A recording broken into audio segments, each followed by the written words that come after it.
Anyone Friday the South Bend. Charges on the beat. To get your information. To the school to be part of our discussion. School television. School radio station. Spoon gonna tell you what is happening in Liberia.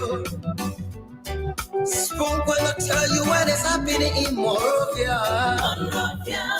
Spoon gonna tell you what is happening in Africa. Just to spoon you will know. If the children crying for starvation, just to spoon. You want to get a news update, my brother, to spoon. You want to know what is happening, Moravia, to spoon. Politicians want to make their decision, just to spoon. You want to know what happening in the ministry, to spoon. To spoon. To spoon. You from Funjama, Maryland, to spoon. To spoon. If you eat kepa, credential, my brother, to spoon. You got a spoon TV, you got a spoon radio, to spoon. To spoon.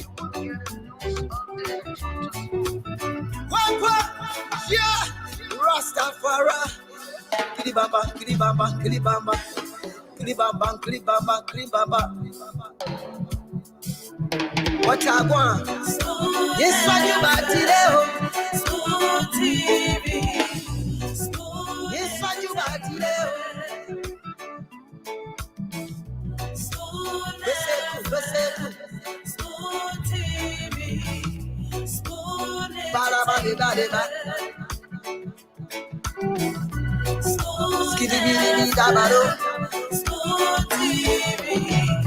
School entertainment.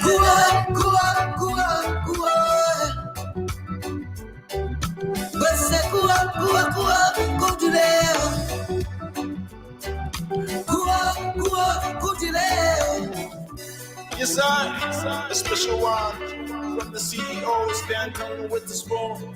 And your boy, Friday the South Bend. Charges on the beat. To the spoon to get your information. To the spoon to be part of our discussion. School television. School radio station. Spoon gonna tell you what is happening in Liberia. Spoon gonna tell you what is happening in Monrovia. Spoon gonna tell you what is happening in Africa. Just to spoon you will know. If the children crying for starvation, just to spoon. You want to get a news update, my brother, to spoon. You want to know what is happening, Moravia, to spoon. Politicians want to make their decision, just to spoon.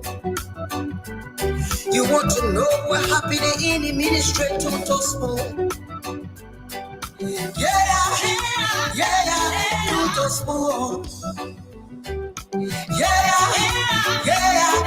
To spoon. You from Funjama, Maryland, to spoon. To spoon. If you eat kepa, credential, my brother, to spoon. You got a spoon TV, you got a spoon radio, to spoon. To spoon.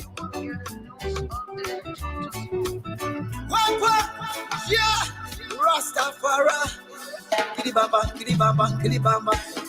Klibaba, klibaba, klibaba. What I want? Yes, I do, but yes, I do, but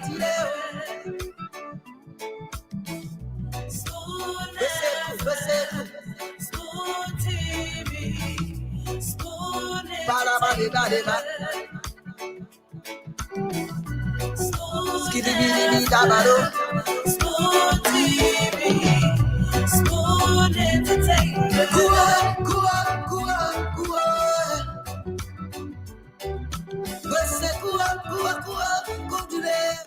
With temperatures ranging from 32 degrees Celsius, that is the highest, to 23 degrees Celsius, that is the lowest. According to BBC weather, humidity is at 84%, but we should expect light winds tonight, at least to ease the intensity of the heat wave we've been feeling throughout the country recent days. It's been hot, it's been humid, but today has been a beautiful Saturday as well.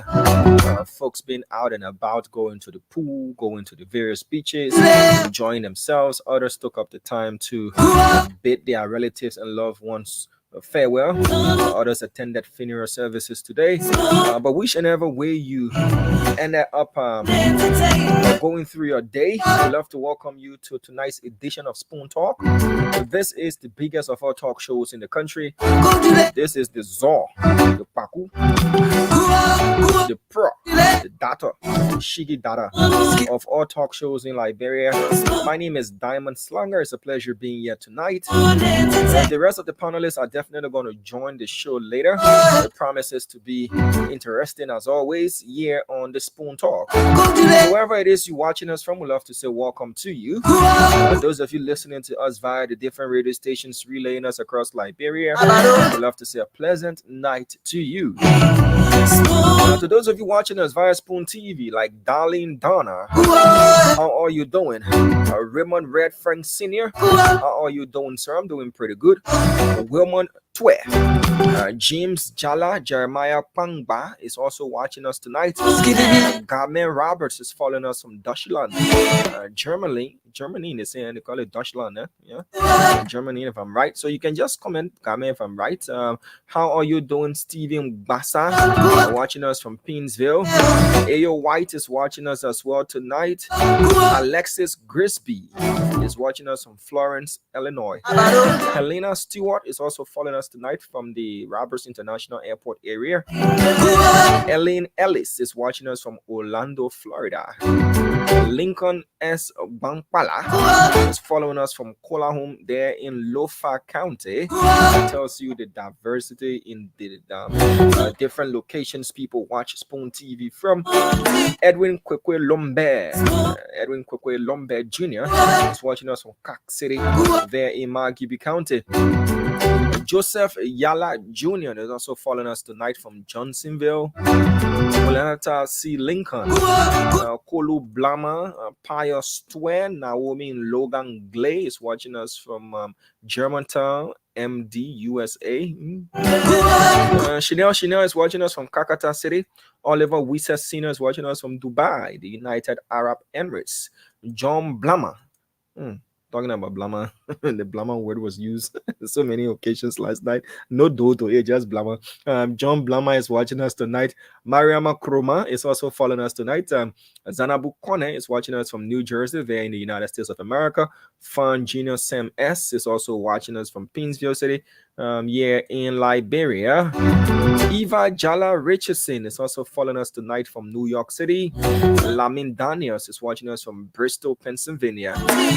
Felagba Duna is watching us from Ohio. Samuel Ge is also following us tonight. So Samuel Ge says, I've been waiting for my name to be called. Your name has been called 2 times. Charles Shah is also watching us tonight. Another Charles, but this time around it's a Charles Kama is watching us from Rehab Community there. Tanu Jala is following us, as well as Jimmy Camo, yeah, Jimmy Camo is watching us tonight from Sing City. Sinker, yeah. If you know Sing City, that's Sinker. Nakita, we are Roberts is following us tonight, and the rest of the folks would love to say welcome to you tonight. You are in for another great presentation of Spoon Talk. I've been hinted in the back room that tonight's show promises to be fiery. Yep, we need no fire extinguishers though. It promises to be fiery as well. CEO Boombreaker, former CEO Boombreaker, is going to join us on the show. I'm sure Dr. Richardson too is going to join us, as well as Ambula Mame, Prince Maxwell, and the rest of the guys. So Stephen K. Silas says, Brother Diamond, are you a DJ or MC? I'm neither. I'm a DJ and I'm MC, but you can hire me for your occasion or your event. I can be your master of ceremony. So yeah. If you hire me, I can definitely be an MC. But DJ, no. I ain't know how to play music. I'll change the tempo right now. You'll get versed. Alexander Press Pello Jr. is watching us from the NTA community. Antoinette Mona Re is also following us tonight. Beatrice Washington is watching us. Reverend Beatrice is watching us from the SKD Boulevard, Congotel. Areta Kamoshen is okay. So you call Jeremiah, but another name there. Is watching us from Hotel Africa. Mary Lincoln is also following us tonight. Yeah, and Arthur Levy and the rest of the folks watching. We love to say welcome to you. So what's on your minds? We'll open the phone lines for you to tell us what's on your mind. What's that trending issue you really want to talk about? I know people want to talk about LEC. People want to talk about, hey, we in darkness whole day, you know, Issei, the heat, all that kind of stuff. Yeah, people got other national issues they want to talk about. The president has been rolling out the appointments, the nominations, and all that. But the question is, where are the generals? When are the generals going to be called? So far, we see Mustwe, we see Colina Kuratopa, their names being mentioned. But where are the generals? Where's Moali? Where's Stephen Johnson? Where's Eugene Fagon? Where's I'm getting the name? Yes, Mr. Yankwe, yeah, Mr. Henry Dize Yankwe. Where is he? Where is Patrick Honda and the rest of the folks? Where are the generals? That's the question being asked. When is President Boyka going to roll out and say, look, my competent and trusted generals, these are the positions I've put you in to help me steer the affairs of this country. We also saw yesterday that the party chairman, whether he was trying to appease or trying to incite, there's been different versions based on whichever way you want to interpret what he said on yesterday before the president's residence, when disenchanted Unity partisans were protesting that if not heard or seen their generals being given positions to serve. They are competent generals as well. Probably that's going to form part. Somebody says they're waiting for my name to be called. I in our photo. When the time is right, we'll definitely serve our country from an appointed position or from whatever way. But at least we're serving, and that's what's best for us. Yeah, you have to be prepared when opportunity meets you. You have to be prepared fully to take on that task. We appreciate the fact that people want our names to be mentioned, but we still want to use this time to learn and learn well, so that when we call upon, yes, we will be ready and say, yes, we can. Yeah. So Jeff forget, I know you're wishing me well, but Jeff forget about my name for now. Let me do the work I'm doing. All right, so let's open the phone lines, and let people call in and let them say what's on their minds. 0777 771075, 0555 101075. Those are the numbers to call. And let's hear from you. 1 minute per caller, please. 1 minute per caller. So you go straight to the point so that we can allow for as many callers as possible, so people can get, to express themselves. 0777 771075, 0555 101075. We'll open the phone lines later on for those watching via Spoon TV, wherever you are in the world, to call on WhatsApp and also make your point. Hello. Hello. Yes, sir. Let's hear you out, please. I'm Bama Cheru calling from Bapolu. Go ahead. Ask Bapolu. Which part of Bapolu are you calling from? Coming from Obama District, Obama. Buffalo County District 3. Okay. Go ahead, sir.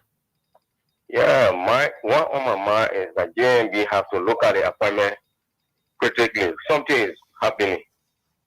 What is happening? Nowhere in the world that can happen. Those that are the battlefront for you, so should be the last for appointment. Nobody that can face you. So something is going. You got to look at that listing. Something is happening. All right. Thank you. So it says from Papolu there, it says something happening while they're not saying they are generous as well. Hello? Yeah, good brother. Yes, yeah, you are. You're welcome. My name is Fode Kaba, call you from the Owo. Go ahead, Mr. Kaba. Yeah, brother, I LEC thing, we can't understand. What do you have LEC? You can't understand. They play dog dial, play get car and get car. Which one you can't understand? The parent there, brother, the parent, at least when you can come in and there, we do this about two more. But the thing is confused. So they'll go, we're not crying in there. Why are you there? You can't. Money. No, you see what thing happen when you're sleeping and then the car and can? Over that, yes. They didn't make it last time because I don't mean one of them shot. They come on the ball, right? One shot. It's so hard. They want to from that. All right. Thank you. So you get a little fence how you to be blowing yourself, eh? But I want to try to tell you low on a chargeable fence, eh? Yeah. Yeah, we got to come about. I won't understand you. We pray to understand it soon. Yeah. All right, but thank you very much. You're welcome. At least you can see your show. Yeah. Hello?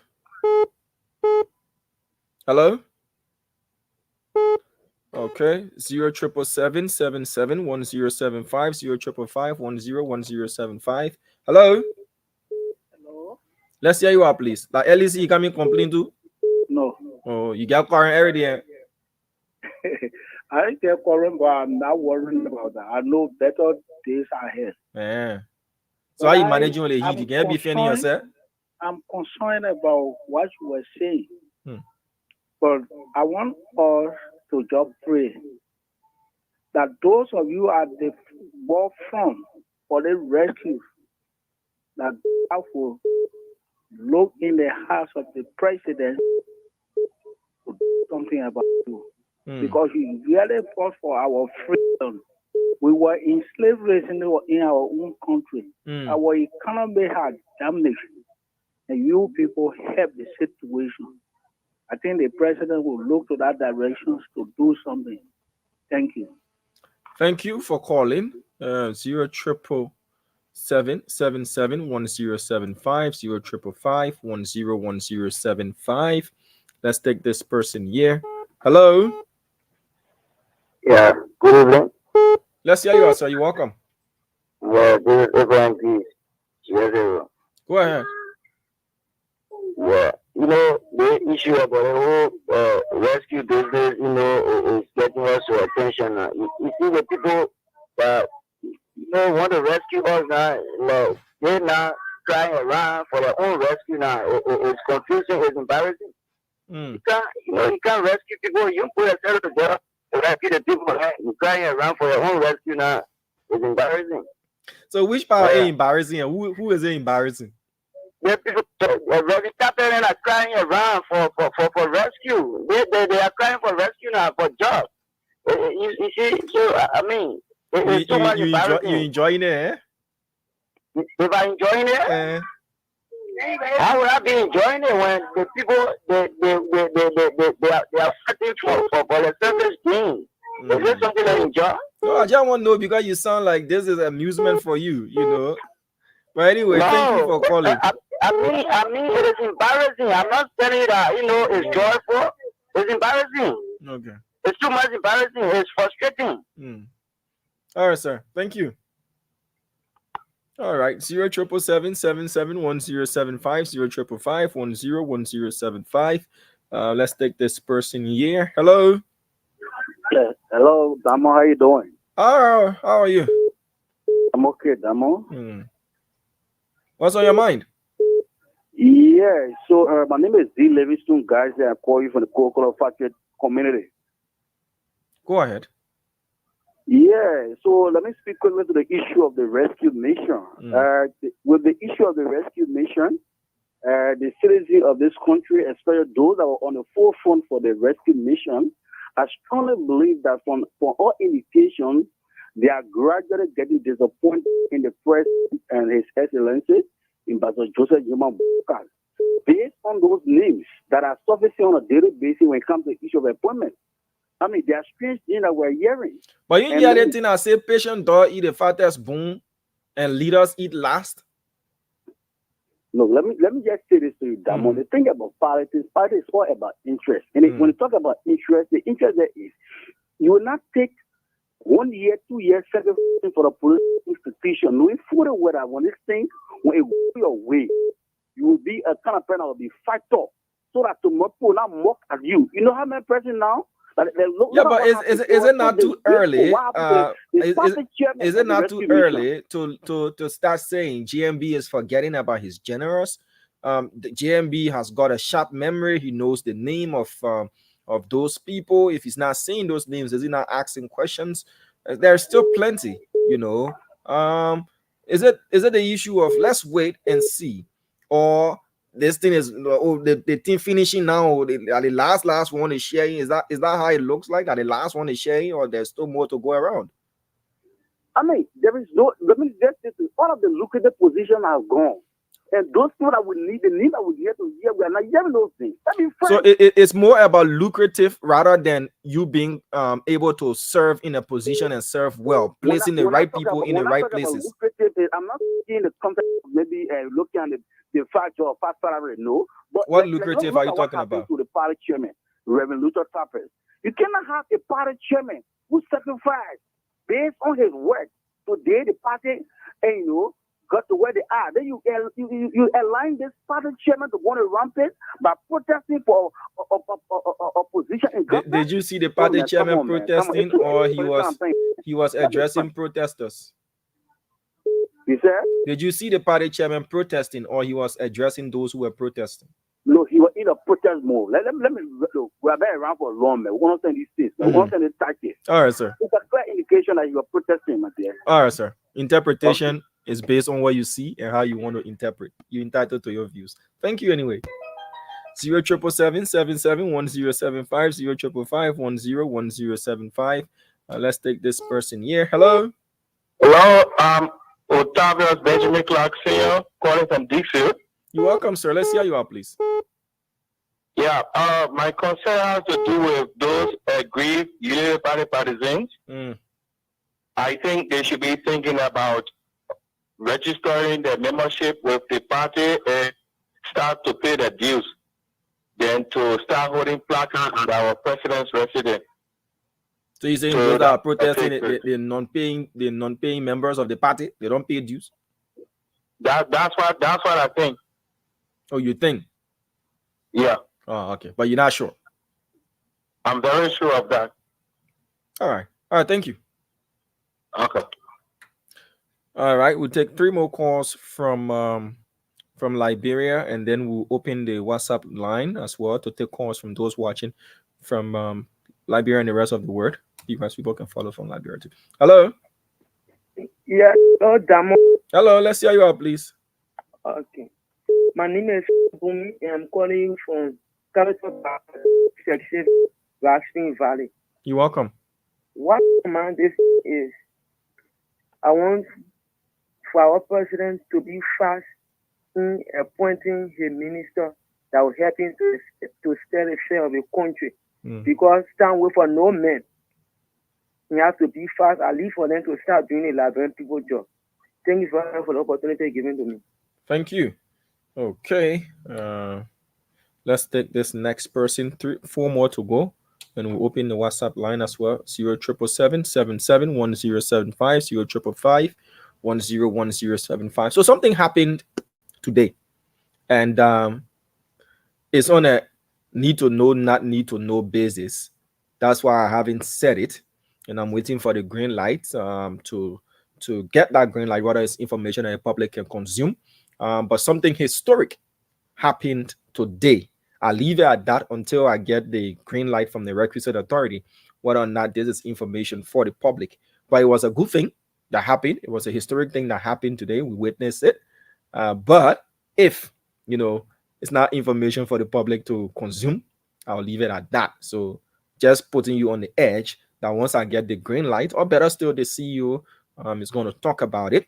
But based on the fact that it was a laded thing, that there was a lid on it, we can be talking about it now. But it was great being there, seeing it happen. Yeah. 0777 0 Hello. Kindly reduce the volume of the radio set, please. The feedback is really terrible.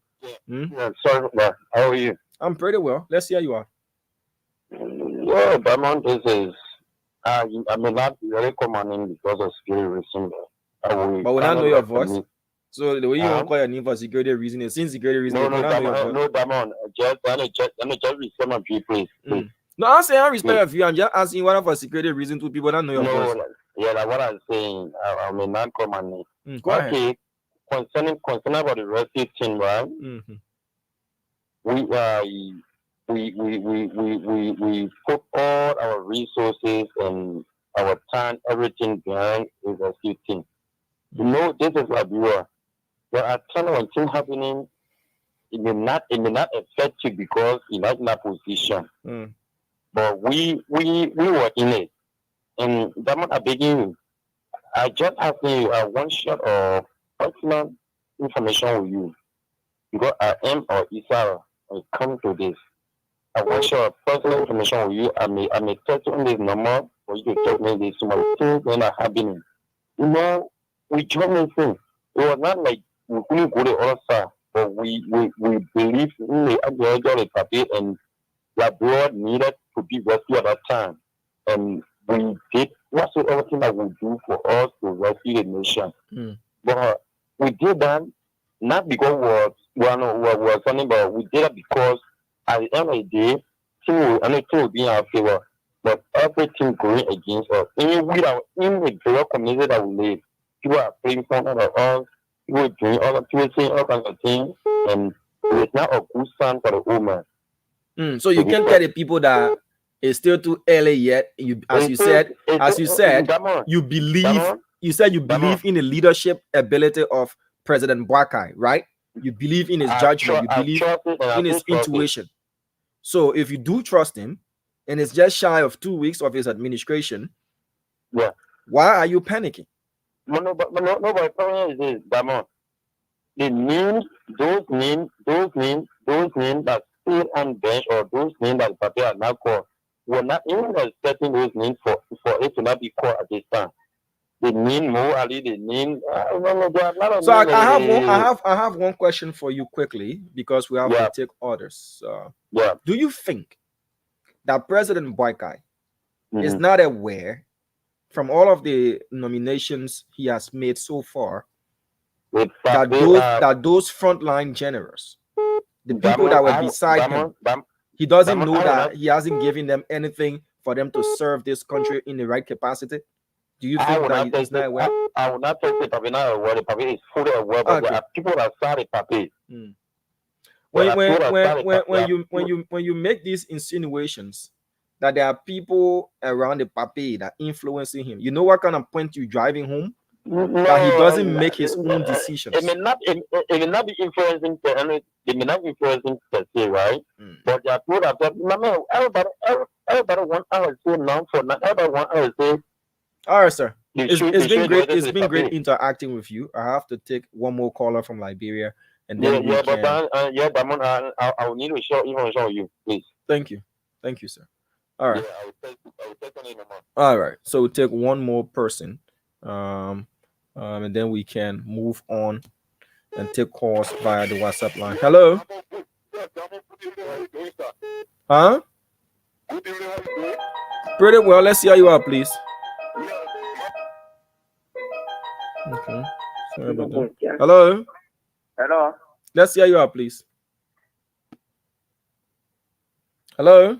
Okay, we lost that caller, and then we'll take the others on the WhatsApp line. Let's pin the number on the screen, and then we'll take calls via the WhatsApp number. All right. So the WhatsApp number, I'm about to put it on the screen so that you can call in and tell us what's on your mind, whatever national issue, whether that LEC, whether that you are in a generous name, whether you feel like, you know, is being shared and others are being left out, whatever it is that's on your mind that concerns Liberia. The WhatsApp number is on the screen. This is the Spoon Talk. The rest of the panelists are going to join on later. Let's take this person via the WhatsApp number. So the WhatsApp number is on the screen. +231-770-304-519. That is the WhatsApp number to call, and you'll be live here on the Spoon Talk. So 1 minute, so that we can set this up quickly for you to call us and make your point heard via the What's on Your Mind segment. Okay, so we'll begin with this caller here. Hello? Hello? Hello? Okay, we lost that person. Hello?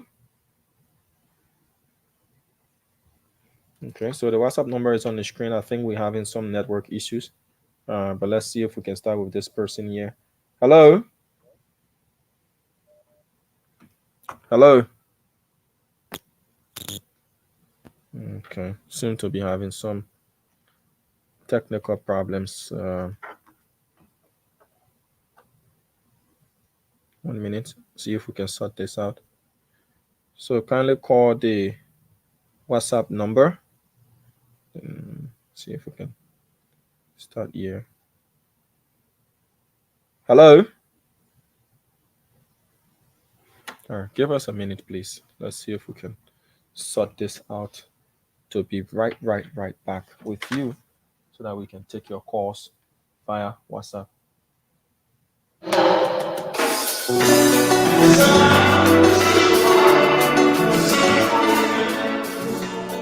And your boy Friday.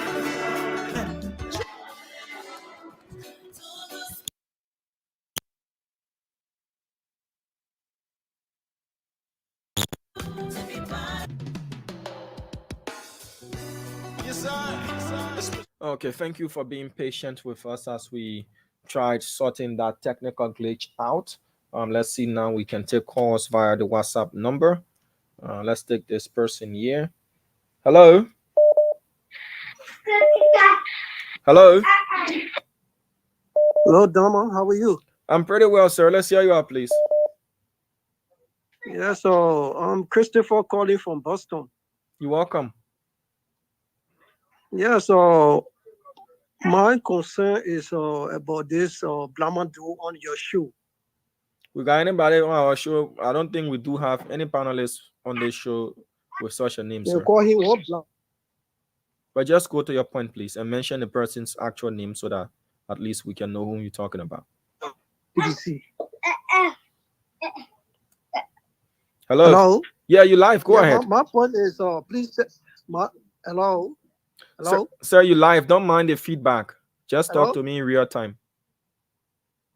They call him one do. Hello, one do can always appear on your show from the past CDC government. What the former deputy minister do? Hello? Okay, sir. Just don't mind the feedback. Just talk to me in real time. If I know you're hearing me, what you're listening to is a bit delayed. Yes, I'm saying this guy always they call him one do, not a certain minister. His name is Isaac Doe, not Blamando. His name is Isaac Doe. He last okay, Doe. And I want to tell your CEO to not invite this guy on your show because he has nothing to offer us. Imagine doing the guy administration, LeBron never won a tomato cup.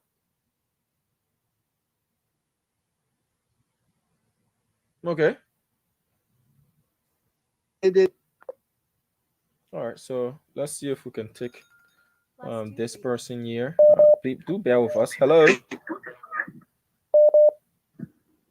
Hello. Hello. Okay, so the person is on the line and probably not hearing me. Hello. Hello, hello, hello, Diamond. Diamond, how are you? I'm pretty well, ma'am. How are you? I'm calling from Albany. My name is Dorothy Hurd, and I've been watching you from time to time. I just want to let you know that our Liberian people should please bear patience with Brackeye. All the time they're trying to rush him. It takes time for him to re-elect all these people. People that work with him to make him re-elected today, they should be patient with him. He did not forget them. Okay, Diamond. All right, ma'am. Taboo breaker. I'm telling you the same thing. All Okay, right. I love you guys. God bless you. And Diamond, you and your crews, I did not forget you. Hope Thank you. to see you guys very soon. Bye bye. Bye bye to you, and we pray for that as well. Let's take this Love person. you. Love you too, ma'am. Hello. Hey, we're not getting. Hello, on the WhatsApp line. Okay. Hello. Hello. Yes, sir. You live? Please go ahead. Yeah, my name is Sylvester Fumba, calling from Pennsylvania. I have a message for the president. I'm suggesting to the president of Liberia to consider his party members who are qualified and nominate them for position. All right, Sylvester. Thank you. You're welcome. All right. Take this person here. Hello. Okay. Hello. Okay. So the network is not at its best. Hello. Hello? Yes, sir. You live? Let's hear you out. Spoon talk. Adamo, are they calling you too? Yeah, you live on the show. I said, are they calling you for a job too because you work too hard? Oh no, I already do have a job, sir. I work at the Spoon Network. That's a job for me, and in a way, in every way, every facet and way, I'm contributing to the nation as well. So I'm comfortable in this particular space at this time. So you enjoy the coverage you can do. Were you in Burma when the president went to the Pentecostal church? I'm everywhere the president goes, sir. Ah, okay, I understand. All right, thank you, Damo. God bless you. Amen. All right. So we take this person here. 0770304519. That's the number to call. Hello. Okay. So if we kind of slow with this, is because the network is not at its best. Hello. Hello. Yes. Let's hear you out, please.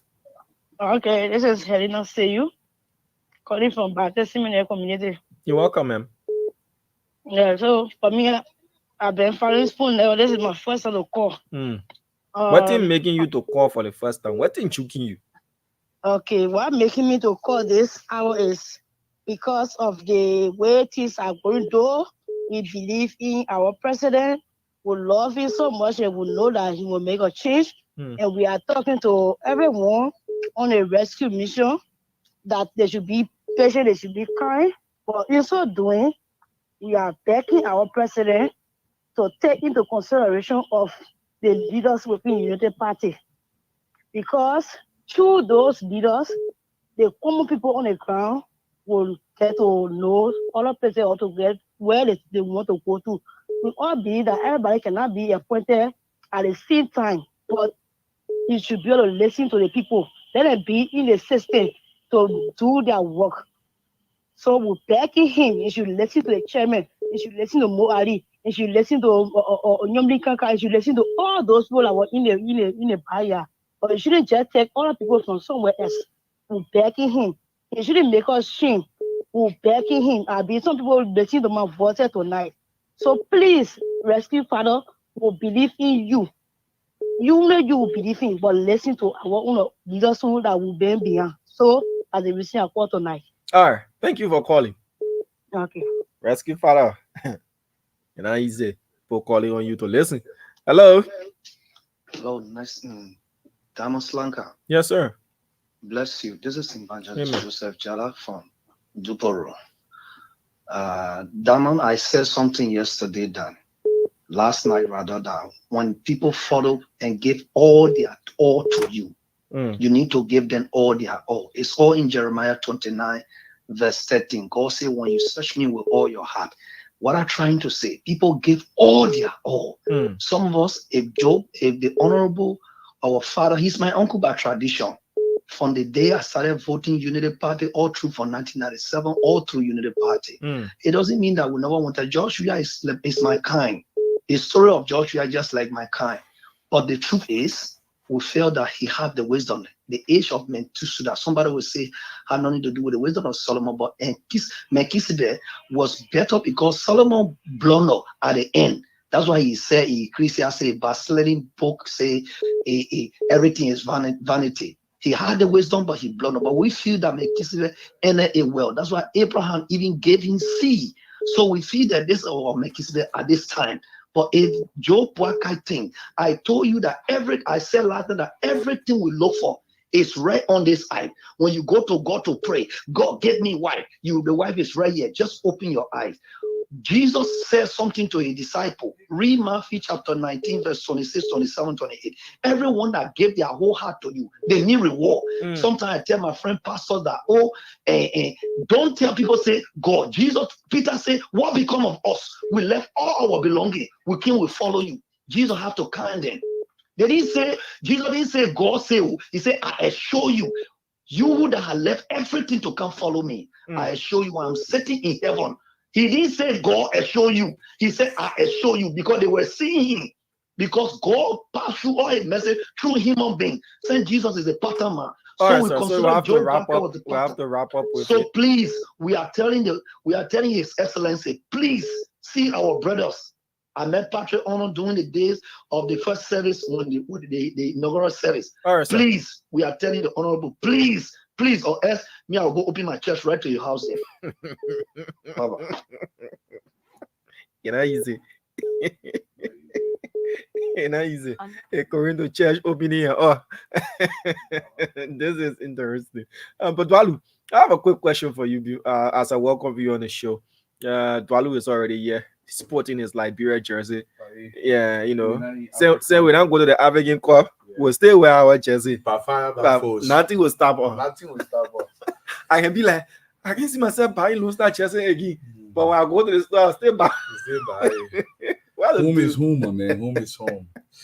For our audience, man, you're welcome plenty. What you say, Damo? Your question, Chi? Do you think JMB has forgotten his generals, his frontline soldiers, those who were there, the Patrick Hunters, the Henry Diesel Yanquez, you know, the rest of the guys, the Fatima Bintu Salif, the Patrick Hunter, the Moalis, the rest of the folks. Do you think he has forgotten them, or is intentionally being manipulated? Just a quick question for you. Now, this is the angle I'm going to take down on. I don't want to believe Honorable Boakai is going to forget those people that truly brought him to power. People that put everything on the line. Now, it's still sufficiently too early to make that claim. But what I will say is this. It feels that way if you're on the outside, especially if you're committed so much to this cause, to making sure Honorable Boakai becomes the next president, is the president of the Republic of Liberia. I think there are some considerations that should be made. It's not a reward. You know, I read a bunch of things on Facebook. Oh, you guys didn't do it for job. This is not about job. Let me say something to you guys. We want a different kind of Liberia. The reason why we push is to be partakers of that Liberia that is created in the image that Joseph Boakai desires, the Honorable Joseph Boakai desires, or the president desires. And the people that were in the front line wanted to facilitate that effort to make sure we think Liberia, we love Liberia, and we build Liberia. So we believe in that vision as well. That vision is headed by Honorable Boakai. So it's not a job they're seeking now. There is this tendency where people believe that if somebody wants to reorient the government by same token they're seeking job, this is crazy, folks. Let me tell you something. If the minds that actually steer that ship, and eventually when the ship gets to this location, they say, you know what, wrong? The people that brought this ship here, They don't know what they're doing. They don't know what they're thinking. They get somebody in charge to come and do that ship steering. Sometimes that ship may capsize because this is their baby. They birthed this baby. They want to nurture this baby, feed this baby, allow this baby to grow. Look, at the end of the day, I don't think he's nothing to answer your question directly, Dama. I think it's a little delayed. There are considerations to be made, and I think there's a bunch of infighting. People are positioning, and I think there are some influence, and I'll use that word very lightly.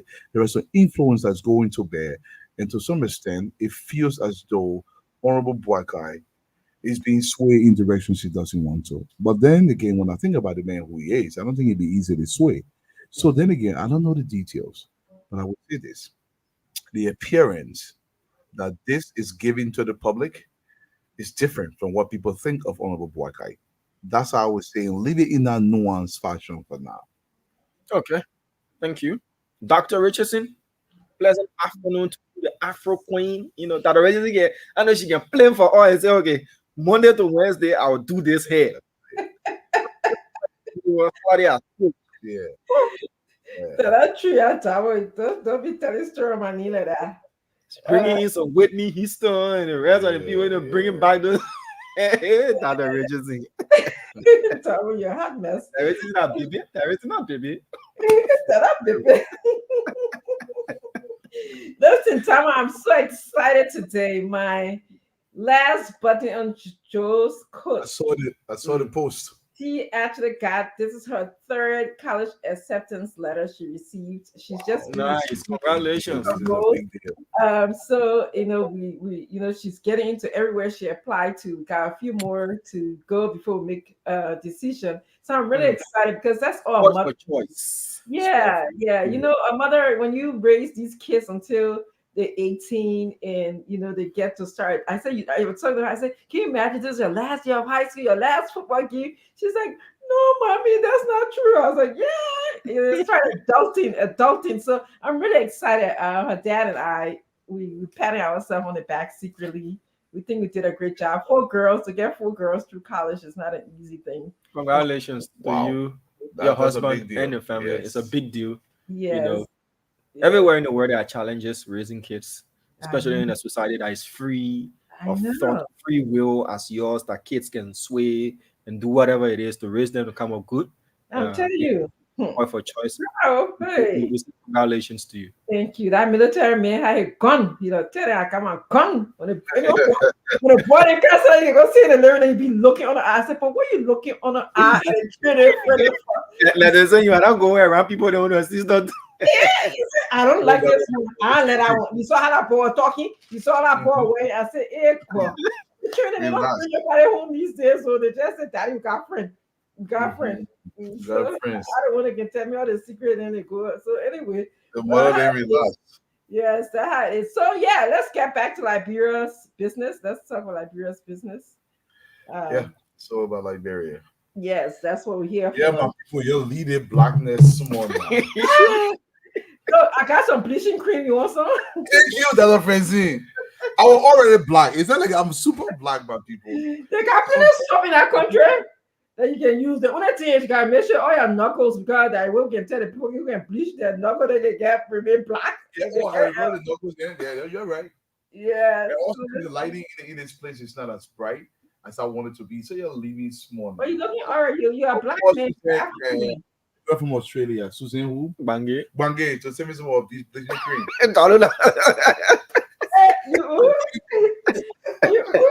Shots fired. You rub me on Dwalu now, play Dwalu horror. Come back here. He said, who rub me on Dwalu? Are you Diamond? Are you the one rubbing on? Why? That Dwalu should be rubbing on me. You smart Martin in there.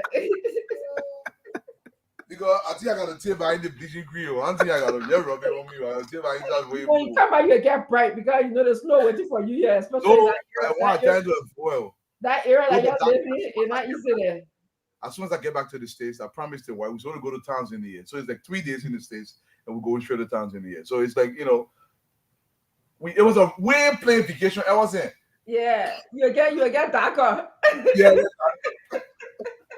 It's not bad. So, Dr. Christy, welcome to the show. Our people, I don't know what Damo you recognize. Yeah, I people. did recognize, Okay. a whole contingent, but you can go ahead do what you love doing, especially Okay. welcoming your people. I agree. Yeah. I agree, Dr. Francine. Hopefully, you guys are not being too cold. Just send some of that cool air our way. Oh yeah, LDC you know today. that. Since I came Yeah. from work on Wednesday, I'm going to Oh, okay. Somebody said it was DHL some cream for me.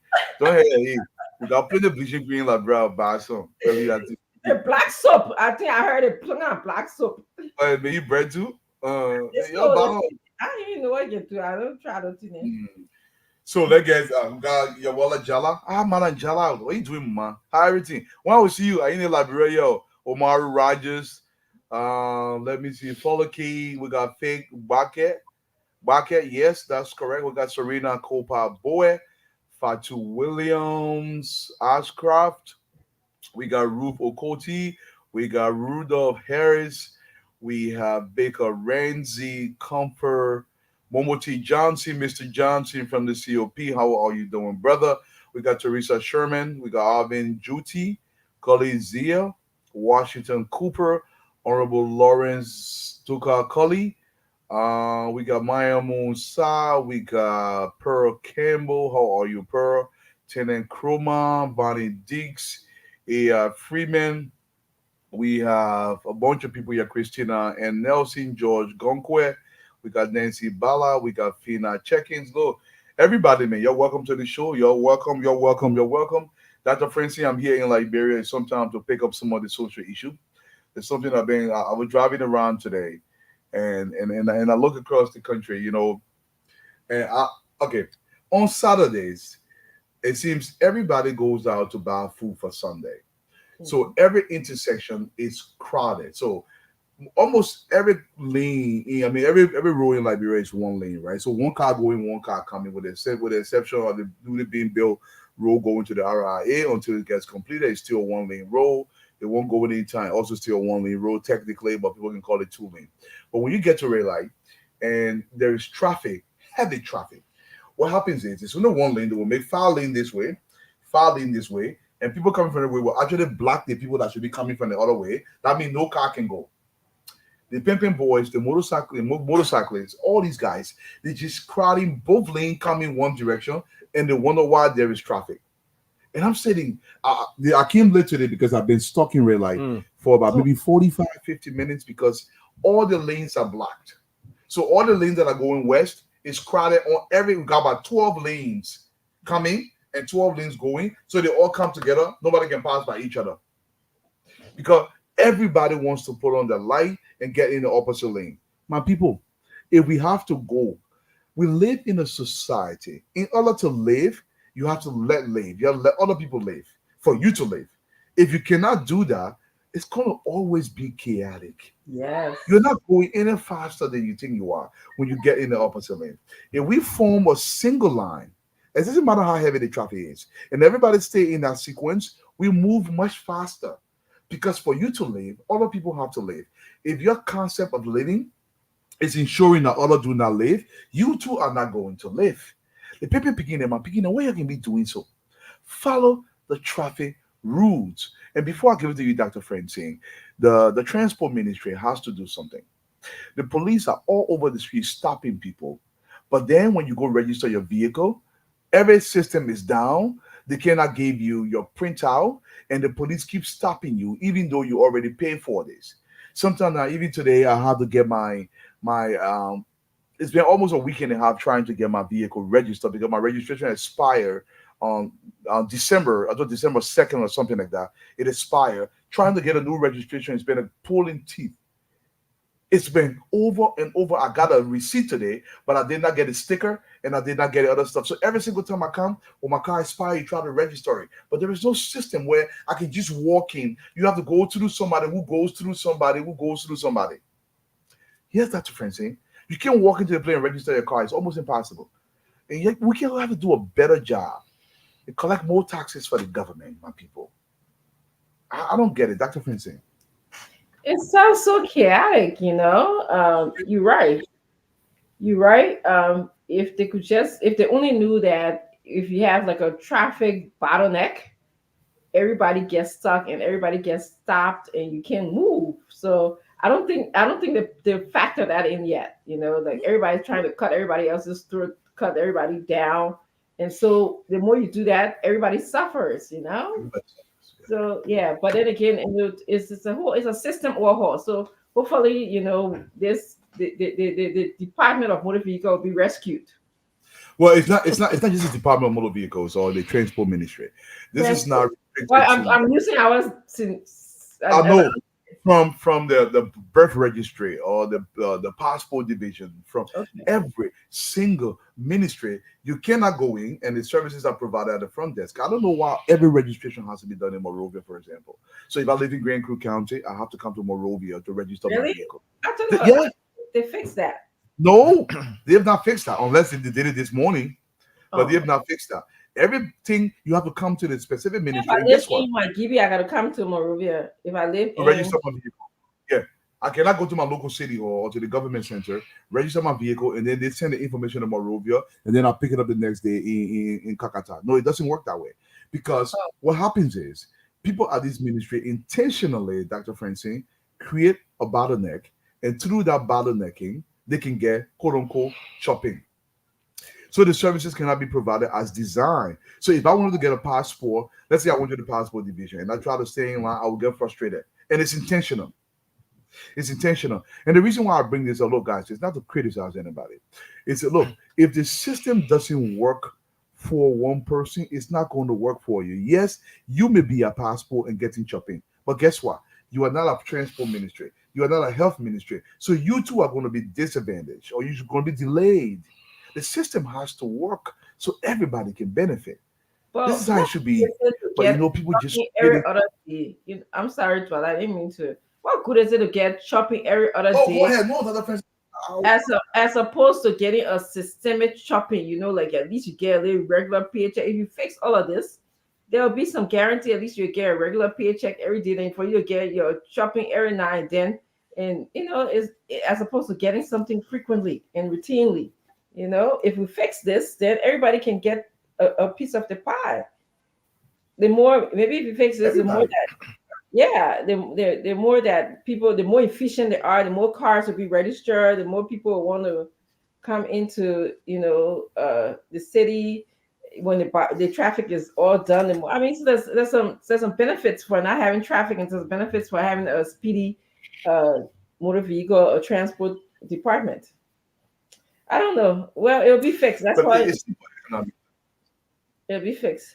Well, So let's I, hope I sort of met you guys in a conversation, and I wanted to say this. So I've actually been listening and been thinking about this whole thing about you, someone like not necessarily you, but Stephen Johnson. There's a list of names that Dama called that were, in this fight.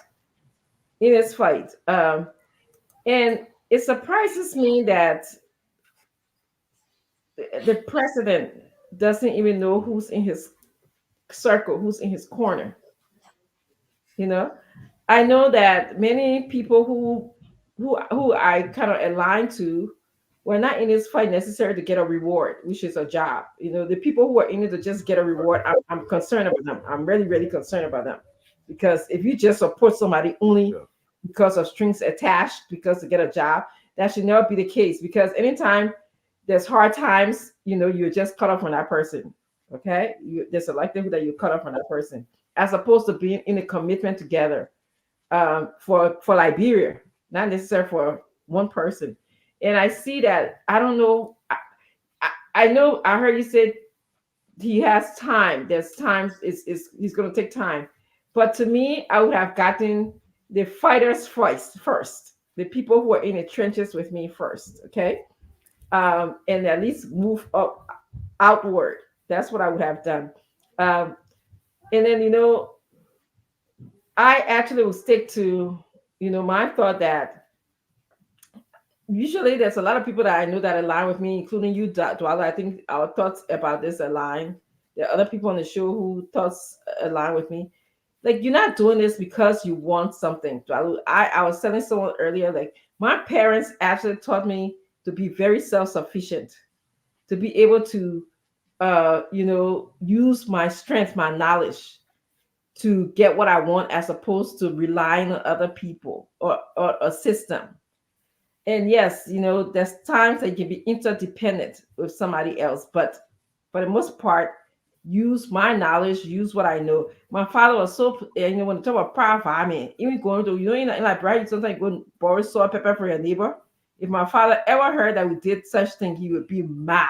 He would be mad. He didn't want people to even say, we got dry rest in our house, we eat our own dry rest. The world don't have to know. If we got salt and pepper, the world don't have to know. So that's kind of how I grew up. And I think it was helpful because it helped me rely on myself to excel, to become who I want to be. And so I feel like I can fit anywhere. I can sleep on mat as well as sleep on mattresses, So, my thought is that I don't think some people were in this just for a reward, because you guys have already made yourself. You can live with or without a government job. But I think that recognizing your inner circle and your strength, is important. I agree with you. Let me welcome Brother Gibson and say Scrutiny. But I want to say this to you. And people have to understand the contrast between wanting a job and wanting to be part of a vision that you believe in wholeheartedly. Yes. It becomes extremely difficult for some people to separate the two. Most of those guys that, including myself, that heavily push the agenda on Boycott is the belief in the vision of the rest to transform this country. Now, people attribute that to job in the end of the time, and I get it why people would do that, because in Liberia, it seems everybody is fighting for this job thing. For me, if Honorable Boycott really want to excite somebody like Dwalu, put money in the private sector, set up a private sector committee that create thousands of jobs across this country. That will excite me. But I don't think most of those guys that supported Honorable Boycott, the names that were listed, they believe in this vision. And they believe they are more than capable. These are highly educated men and women. They are more than capable of seeing this vision come to fruition, being actualized in this country. They want to be about this changing of Liberia, not necessarily jobs, because people are confusing the two. And I just want to make that disclaimer. Brother Gibson, welcome to the show. Lindy, hello, how you doing? Thank you very much. Yes, thank you so much. Every once in a while, I would drop in. But hey, look, based on what you're discussing, I think Dr. Richardson, you are right. I agree with you to a large extent. Unfortunately, I want to disagree on a small portion. All of these people, I know some of them do not go into the struggle for job, but everyone wants something in return somehow, either not physical or physical. Let's take Dwalu, for example. Dwalu won a contract from the government because he had one before. And he lost the contract with George Weah. So probably he's doing that to have free hand to have a contract with the DMV government. Let's talk about Dwalu say everybody's educated. No, Dwalu, there are a lot of square pegs that are going to be going into round holes. For instance, I don't think they can give Fagon a job because Fagon is not qualified to be in our government. He's not educated, as you said. There are other people like Fadika. Fadika is educated. I know where you're coming from, too. Fadika is educated. There are other people who are educated. But I'm going back to eat, man. When they finish talking, you'll call me. Let me go back to eat my food. What are you eating? Potato cream?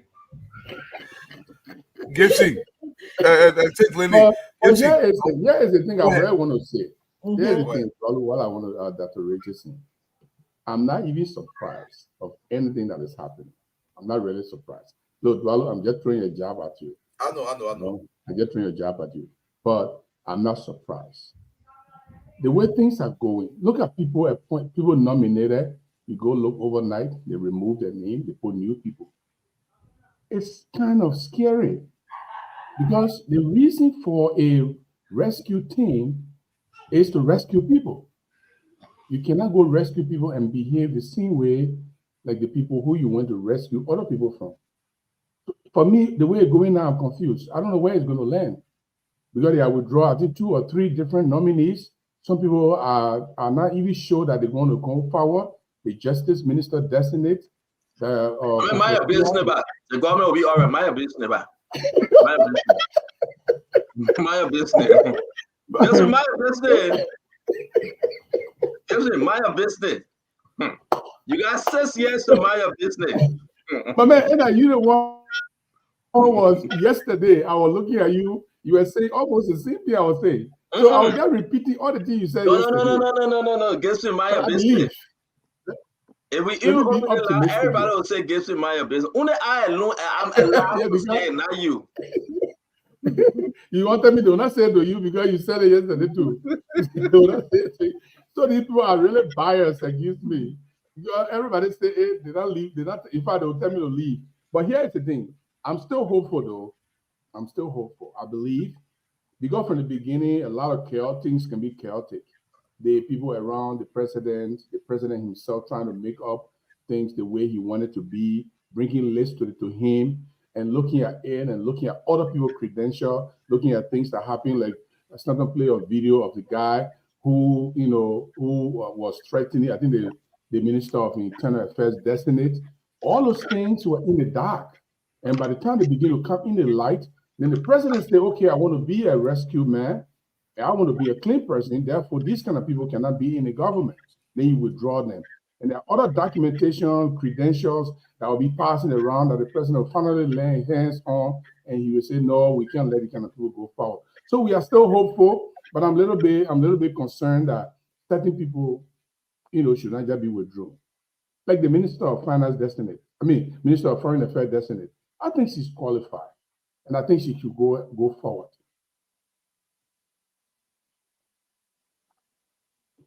That don't interesting like you? What do I do? I thought Dwalu was doing the show.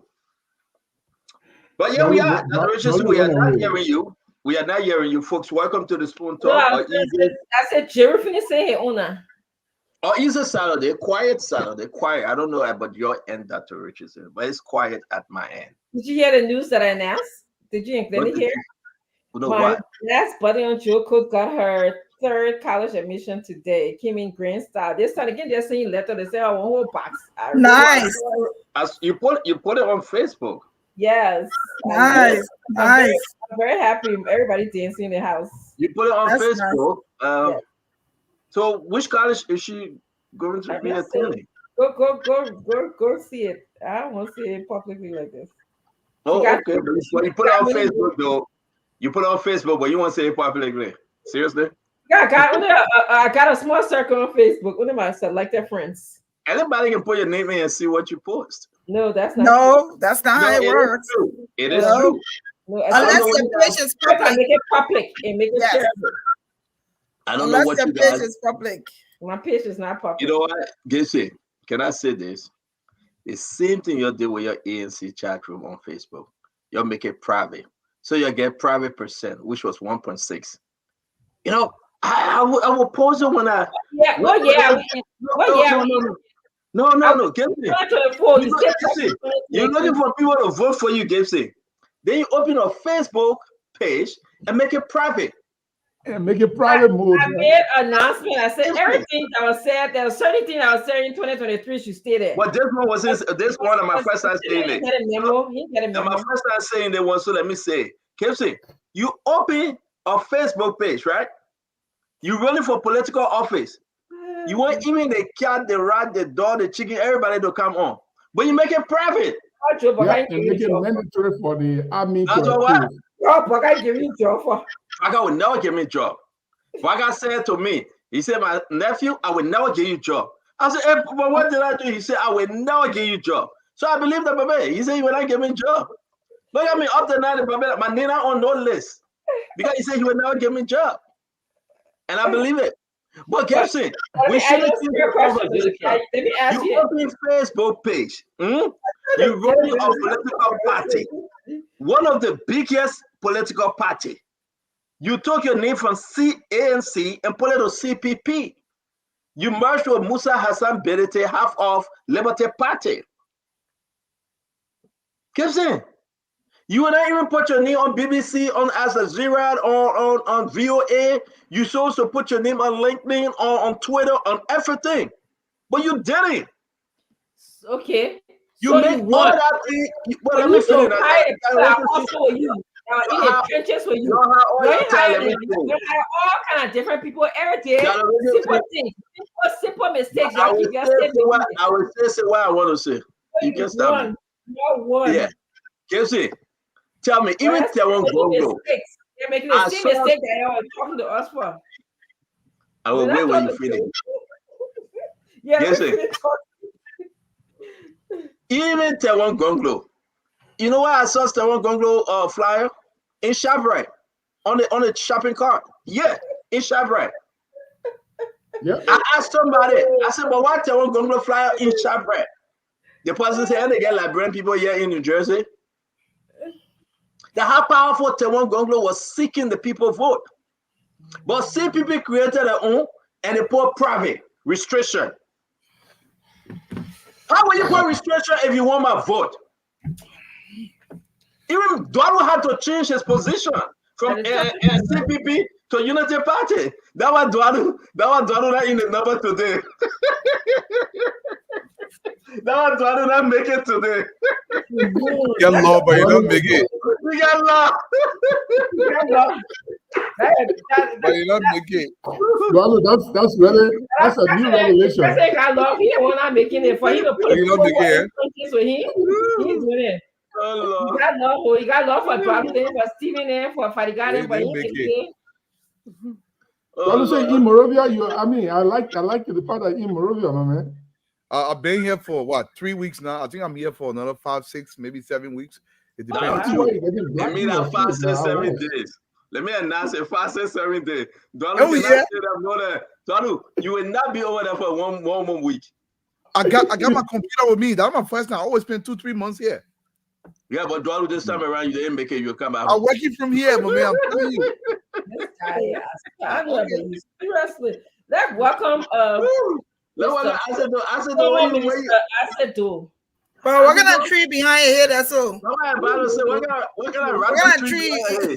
That tree dying or all the leaves I got the tree from Senator Prince Johnson because I'll be in his church tomorrow. He's in public. You go to the Prince Johnson church tomorrow? He's lying. The man of God is inviting the public, so we have to go there.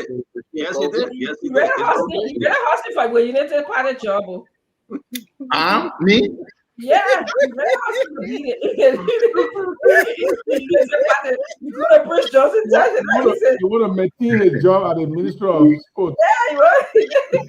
No, that job. No, my emergency is not true. CEO knows. If I wanted to do government long time there, he knows. That's absolutely not. No, that's not. I say, you know, I know. Talk to your brother, he will tell you. That's not true.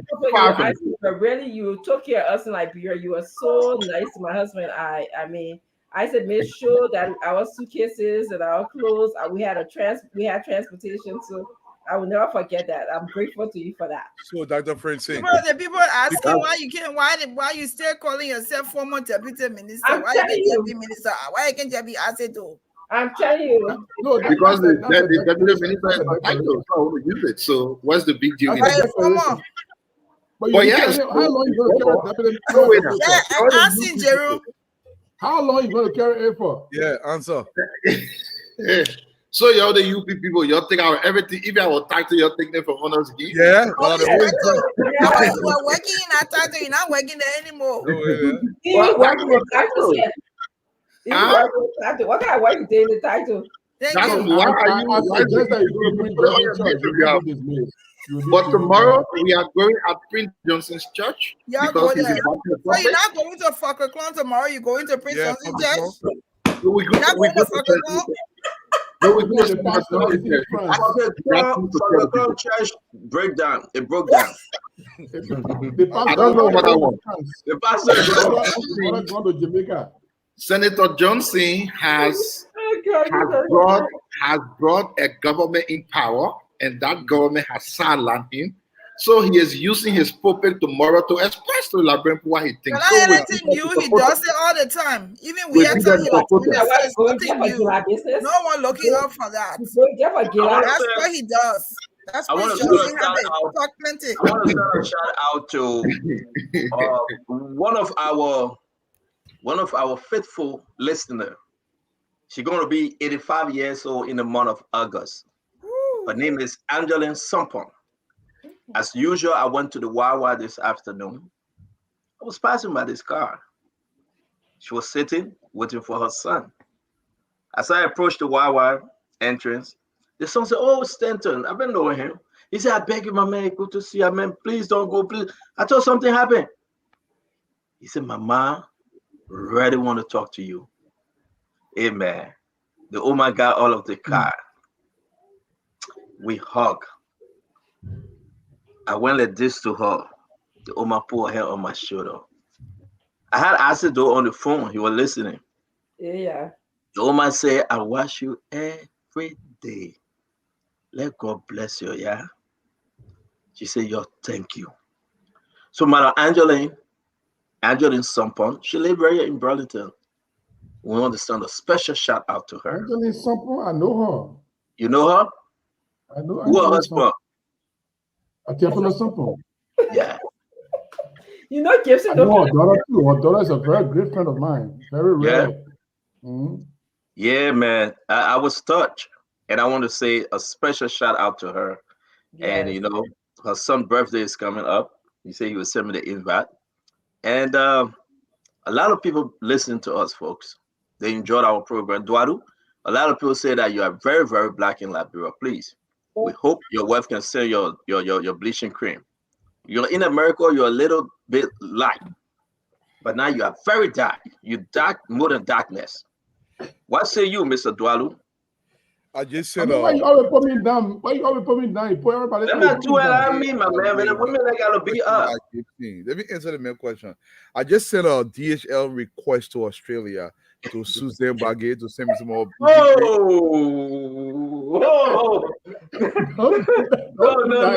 I gotta guess it. Guess it. Do I look get ready?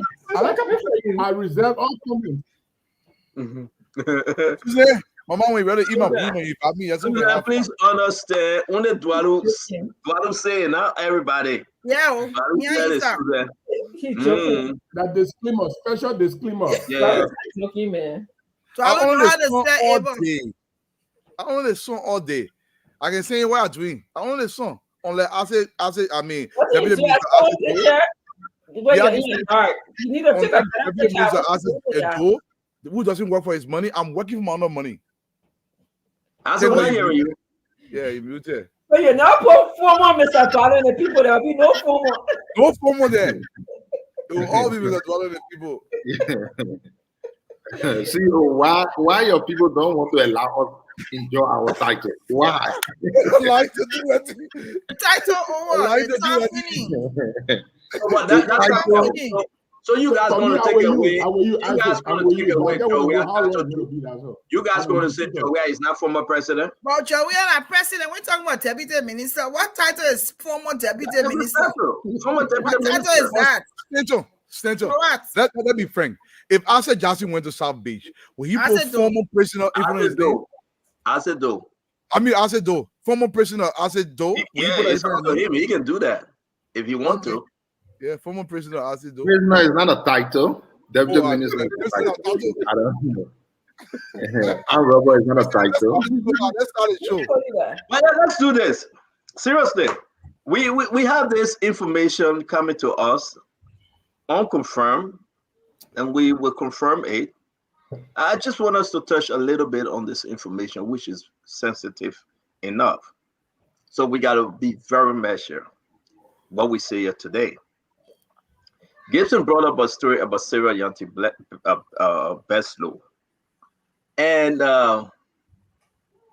the issue remains, Sarah Yanti Beslow, what's really going on about her education credential? What was told to us, and we want to announce it on the show, is that Ambassador Sarah Yanti Beslow had attended 3 other schools, that which is not reflecting on her resume, on her credential. 3 other schools. And I stand to be corrected, but I hope folks can let us know, and I hope Ambassador Beslow can ready speak to this issue this weekend as she prepare herself for confirmation hearing on Monday. One of the schools she attended is Salem State University in Boston, Mass. Everybody know Boston, Mass. SALEM, Salem State University. There's a reason why folks believe, those that attended the institution, those that know her, believe there's a reason why she didn't include that university information as part of her credential.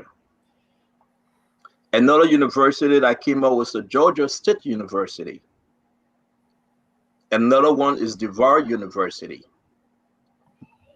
So we just want to understand. I'll be very open, and I really want us to just discuss this as to why this information coming up now, and what's the issue that she didn't include this as part of her credential. We have some report. We have spoken to people since this morning. I've been on the phone. We have spoken to folks that called me, that know the Sarah Beslow story, Gibson. They reached out to me. They have sent me more information that I would not share. And I said, listen, if you want to talk on this issue, you are available, come on the show and discuss it yourself. But we will ask the question. Here we are. I will go into what I receive. I will go into what I receive. What I receive for some of them, one of which I can announce that I just said. I'm going to go around the table very quick. These are not accusations we are making. The individuals have to come and speak for themselves, and Madam Beslow have to speak for herself. Folks are reaching out to the clearinghouse. Folks are reaching out to make sure that it is true. Sarah Beslow Yanti attended the Salem State University in Boston. And what was the issue that she didn't graduate? The final report for that university, the individual told us that she was expelled. EXPELLED. The message I received, I'm going to share with you guys here on set. I want you to read it. And I hope we can discuss it. The next issue about this thing, Dualo, I want to come to you. I know we're talking about Sarah Beslow Yanti. I'm not going to go in other conversation. Those that are saying this thing, they should come out and discuss it. The next issue I want to discuss with you, Duado. Why is this education credential now a problem for most of the appointee, Duado? Why? We have two other folks that have gone through confirmation. There's a problem with the degrees. There's a problem with the credential. They have been proven, they have been confirmed that two of them that have gone through, they already went through confirmation. It seemed to be that the education credential is fake. It seemed to be. Let's talk, Mr. Dualu. Let me start with you. First of all, Salem State is about an hour north of Boston. It's not in Boston, it's in Salem, Massachusetts, the witch trials, right? But let me say this. We used to go there for high school trips, so we have a bunch of witches stories out there. But I will say this to you.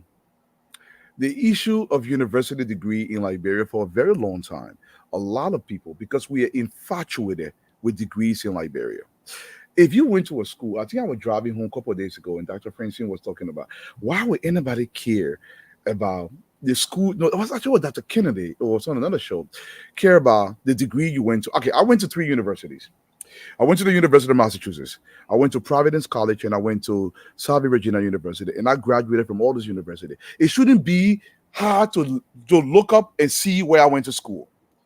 It shouldn't be that difficult. The reason why all these talks are coming up, and I want to say big kudos to Martin Cully. He's doing a great service for this country. People, the man is not perfect. There'll be some mistakes made. Okay, I heard a few accusations coming up how Martin Cully did this and did that. But at the end of the day, the reason why this is coming up for a very long time, most of the officials that we celebrate in Liberia, They got quasi degrees from quasi universities. You get the likes of DeVry or Phoenix University, and these universities are online, not adequately accredited.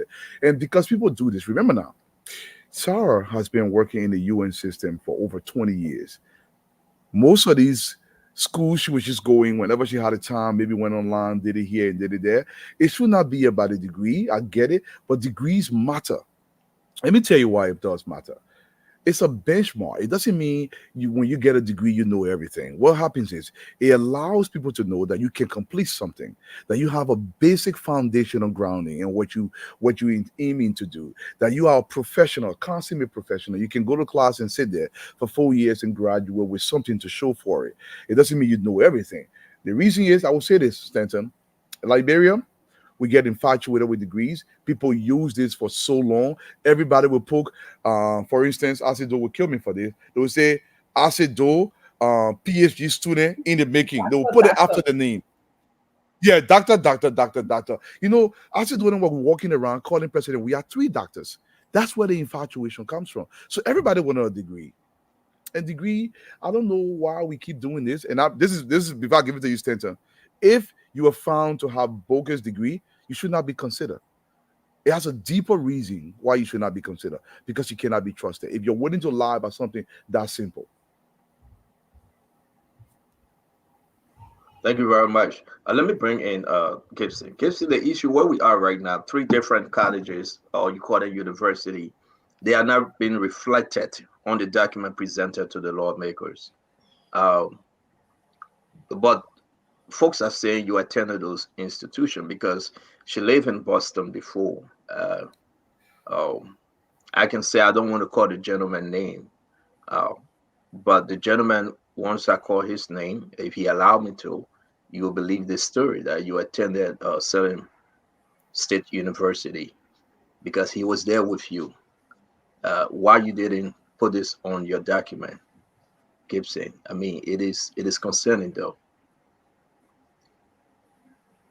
I have Sarah's resume before me here, and I think what she did was she used the functional resume. She didn't use any of the resume like the 3 other 2 different kinds, the chronological and the combination resume. There are 3 resumes. One, they should use a functional, and when you look at a functional resume, as always, those of us who did the same thing, you talk about only your services, your function, what you've done. You don't have to put your education. So if you look at her resume, that's what she did. She only talked about the kind of job she does, the kind of work that's involved, her function. That's what she did. So she didn't talk about any of her education in there. So I don't know if this is a deliberate attempt to evade the university stuff, or it is a normal thing that people do to just project your level of services that you are running. So it is difficult for me to judge whether this is intended to. So let me ask you a question. I will interrupt you. I like your answer you gave from the beginning, but you also state that she worked at a university. You know how you will attend a university and work? Okay, she worked in the disbursement office. Yes. Okay, I'm not going to go further now. I want to stop there. Why do you think that it's not important to include your education and your services, as you just mentioned, professional services as well? Well, it is important. If she decides to use the chronological or the other type of resume, she can choose to use her education. But in the functional resume, you want to talk about your services. But now this year is where the responsibility of the Senate come in. They need to demand those documents, and they need to demand proof of those degrees, because they can say, okay, we want you to bring your degree. We see all the function. We see all the services you run out with the UN, with this, with that, how they are reporting, what did you do? We saw all of this. How did you get to this point? Where are your degrees? When she brings the degrees, they have the right to say, okay, based on what you brought, we see the degree, but we want some evidence. Bring your transcript. Bring your grades. Bring your GPA. Let's see what it is. That's their responsibility to do it. Now, if our Senate will do that, we will see the truth. We will see the truth, Sarah. That's what I'm trying to drive at. Do you think, real quick, before we go to acid though, do you think they should now ask for all of her education background, all of the transcript from the, now don't leave nothing up, bring it. Because these allegations say you work at, I am reading actually what I spoke to the gentleman, but the text messages I received. You work at Salem State University in Boston, Mass. You attended the school. Why you didn't graduate? What was the issue? Some allegation took place. Can you talk to us about those allegations? Why were you blacklisted? If you were blacklisted at that, I mean, when you talk about blacklisted, it's big. So when folks tell us those information, then we need some clarity, correct? Yeah, they will need some clarity. Again, let me go further than that. This confirmation thing, I think all those who have information, they should send it to the Senate.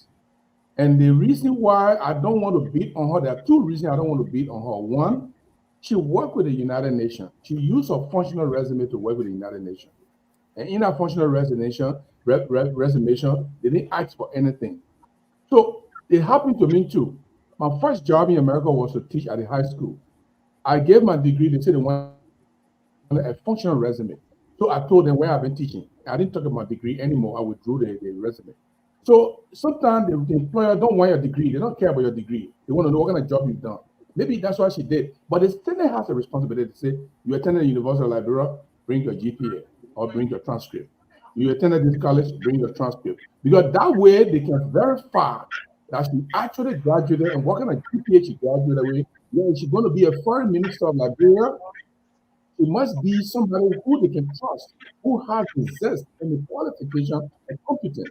And even though she said all of these things she's done, we still want to make sure as Liberian Senate to verify who you are. Thank you. Thank you. Again, let's just be correct. What was right is in Mass. It's not in Boston. So let me just correct that university is in Mass, not that Boston also within the city.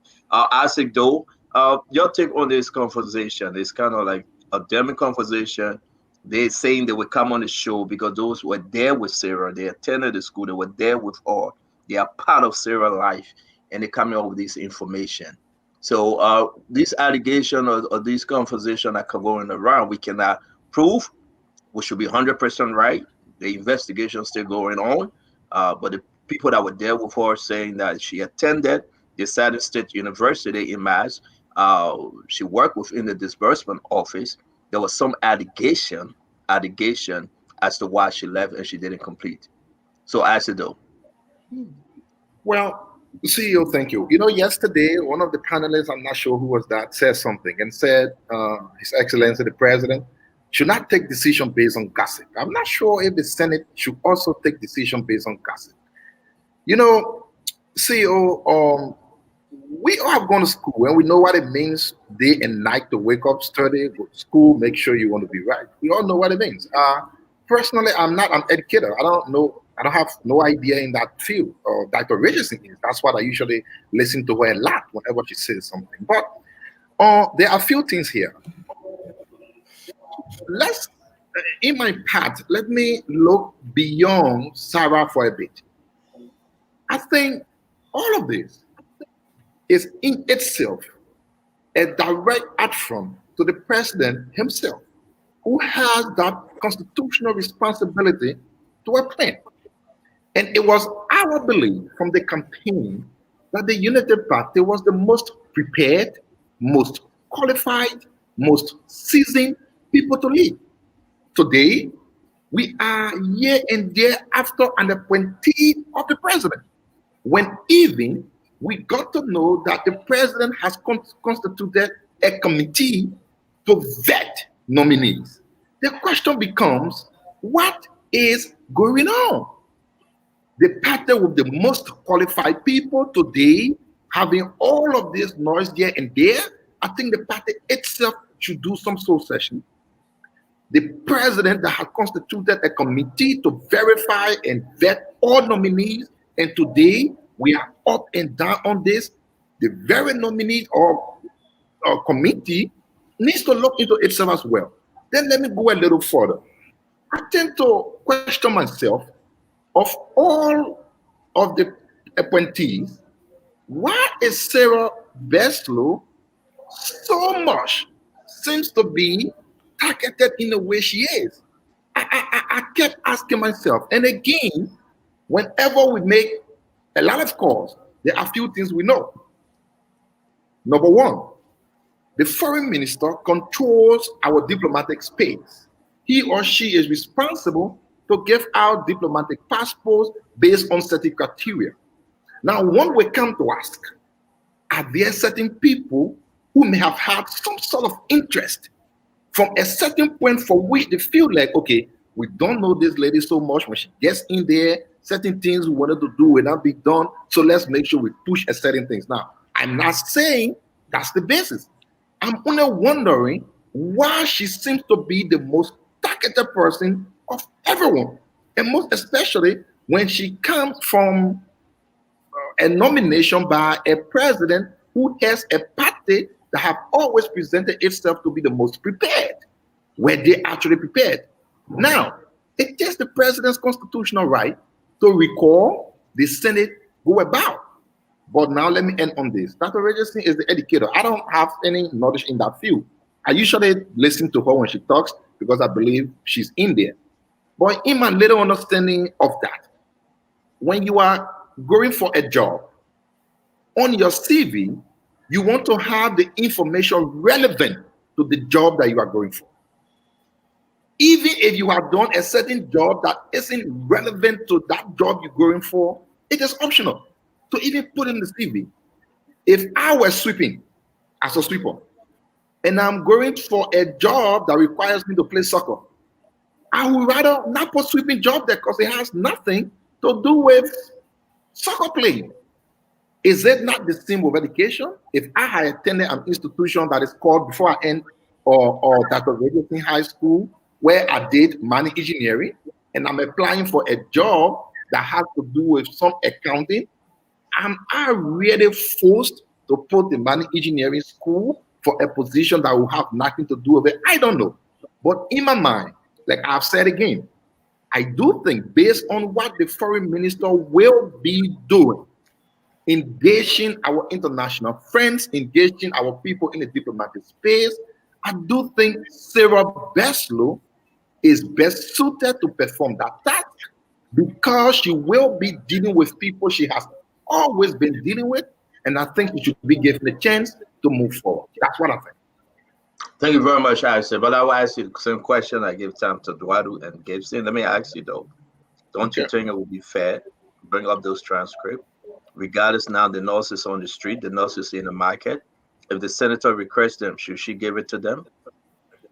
Well, see, I want us to be careful how we change the goalpost just because of some Facebook gossip. Now, is this going to be the standard? Is this going to be the norm? That when you are going for confirmation, you need to get your CV, your transcript, is that how we're going to change it? We don't know about 6 years of CDC government because anybody walking there. But let me say something now, because anybody walking there with their 2 hands up, once the person from George, people confirm them. Well, you can say anything, but let me differ with the brother 10 seconds. I don't have a problem. I want to differ with you 10 seconds. Brother, I want to differ with you 10 seconds. Resumes are not education focused alone. People mention certain positions because of responsibilities that you exercise in those positions. If you are a sweeper and you are going for a teaching job, you can talk about your sweeping job and how responsibly you handle the sweeping job. That's part of the process. And also, I want to say that you said everything right. Like almost, I said that she should be given a responsibility, but then you deny the issue to say that we cannot change the goalpost. There is no set rules by which the Senate can investigate. If the Senate decides based on the controversy surrounding your nomination and to save the state from disgrace and shame, they can request for additional information. And I think we are not being used to it because government in the past. Because as a government decide not to implement some of the strongest. It's not about that. I said we gotta go to the other people. I beg you. We'll come back to you. I know this is very strange to you because for 6 years, anybody George we are putting there, you all clap and say they are qualified. So this is a new day. Okay, for 6 years, you have Appointee confirming every card and doors that ran in there for confirmation. For 6 years, you have Sir Joseph on chair on executive, agreeing with every card and doors that Joe we are saying there. For 6 years, you control the Senate. Now we got new hair. I don't want to call the name they usually call you, but you have them in town. Folks like Darius DeLong, Yumbi Kanga Lawrence, Edwin Snow Appointee. Let's name them all. They have agreed to work together. Amara Kone. And all of them say we'll work together. So what if they ask you for those credentials? What's wrong with it? But let's just go back to the talking point because I want to bring in Glenda and Dr. Richardson will come in last on this conversation. It's very, very serious that she attended, again, the state texted me, she attended a certain state university in Mass. She did. They are saying because of some allegations, and I want us to be very clear, it's not from me. Our sources are saying because of some allegation that she worked within the disbursement office of the institution. A beautiful job that could have been added to that credential. I believe what I'm saying, whosoever was saying it out there, they are willing to confirm it. And I believe Madam Beslow have to come and speak on this thing, whether it's true or whether it's false. Glenn, where are you? But this is getting very interesting, though. So, hello, everybody. Hello to all the viewers. I think for me, the only person that can clarify or clear the air on any of these allegations is Sarah Beslow. She is the only one. But I also want to comment to join Mr. Gibson, what he said as it relates to a resume. So a resume can vary in how you format it, and it can also vary in content. And so whatever is included in a resume is what that person wants the current employer to know that relates to the job. So there may be some people may not include all of their job experience or all of their schoolwork because they only may be doing the directing, formatting their resume to that job specifically. Now, if people are coming up, there's just so many things that people are saying that it is important. And since I think Sarah has chosen not to speak now and to wait for confirmation hearing, I think I myself will want to wait to see what she has to say because there's just too many things that's coming up that where it is now, people will come up and say a lot of things, and she's the only one that can clarify that situation. But a resume can be subjective. A resume can be based on what you want your employer to know about you, and it's left with that employer now to go and say, no, I want full discovery of all of your education. I want full discovery of all of your work, but you decide what you want to share with them because it's subjective. You don't have to include everything. So I like what you say at the end. The employer said, listen, I want it. So therefore you should give it, right? That's it. Then she will have to provide it. If you want a job, you should provide it, right? You will have to provide it. In the end, she's the bearer of all of this. She has to be the one to come up and clarify. She has to be the one to show it to the Senate. Whatever questions they have, she's the one that's gonna. I mean, we all can sit here and suggest and say what we want to say, but in the end, this is about Sarah Beslow, and she's going to be the one that's going to have that burden of proof to disprove what's being said. Thank you very much. So a quick interjection. What she's doing is here. Yeah, just very quickly. She is right in terms of how the resume is designed. However, the crucial points in that resume cannot change. Even though you can tweak it, the content of the resume, but things like education and this on the resume is always consistent, irrespective of how you rearrange that resume. I just want to make that point clear. Thank you very much, Joalu. Welcome to the show, Ed. Again, while we're on this conversation, there's a lot of messages because our privilege to speak to someone, I'm not going to disclose that individual name. I was privileged to speak to another person that confirming these stories. To me, they are all allegations. I have no document in my hand to prove it. But the reason why we are sharing it, when Martin Cody came up, Dr. Richardson, since I'm coming to you, we beat on Martin Cody. Guess what happened? Something started following thereafter. So you're right, Glendy. The burden of proof now, I think, should come from Madam Sarah Beslow Yanti. She should be able to speak on this issue. But if it is true that the situation in Seven State, Mass, talking about your work within the disbursement office, and there was some allegation that led you to walk all of that or you were expelled, then it is concerning that Liberian people will pay attention, say, can you talk to us? What's going on? So, Dr. Richardson, let's hear you, and we'll bring in Conor Gray. I want to take a different angle on this matter. And the angle that I want to take is not about resume, it's not about experience, it's not about degree, but more about integrity, honesty, fairness, and knowing thyself. I don't think the issue is about resume, because I know we like degrees and resume in Liberia. That's something that we like. And I think, there are discussions about that. But if you go into represent Liberia, I believe that the things of integrity, fairness, honesty, openness should be very important, because you're being involved in negotiating laws, you'll be involved in human resource issues, you'll be involved in commerce issues. So those background, those issues, those people, personality, skills got to be sort of not questionable. And that's kind of what I want to just speak on. And I want to also say that, Stanton, when you come here and put forth information, I have to believe what you, to some extent, what you're saying, because I know the experience of how people just sometimes send us information, and you are giving some very detailed information about the issue. Although not everything you say is true and gospel, I want you to know that too. But the fact that you're saying that everything I say is always true. Seriously, ask Lenny. Ask Lenny. Everything I ever say is always true. Ask Dwalu. Dwalu wife came to the state and left, and that was a mistake. I said it.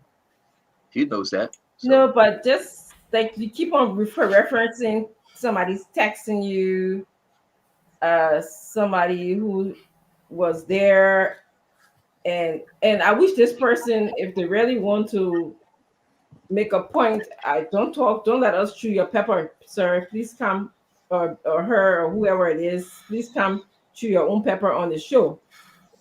But that's what I have to, and I just want to say, Liberian people gotta be, this whole thing about, people working for prestigious institution makes you the be it and all.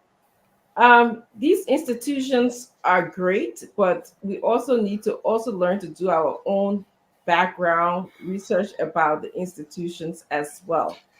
All right. How does that system work? What does it mean to move?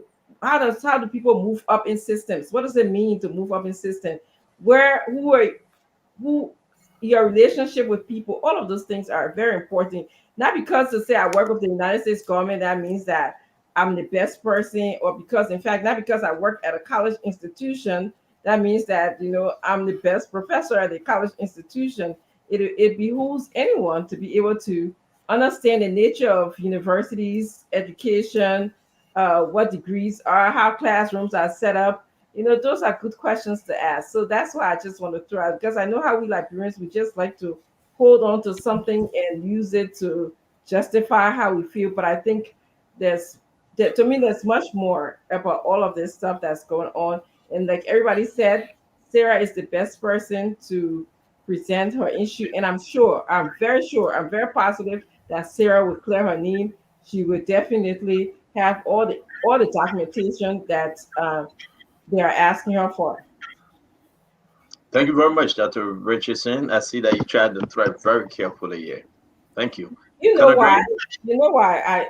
I was at Salem State. I slept in those dorms. So talk to us about Seventh State. I'm not going to talk about that because that's what you brought that up for. No, I'm not talking. No, I did. Eduardo just told me that you were at that university. I didn't know that. I know exactly where that place is. I know I worked there for a summer. I'm not even going. I was why just year, Dr. Richardson? Seriously, why year? Yeah, my son not going to go there. I don't do that stuff. I don't go around telling people my business. No, I said, why year you were at Salem State? No, move on. It's not important. I don't do that. My business about my circle, my friends. We don't. It's not for the I'm public. your friend. So can you text me and let me know why year? We're friends just on Spoon Talk. So we're friends just on Spoon Talk. All right, yeah. Just on Spoon Talk. So you can tell me why year? Kind of great. Mr. Eduardo, why year were you at that university, Eduardo? Well, you're breaking up. Say that again. What year were you at that university? What year that the person went to Salem State? How am I supposed to know that? I didn't say anything. Don't lie on me. I beg you. No, I say you. Uh-huh. What year did I do what? Hey, but this guy is delayed. Well, you have a bad connection. You're breaking up. What year did I do what? What year? I did have been to this dorm, like I said. Did I? You went? Are you hearing us, Eduardo? Are you hearing us? Oh no, I didn't. I'm hearing you now, Stanton. I did not go to Salem State. I never went to Salem, but I've been on the campus a million times. In high school, we used to go to Salem all the time for field trips, so I know the area very, very well. You know, we used to go there. Sometimes we drive all the way from Fall River to Boston. We go to Salem. You used to go there to look for who? You have family members there? I pleaded fifth. Oh God! And you see how they making me here? They won't be talking. Great talk to us. The message you have family member there. How are you take your time go drive on the people campus and you get no family member? So what is high school spring? Go drive on people campus to go no more. Mente goes on field trip. No, but Salem is a historical site, though. That's where they started letter A. You know where people. But that's not why Eduardo went to see letter. Eduardo wants to see letter. You read it online. A historical trip. Yeah. Eduardo left it at that historical. He ain't going to see letter. The man will drive 2-3 hours just to go read letter on board. That's not what the man was for. I mean, when went to high school, when you talking about field trip. Yeah. But anyway, it's field trips, high school field trips. What is the latest issue now on Sarah? You know, my observation about Sarah is like I'm suspecting some degree of posturing and arrogance.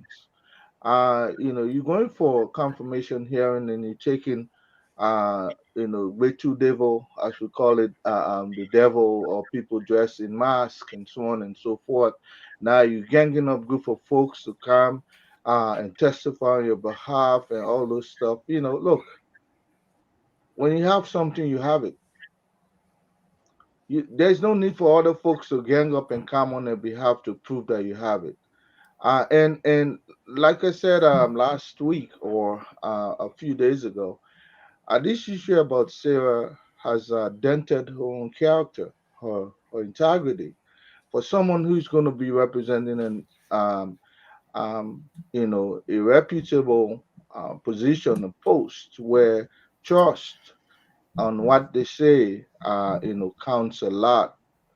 That portion has been dented. Anytime she appeared, there will be this stigma. Oh, you're the lady who comes, blah blah blah. You know, and that's why, in the interest of the nation, in the interest of a position, she should back up. Like I said, she was not born to be foreign minister.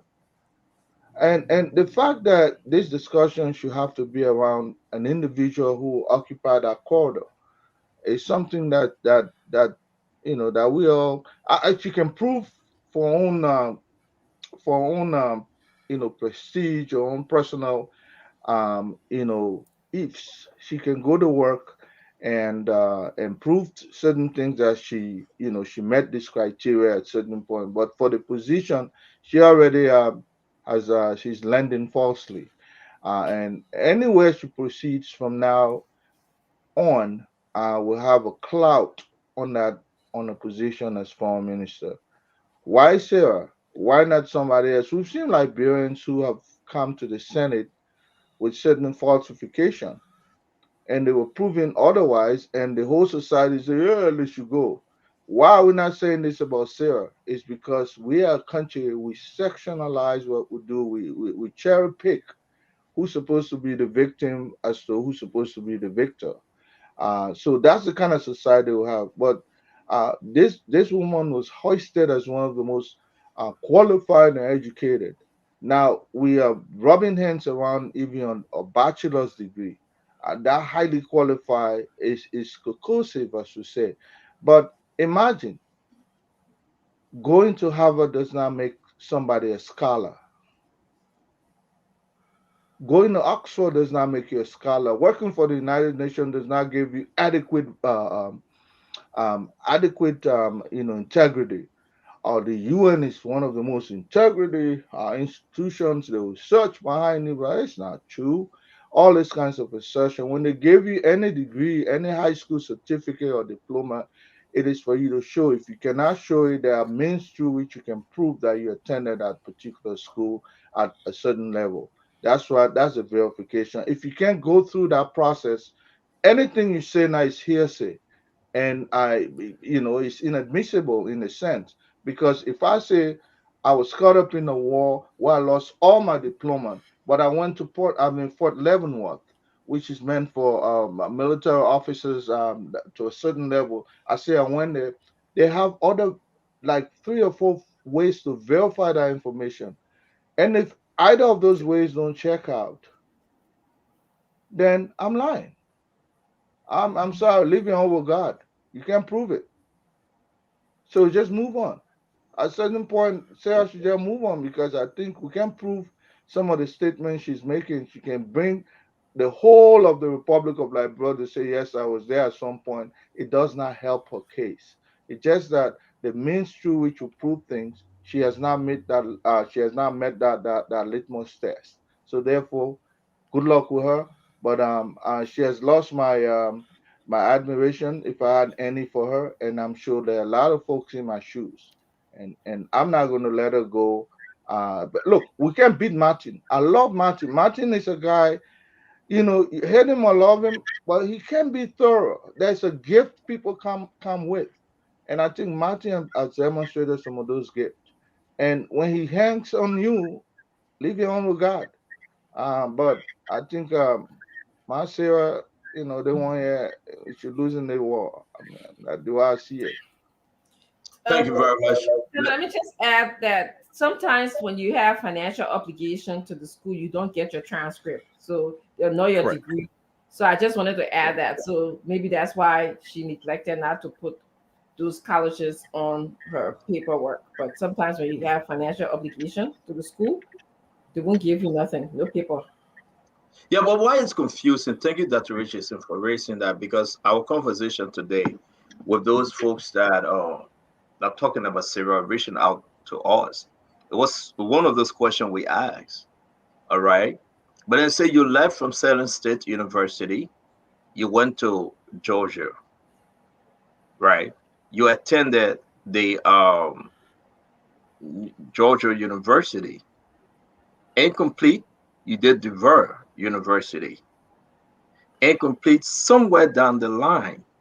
If it is true that you went through all of those 3 different universities, my question to Ellis Coffey, the birthday boy on the show today, happy birthday to you. Thank you very much. And what are you doing here? Today, a birthday is supposed to be celebrating. Yeah, I'm celebrating, right? My birthday, I'm celebrating in a special way. The beginning part, since this morning, I've been going from house to house, collecting my birthday gift and celebrating. So you want to collect a gift from us on the show now? So I came to collect my own from spoon today. That's why I forced myself to come. But I hear. But so then that it's a wonderful day. You start because you brought the thing on I will ask you a question. But I want to say welcome to the show, Alex. Let me ask you, this information log, whether these are allegations or information reaching us. They talk about the 3 universities that Sarah attended. It's not on her document. It is nowhere close to her document. I think Gibson raised a very serious issue. But if they have been requested by the senator, especially the chair on foreign affairs, DeLong, the co-chair, Sir Joseph, don't you think it's important that Cyril just tell the truth, nothing but the truth, and just give all these documents? And so help me God. It's I think this whole issue, I've been hearing it has nothing to do with her qualification, her job experience, or everything else. It has nothing to even do with your degrees, and because I tell you, stand on some people that I don't even know where they are. And then Martin calling me in here, he causing trouble because the other day I was looking for my project management certificate, I couldn't find it. Because I wanted to make sure where I put my paper, and you got scared. Have the paper in my hand so that when they ask for it. Because in America, nobody now ask me for a document. All the BB job who in America, nobody now ask me for a document because they know how to find it. But it has to do with an issue of integrity. Now, I taught at the University of Liberia from 2007 to 2019 when I left Liberia. So that's 12 years. I struggle with the children calling me prof. I said, no, they have not made me a prof. There's a process. But not until I took a bunch of, when we're revamping the accounting curriculum, we went to University of Michigan, and there too, they started calling me prof too. So I asked that question, they said, no, it's a culture of the academic environment. But when you write it to your name, that's where the problem comes in. That's where the issue of integrity comes in. So everything you put on your resume, whether you inflate it or not about your job experience, but when it comes to degrees and certificates and stuff, you must be able to deliver that. So in this case, it is easy. The madam should be able, she has a social media group, she went for president. So she should have a media team. She doesn't have to speak herself. You come up and say, you don't even have to show the people. You don't have to act like some people are putting it on Facebook, the copies of it. Just a little statement, because I know the executive that recommended her or nominated her, she have to prove to them that, yes, I have my certificate, and she has to prove to the Senate. So what is wrong with her using her media group to say, oh, this madam has this certificate, she attained then, she attained then. So this has to do with integrity. And if she misrepresented in any way, then she should be withdrawn.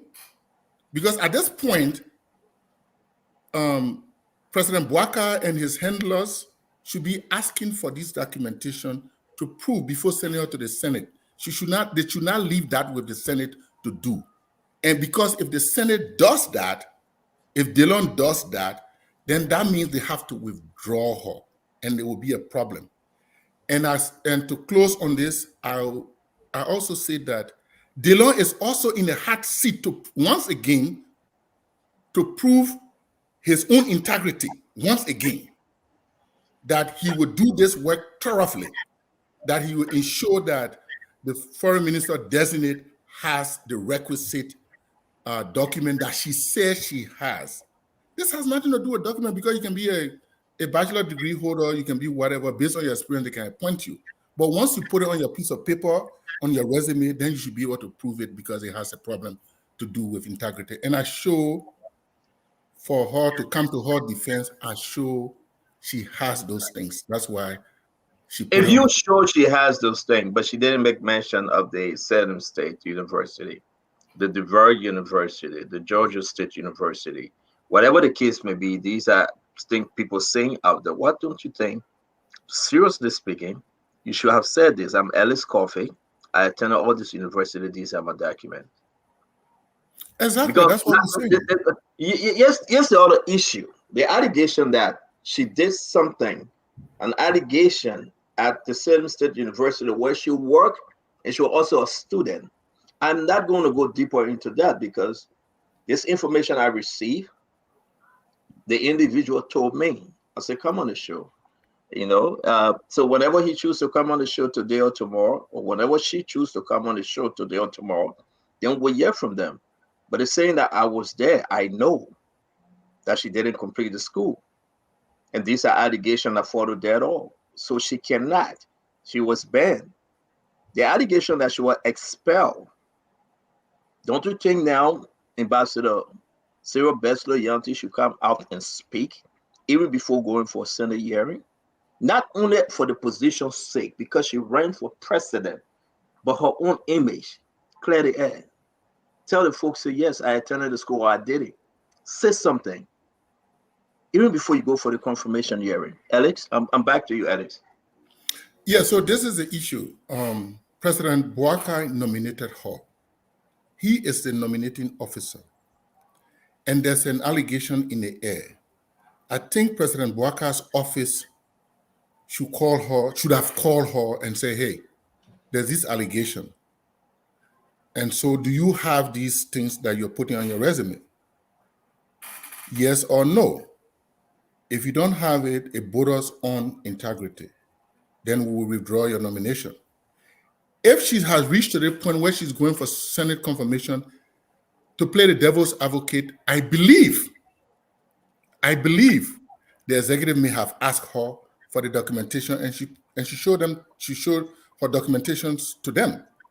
And I also believe DeLong, who I support, who I believe are supposed to believe in, would do the right thing by the people to ensure that this cloud of integrity issue that is hanging around Madam Beslow, he will ensure that it is resolved expeditiously, that she will present this documentation to these people, to the Senate Committee on Foreign Affairs.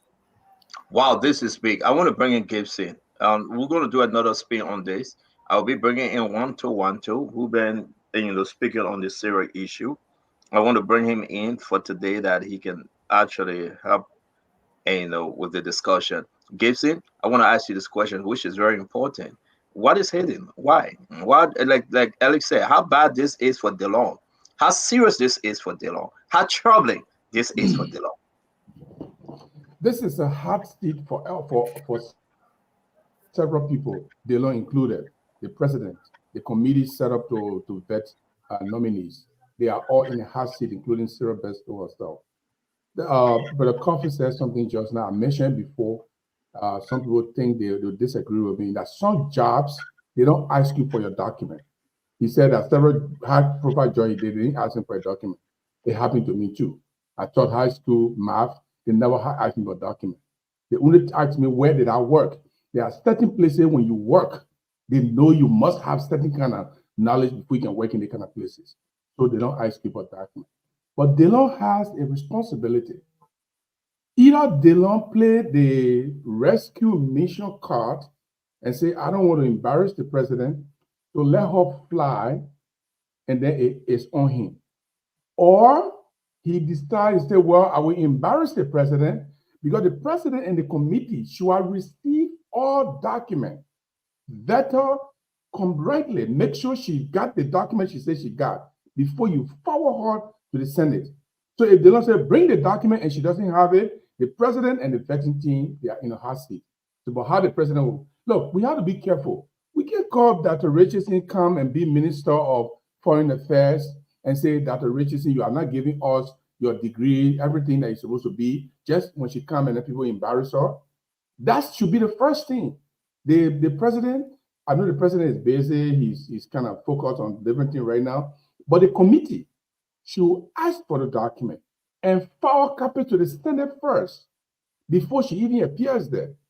So if DeLong wants to play the tough card, he might end up exposing the committee and the president. If DeLong plays the Unity Party and the not Unity Party, but the rescue train card, he might sweep everything on there and he can go ahead and confirm her, and then there's a new message going out there. But I don't think they should let it fly. Let her explain herself. Like you said, Stanton, it's not hard. I can go to Liberia now. They appoint me to be president of Grand Jeddah County. Then I say, I'm a master's degree holder. No, I'm not. I'm still doing my master's. I can go and claim it. And that's where people got problems. So if you keep lying to people, then you have to justify your lie. You have to bring the documentation. And that's very key in this.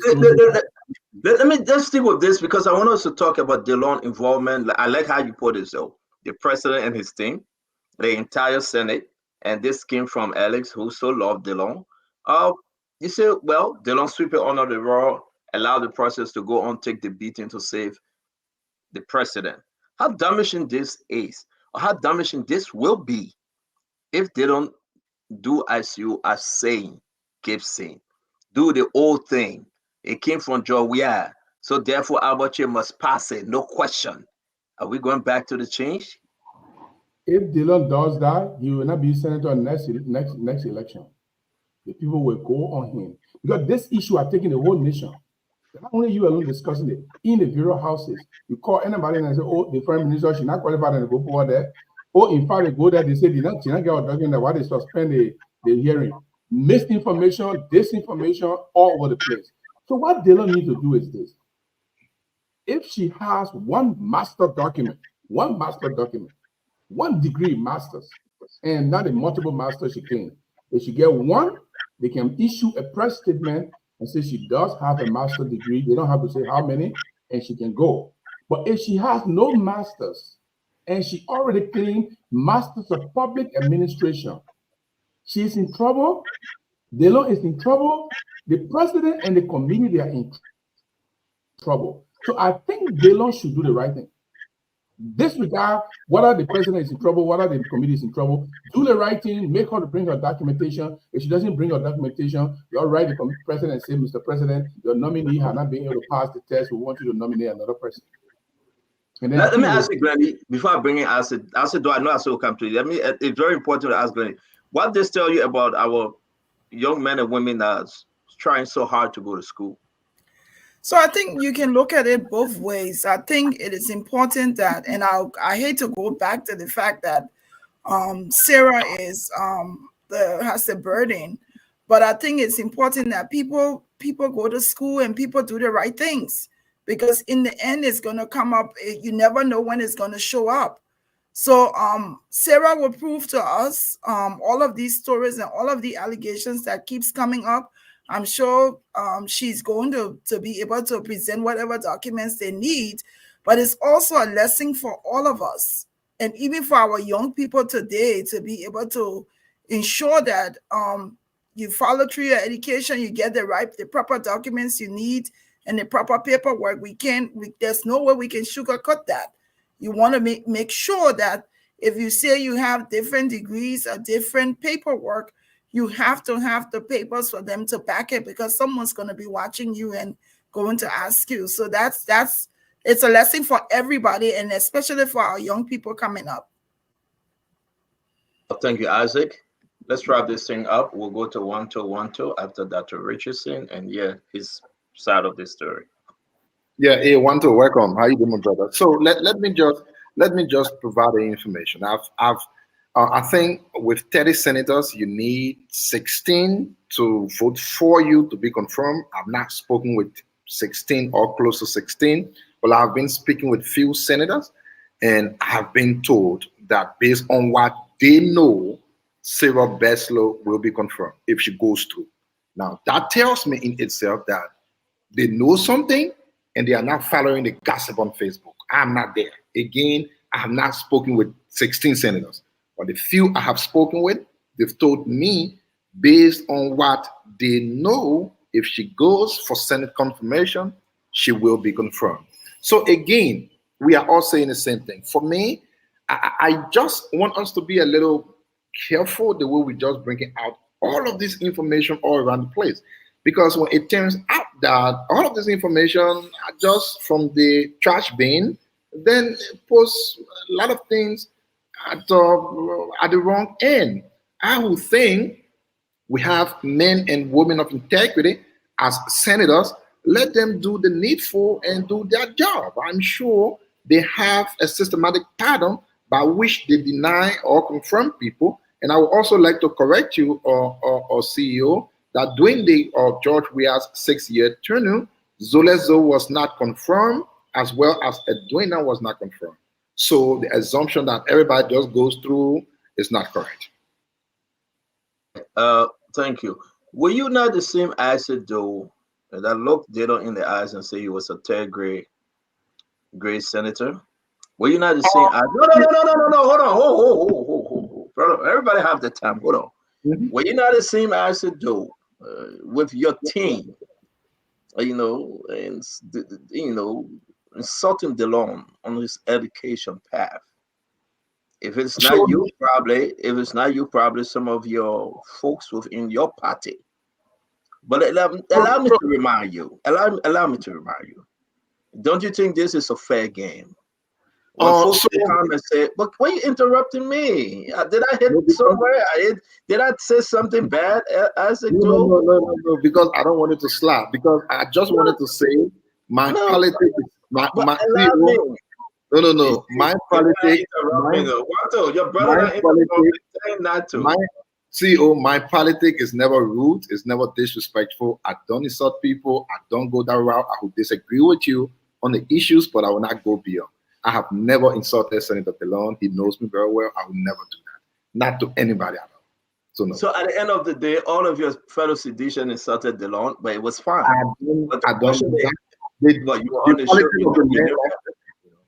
But the question, the integrity of some of these documents is a problem to you. I think this is a fair discussion. I do believe it is fair because there will be no way we can twist this information. The reason why I asked Glenn is because a lot of young men, like let's know what Alex said, 12 years. He taught at the University of Liberia. Guess what? People can look onto him today and say, Alex, thank you very much. You helped me out. You taught me well.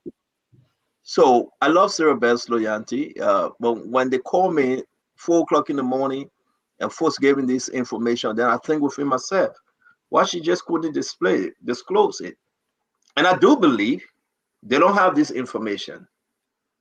I do believe they don't have this information. I do believe members of the Senate have the information. And I can say to everyone, no one called Isaac. Isaac is bluffing with his cheap propaganda. That senator called me and they said she will be confirmed. No one called Isaac. Isaac was no, I didn't say hey, listen, hey, Glenn, talk to your friend, man. Come on, I say you want to act like he got contact with all the people that are in government. Give a chance, I say. Yeah. They are new people. I don't know them. The people that they are new. So you mean I know no senator? See, you know them, but you making it seem like you got contact in every aspect. I'm sorry that. I would just say that nobody called Isaac. You forgive him. Let me bring in Wanto, welcome to the show, man. It's good having you for the first time. How you doing? I'm very good. Thank you, CEO. And I love the objectivity in the conversation, especially for giving me the chance to speak. It's a pleasure. This is actually my first time on Spawn, and phenomenal work you've done with this institution and media.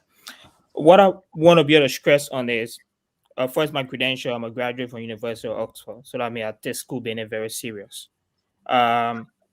Credential issue is a critical conversation, especially in our modern day space, as we talk about the progressiveness in learning process.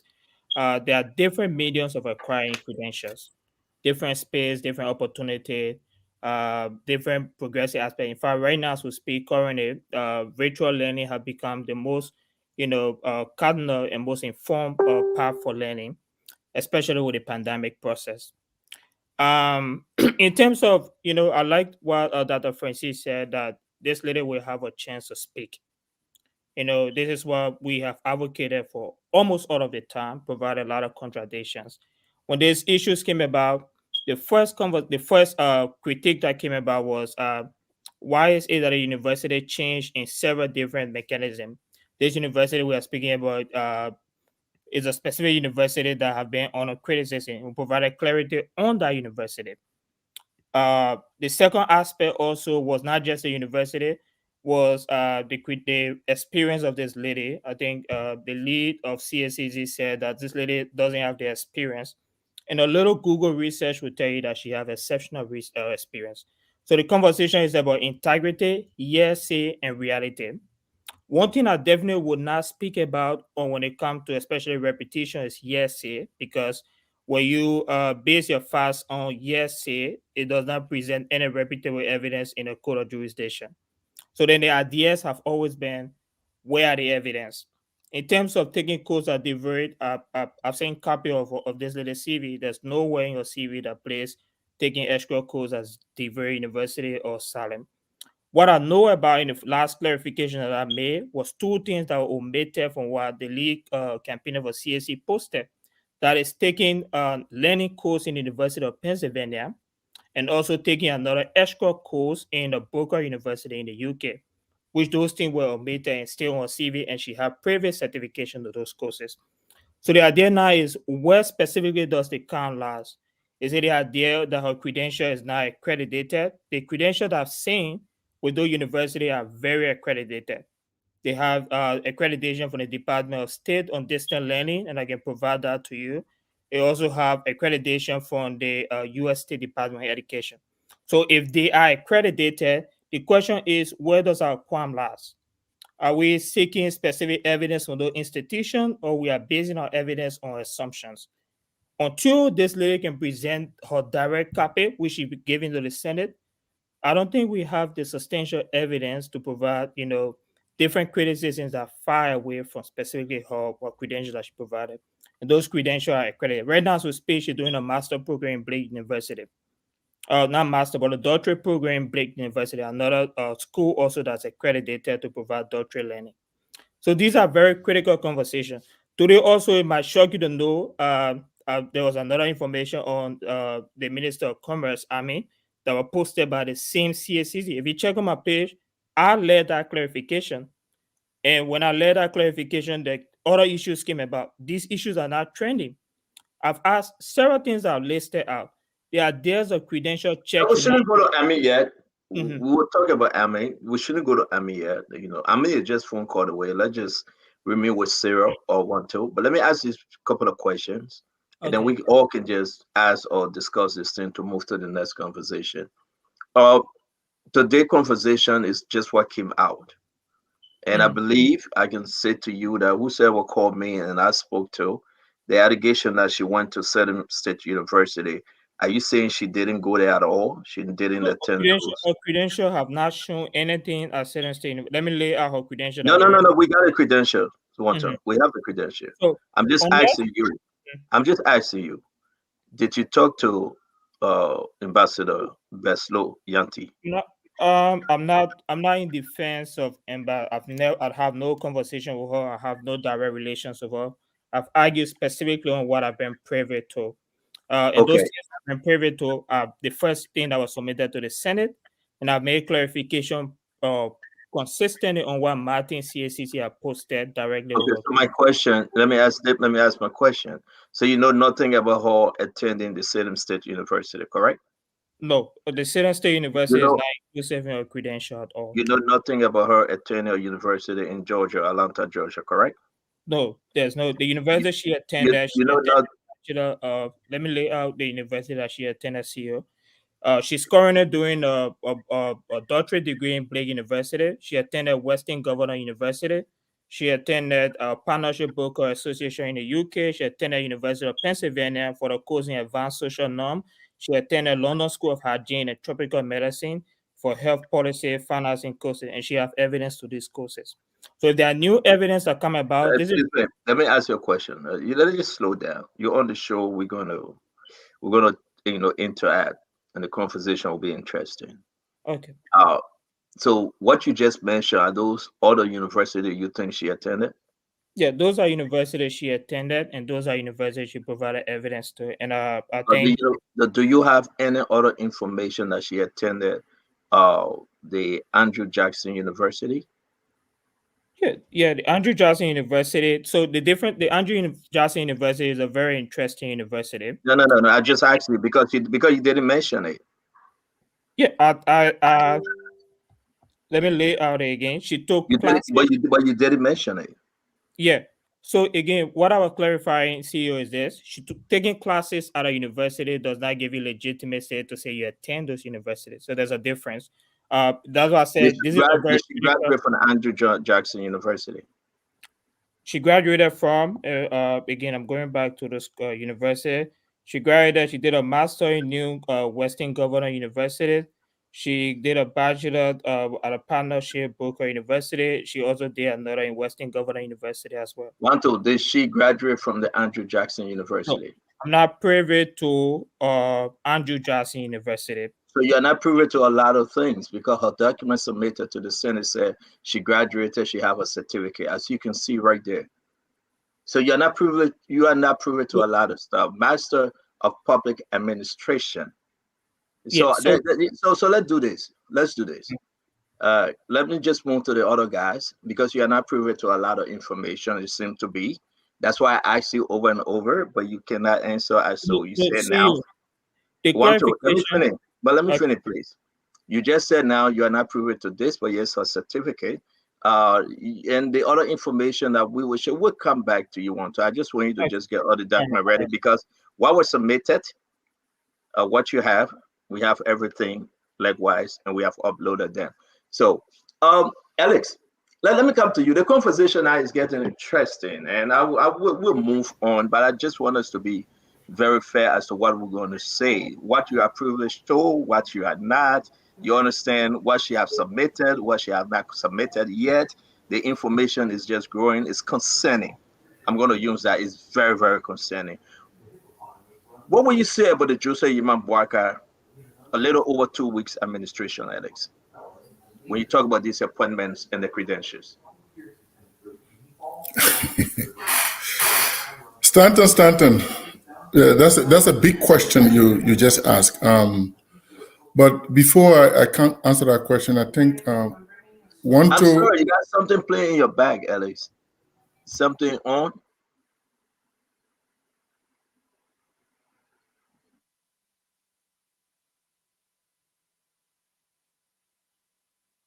You are now muted, Alex. Yeah, I think he's asking somebody to turn it down. Yeah. The birthday music. Yeah, go ahead. So the party going on the other side, my brother. Sorry about that. So Wanto seemed to be a smart gentleman, but initially I thought he was a spokesman, spokesperson for or a media representative for Madam Baslo, but now at least he clarified that. Looking at the President Joseph Nyiman Bwaka administration for just 2 weeks, my personal impression is that there are, and I will be fair with this, there are a lot of missteps so far. Starting from the inauguration, that could have been very fatal to President Bwaka, let alone with all the other things that happened. And then the security lapses that have happened to the extent that somebody could approach him and touch him, that person could have had different intention, that person could have had something bad, which we don't wish for. We wish for a good country, we wish for President Bwaka to succeed.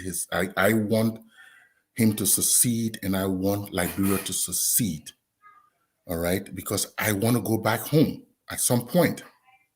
That is our country. There are so many people that want to go back home.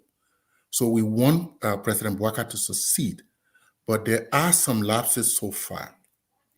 Then we come to the appointment. This issue of you make one appointment, then you withdraw it, then now we're talking about issue with Credential. Don't get me wrong, I'm not the guy who, one time I landed on my papers, my friends went to my house and saw my paper, I got ashamed and I took all my paper, I put it in a carton. But I'm not a believer of Credential. I'm a believer of performance, all right? I believe in you getting the job done. And that's why you come to work once you get the job done and we can succeed for our country and for ourselves is what matters. But the way things are going, it is concerning. With the appointments, it seems as though to me, there was not a grand plan. This, Stanton, and everybody on this call and everybody is listening, these things are simple. It's simple planning. We have the government of Liberia, the whole structure. In fact, I have it on my computer. The whole structure of the government of Liberia from ministry to ministry and all the appointed positions. You can easily do it by, that is a one-day job. One person can do it. You have the whole structure. If you want to align, say, okay, based on loyalty, based on competence, based on party affiliation, based on county or tribe or whatever, you can do that. And then start plucking names. It seems as though, to me, sitting down from afar, some of the planning was not done. So it looks like now we are scrambling. We are scrambling, and there seems to be no control, at least from a distance from what I'm saying. It may not be a matter of fact, but the way we are talking about certain positions being withdrawn and other stuff, that is where the problem is. So it is concerning, to say the least, Santon. Okay, Ellis, thank you very much. I'm going to ask this. No, if you know what ask it, let's go to Dr. Richardson. I think as this spoke. Dr. Richardson, here we are, the same question. Most of this information, some people like Mr. Wanto. Wanto, is that your last name or first name? Actually, hilariously, my first and last is the same. Oh, I want human being with two first names. Yeah, it's Wanto T Wanto. Okay, so Wanto said that the issue remains. Here we are. He's not, too averse with all of what information like the rest of them we're discussing. I I've been following his writing on Facebook, but we are here to discuss the issue. It's nothing personal. What say you about this government now with all these back and forth appointments? You throw it to the Senate throw it back to you. You pause the nomination, you withdraw the nomination and say, oh, that was a mistake, that was a fake list. The issue that things are not moving like folks expected, though they say, what do you say about your expectation? Something was said about expectation. We don't know why it's Vanish. Hey, yeah, I know y'all going to run there. So are we managing our expectation now with these appointments? Because we have to ask the question, why are we here discussing the foreign minister position with these problem of credentials, education credentials, allegation of fraud, allegation of investment, allegation of so different things? One of the report that we received, and I don't even want to go there, what took place in Georgia. And folks are telling me they have passed this information to the Senate. So it will be interesting on Monday when they start asking about your activities in Georgia, your activities in Mass, your activities, all around the world. So talk to us, Dr. Richardson. Why are we here?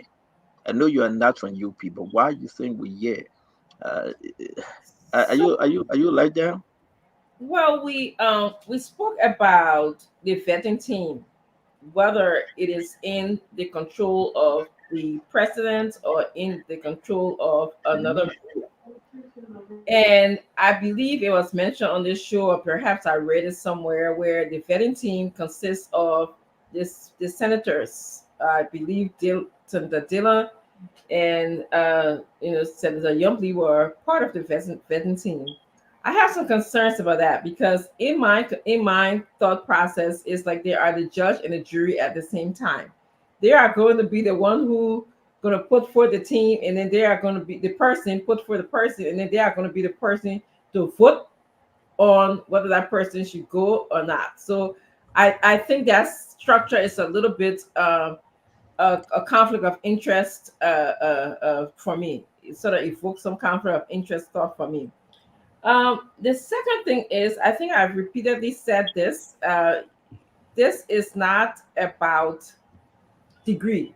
If that was the case, as someone who's been in at a university setting and who have hired on my own practice, have hired people before, well, just tell everybody, just send a degree and will not have no interview, will not have nothing, you just send a degree and then I hire you. But just this last week, I was in the process of accepting applicants to the PsyD program. One of the things that I spent before I even get to see the person, you send a personal essay statement and make sure that that personal essay is consistent with your degree, with your school. We also ask you to bring in your transcript.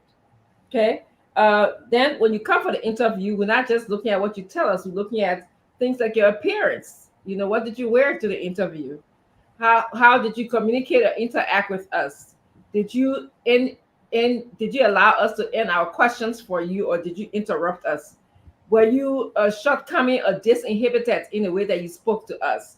Your social skills, you know, what do you do when you are discussing things outside of psychology? What do you like to do? How do you take care of yourself? Self-care. You're going to be in this program for 6 years. You know, how are you going to take care of yourself? What do you do in a classroom setting if somebody says something offensive to you? All of those things we want to know. How you present yourself, those are things we want to know. So it's just not about degree. I'm saying this it is about integrity, who you are as a person.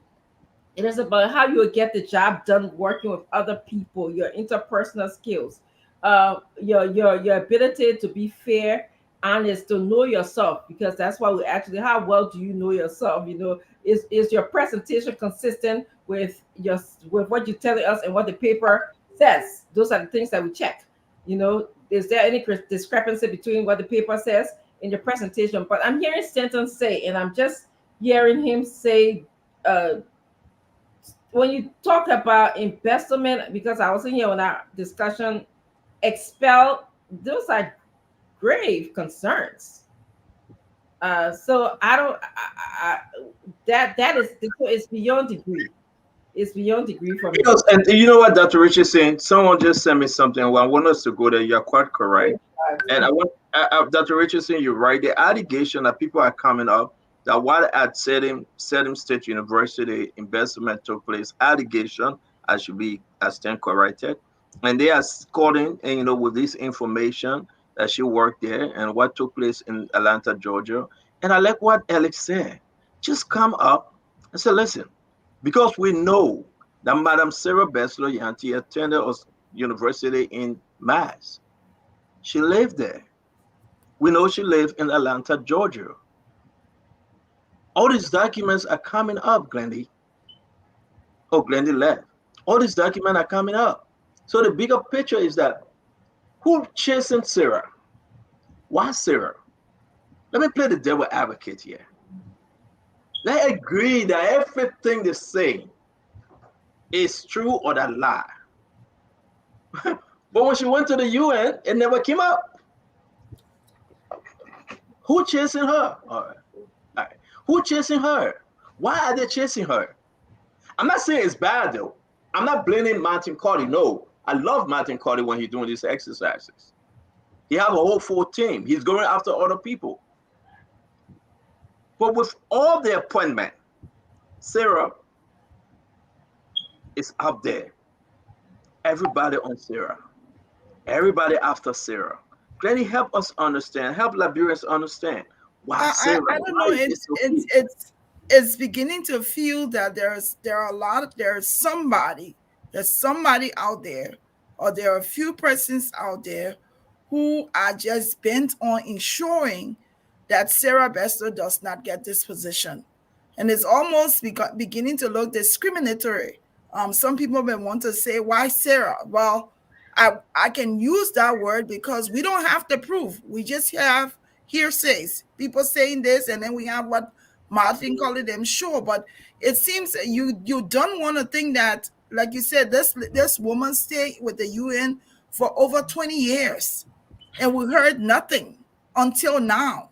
So why now? What's going on? What's the problem? Why is that person coming up now? So it's almost like there has to be someone, there has to be a reason why this person or whoever it is.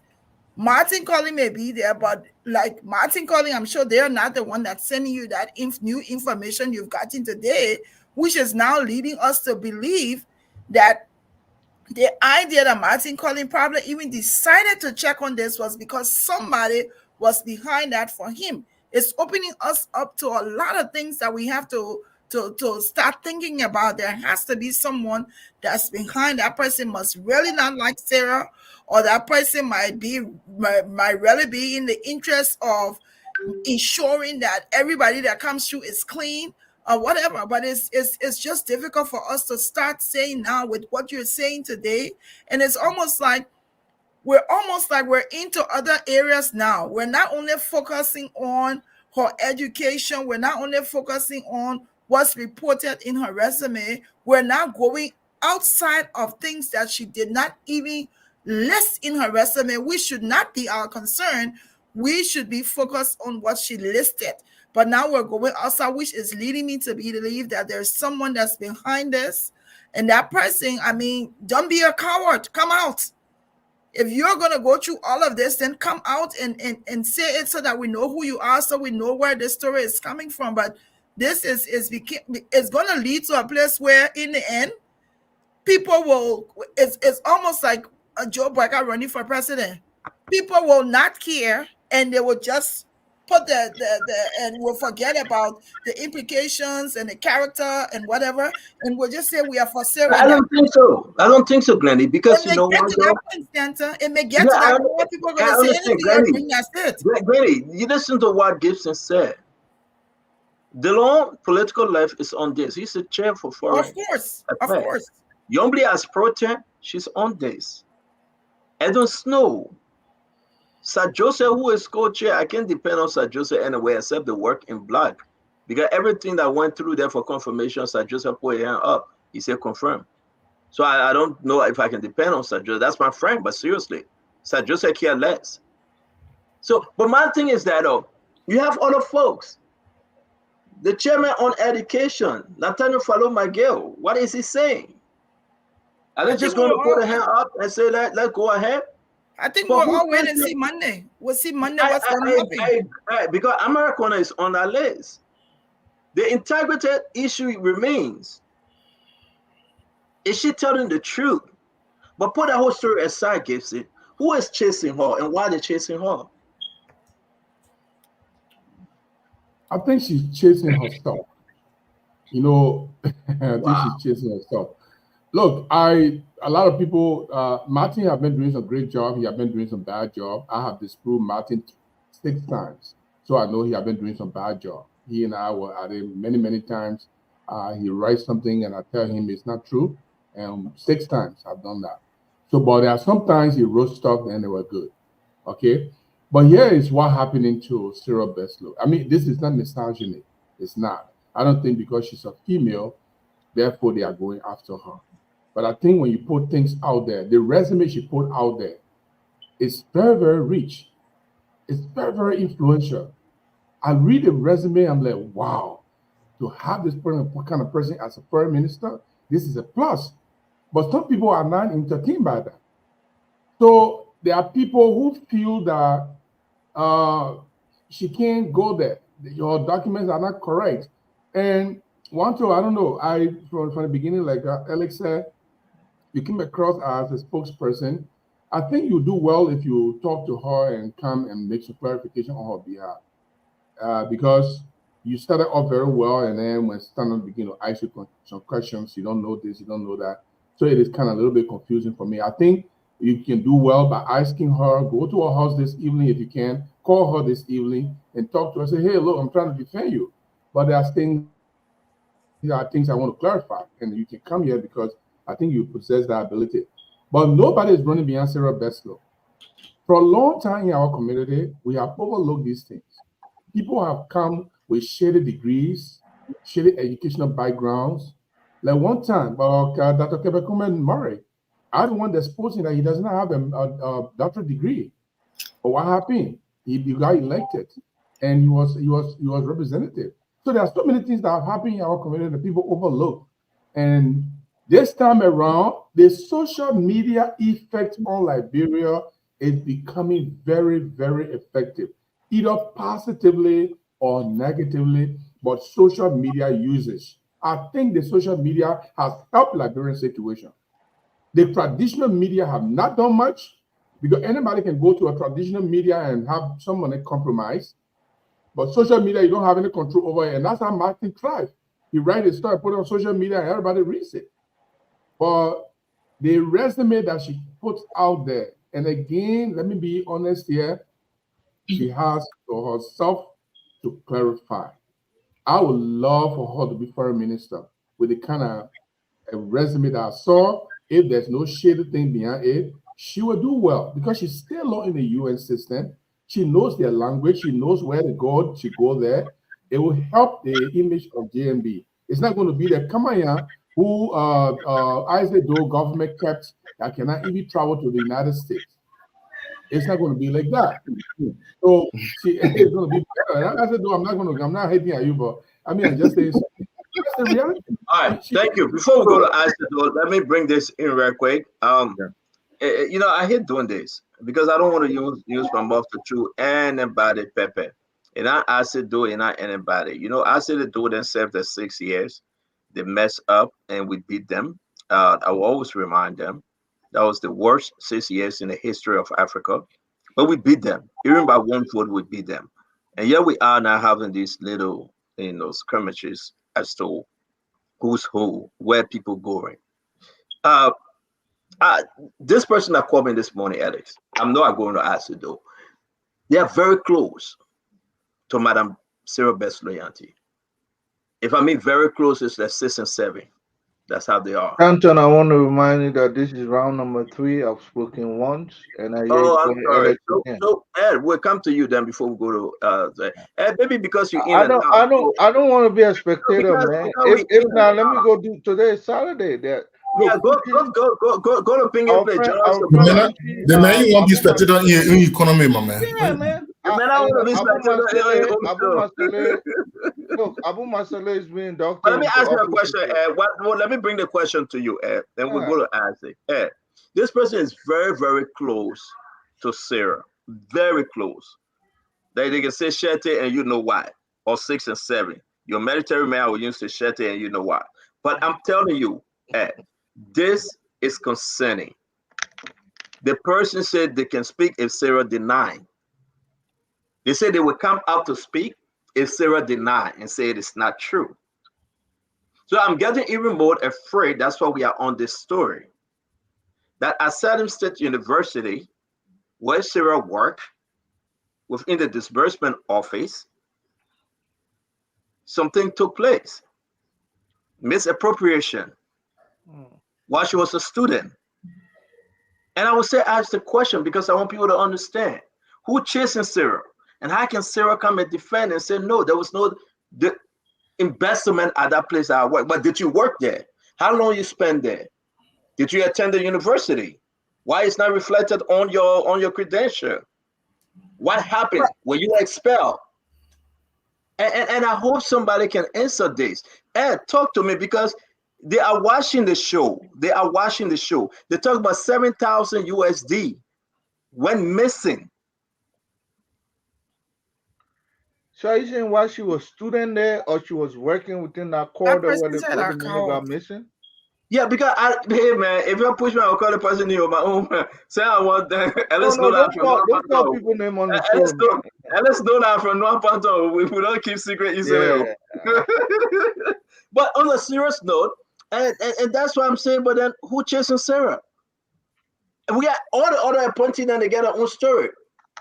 But for Sarah not to, if it is true that she didn't include these 3 universities, one of which one to missed, the Andrew Jackson, credit on the show, he missed it. Then where we are, Alex?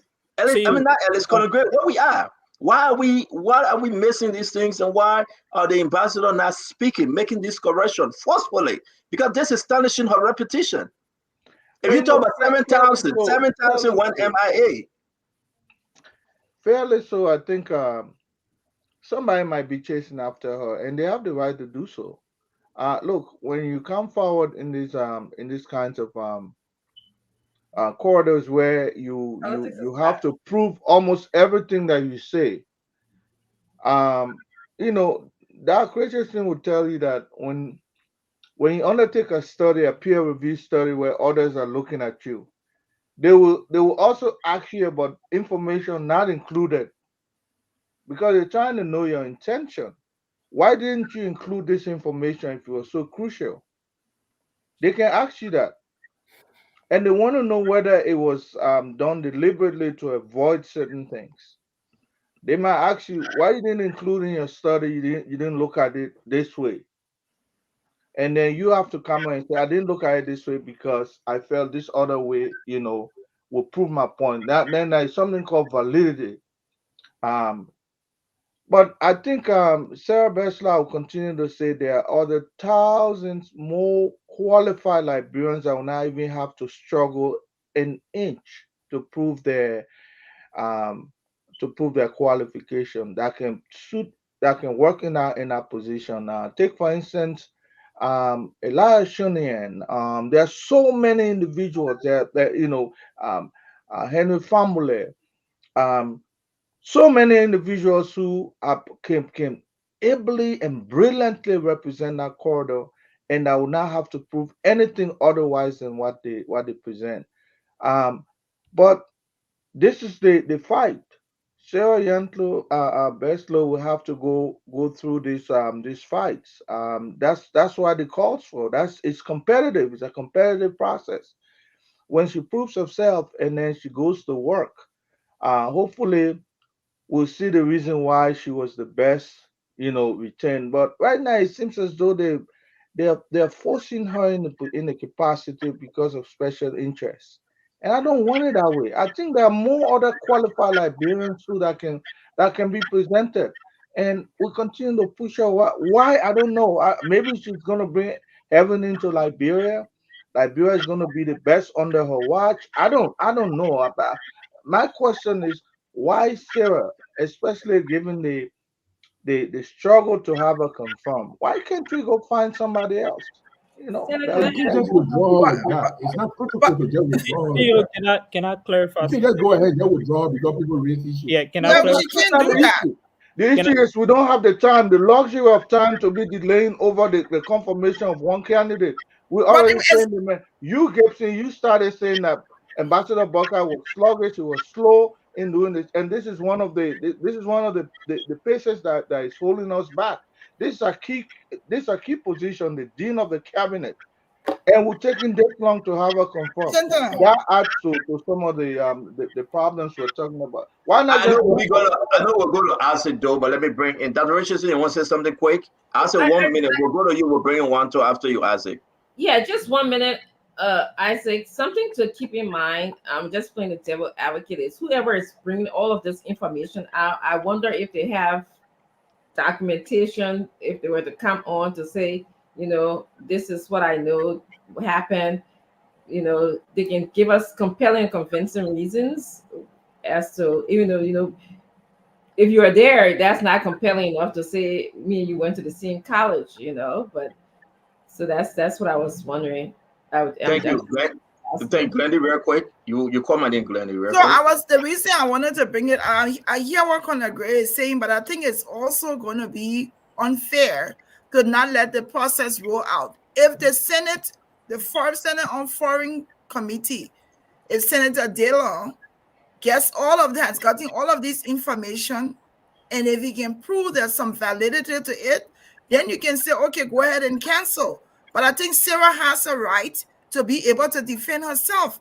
And if they're not going to withdraw her name, then when she goes to the hearing, they have also the responsibility to ask these questions. I don't think it's fair to say let her withdraw when we don't even know what her side of the story is. We're reacting to what we're hearing. We haven't heard anything from Sarah. So Sarah is almost like needs to get her chance to say her side of the story. We can't ask her to withdraw. We can't do that. Thank you. But I can announce because they want me to announce that they spoke to DeLong and they shared this information with DeLong. Everything I say on the show, I can now announce it because they are texting me back and forth that they have spoken to the chair on foreign affairs, Senator Abraham. Why did not come in Hold on, Glenny, hold on. Tell that crew team. I'll come in again. I mean, he can't be doing all the hairs to let them talk. Glenny, stop. Glenny, we don't have whistleblower privacy on this spoon talk. Don't stop that. But again, let me say this while we go to how you call him, Isaac Doe, which of course I really don't want to. I want to jump over him, but I have to because he's on the show. But on a serious note, though, how important it is real quick, I said, don't give me 30 seconds. I'm begging you. Alex, how important it is that this person say in their capacity, they have spoken to the chair on foreign affairs. And every information I'm saying here today, they have given those information to Senator DeLong. Alex, are you with us? I'm here. I thought you said I'm giving you 30 seconds real quick before we go to Isaac. How important, because you brought up the DeLong issue and the seriousness to this, how important it is to give all this information to Senator DeLong. Yeah, but I mean, like I said, I'm not a fan of all this degree stuff, but this is a situation where an issue has come about. So, like I said, either the executive should validate this stuff about the degrees, or the Senate, because at the end of the day now, the ball stops with the Senate. The Senate is approving or rejecting authority. So, and the Senate is the people's deputy. So if the people concerned, the Senate should be the one to stand in for the people to do what is right. That's why we say what? The government is 3 branches, is check and balances. If the executive made a mistake, the Senate should be able to checkmate that mistake in this instance. So that is why it is critical for the Senate to play that role. Thank you. As I'm going to bring you in, the WhatsApp number is up. If you have anything you want to contribute to this conversation, today is Saturday. We must leave from here 2 minutes to 7 Eastern United States time. 2 minutes to 7 will be other year. That will be 2 minutes to 11. We keep the 2 minutes to go. All right. So we're just saying to you, 2 minutes to 7 o'clock will be other year. So therefore, we have about 31 more minutes to go. Minister Doe, your take. The WhatsApp number is up. Okay. We really want to tell you, if you have anything to contribute, please text or call on this WhatsApp. Tell us what you know about these different allegations on Ambassador Sarah Beslow Yanti. Former minister, talk to us. Yeah, are you hearing me? Yes, you're good, Isaac. Okay, so you know what? I just hate the position I'm in right now. Let's just remember, I'm a sedition. I am here defending an action from Unity Party. I hope the UP folks will agree that I can defend UP at times. You know, says Glendy, I'm so thankful that you are beginning to see from afar. Well, let me say this on this record. Stanton Waterspoon knows 3 persons after Sarah. So let me tell you. You just degrade is the you know what I say? You can say you act like close. You see, no, he's degrading me. I'm not paying attention to him. I just about he's talking because he can measure my level of understanding by that statement. No, he's not. So I will not see it like you. Stanton Waterspoon knows 3 persons that are after Sarah. He knows it, and he knows it very well. Now let's go down the list a little bit. We have talked about education business all around Sarah alone. Now we are talking about why she was dismissed from somewhere. Let me remind you that Mr. Barker's pick to lead the LDEA was dismissed by former President Sirleaf. Have you heard anybody beating on that, on why he was dismissed? No. Let me also remind you that former Minister Eugene Fagon, who is one of those people we are all asking to get employed, was dismissed by President Weir. You see anybody care why he was dismissed? On yesterday's show, Councillor Cooper Kura mentioned himself of something that I didn't know of, that he was dismissed by former President Doe.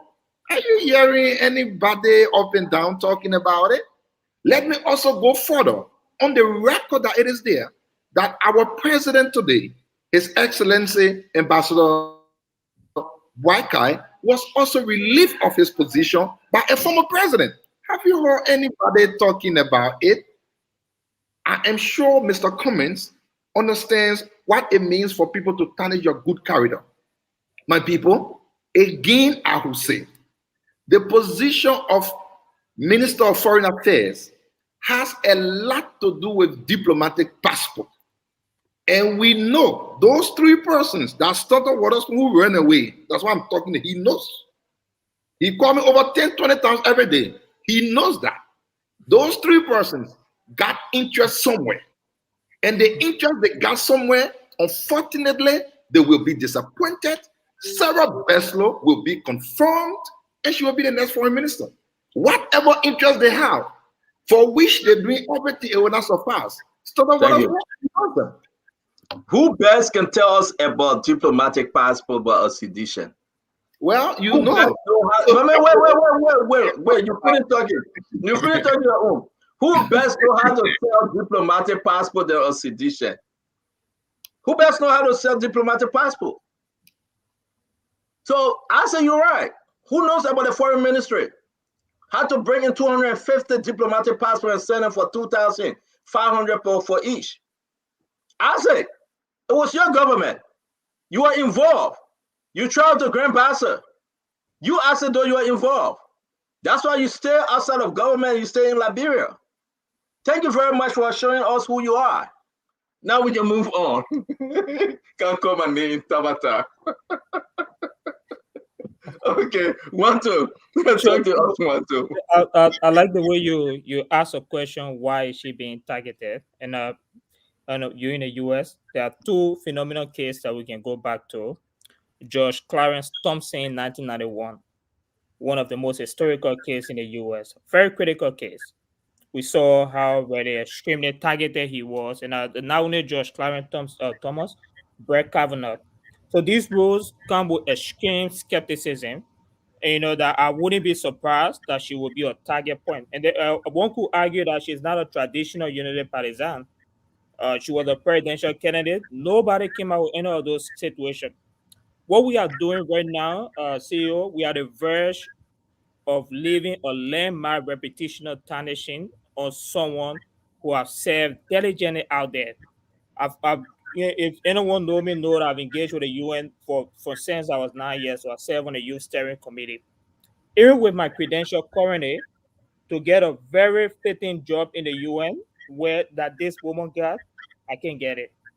This lady was appointed not just by anyone, but the UN Secretary General Antonio Guterres. Let's not forget this. I hear Connor saying, why is she the only person? Yeah, she worked in Nepal. She led $83 million funds in Nepal. She worked in South Sudan, led a legacy in South Sudan, in one of the most contested diplomatic hot zones we have in the world today. So she has the credential about it. Do I think that the legitimate concern on integrity are very good question? Of course, I will be concerned about integrity and morality, and that's where the question is. So let's not make no mistake on qualification. I think it will be unfair. It will be using those kind of statements on someone who has spent 20 years at the highest place. In fact, she was Liberia's highest diplomatic member at the UN, and those records and facts they are there. A little Google will help. But then let's come to another issue which I want to talk about. I didn't make a mistake on school. The question was too hard. The way you place it, you're a very interrogative person, so a little bit left, a little sleeping slope. But if you go back on my page, I've written 6 different articles clarifying different positions that have been listed by CSC. And I also clarify the issue of this university, Andrew Jackson. As we speak currently, this university is called Bottega University. It's part of a name-changing university that exists. It just started with New Charter, Andrew Jackson, and Bottega currently. As we speak also, I did fact-check the accreditation. It's highly accredited by the Department of Distance Learning. And I can provide evidence to Bottega being accredited by the Department of Distance Learning. The other aspect also, CEO, is that if those universities are accredited, then we should be careful about hearsay, because according to the U.S. Department of State, and that was a great point that Dr. Fashins talked about. She talked about, will you provide evidence to those people saying that, she was fired, she was sacked? Those are very great questions. The Privacy Act of 1974 state that there's no institution that can give you someone documentation without consent, unless you have legitimate legal consent to it. No one can give someone job background without consent. No one can give someone fraudulent act without consent unless that person have it online. So again, these are critical questions we have to be careful about. This lady spent 20 years to this stage. Let's not, be the one to max her on hearsay. This is a reputational issue. We will damage her completely if we base our evidence on someone plotting her. Let me ask you a question, one, two. Yeah. One, two. Why are you doing all this writing? Why? Lot of things. One, I found myself. This is not the only lady I've defended. Real quick, because we gotta go. Just real quick. One is because I found myself in her. I just said I spent years with the UN. In 10 years to come. So my next question is that don't you think it is important, since she's going for this position, Dean of the Cabinet, one of the biggest so far, representing Liberia internationally all over? Don't you think it is important that folks can do these fact checks? Very important. I embrace it. I would never. Don't you think when the allegation comes up and say, well, these are allegations that it should be reported and folks should investigate, and Ambassador Beslow should speak to it? Don't you think it is important? The reason why I think a CEO that is right that she don't speak to it, because she speaks directly to the Senate. She's a nominee. She's spoken to the Senate on numerous occasions. Whether she speak to the Senate or she speak on the talk show, I'm asking you. Don't you think it is important for the talk show to run with those stories of allegations? No, the reason is because if she speak on the talk show, there will be new fabricated information that will come again. This is a critical conversation. No, I'm asking you. Don't you think it is important for a radio station, a talk show, to run with these allegations? A radio station can run with it, but I like the fact you professionally did it by saying these are alleged allegations.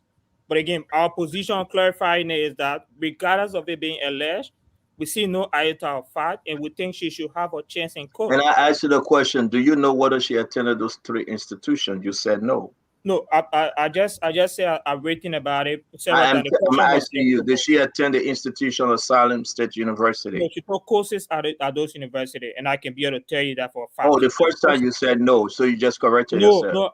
No, I said she took courses at those universities. Which university? Which university? She took courses at Salem. She took courses at the very university. Did she take courses at Georgia State University? Georgia State University. She took courses at those universities. It still does not legitimately. No. I just want us to be on record. Yes. I want you to name the university. So now you are confirming what we are saying, that she attended Salem State University. You just confirm it. Is it correct? No, CEO, again, I clarify that taking course at a university does not make you legitimately part of the university. No. You must attend. And if you attend, you take course. Am I correct? No, see, yeah, you can take online courses at a university, you're still not part of it. So again, does that mean that you're attending the university if you take classes? No, it means you no. Hold on, guys. Hold on. Let me understand. I said, hold on 1 minute. Let me go back again. Can you confirm? And everybody just listen to you, because nobody knew about Salem State University. One time, can you look? I know you're looking on your device. But nobody knew about Salem State University, about Georgia University, and about DeVere. All our conversation was on Andrew Jackson, Western governors. Today, the individuals reached out to us with the allegation that she attended Salem State University. She took classes there, but the individual said she attended. She was living on campus.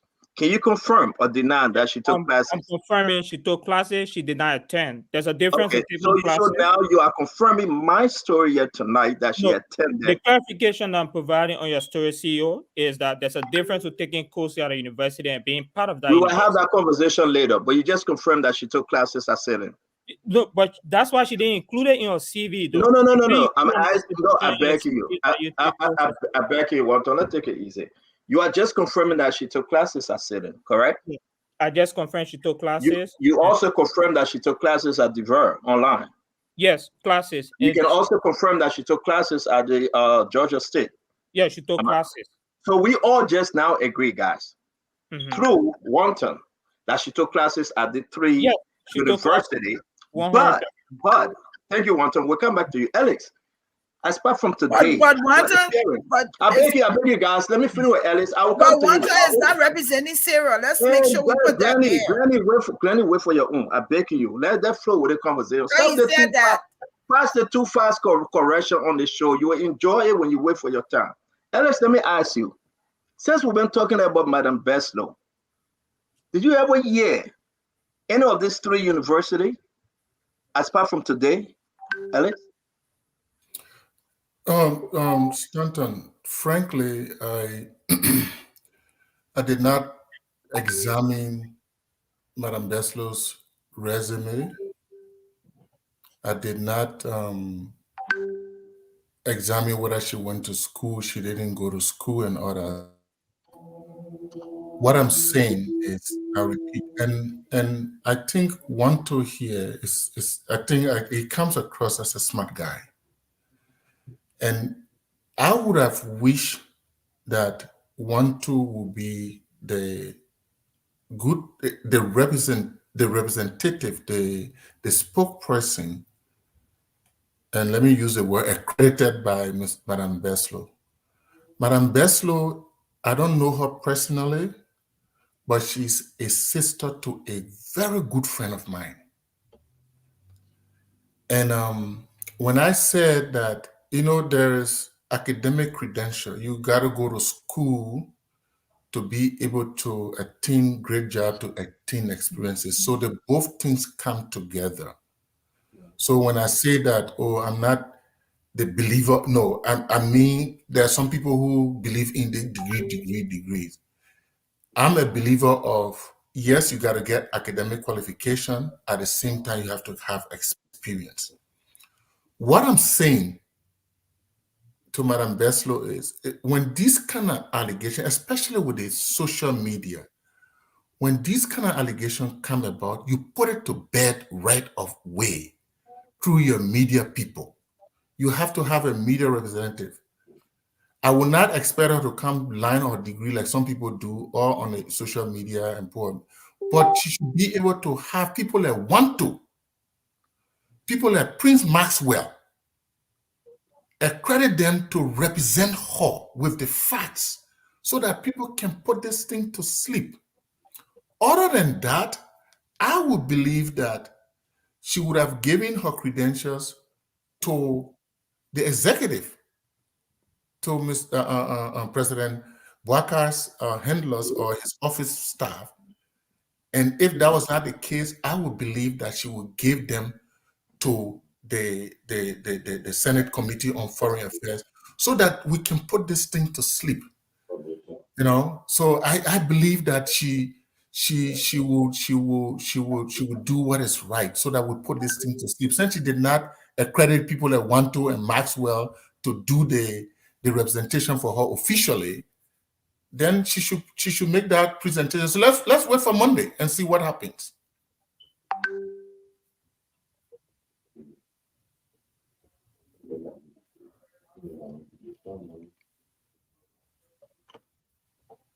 Stanton, we can't hear you. We hear you. I think he's on. I think he's talking to somebody outside of the show. All right, hold on, guys. There's a reason why. I'm so sorry. I'll tell you guys, but I have a caller here that want to contribute. It's very important that we listen to this caller, please. Hello. You care to call your name, but not to call your name. That's okay. But welcome to Spoon Talk. Thank you for having me. You are following the story. Can you talk to us? Where are you on this, Madam Ambassador Sarah Beslow Yanti story? I can.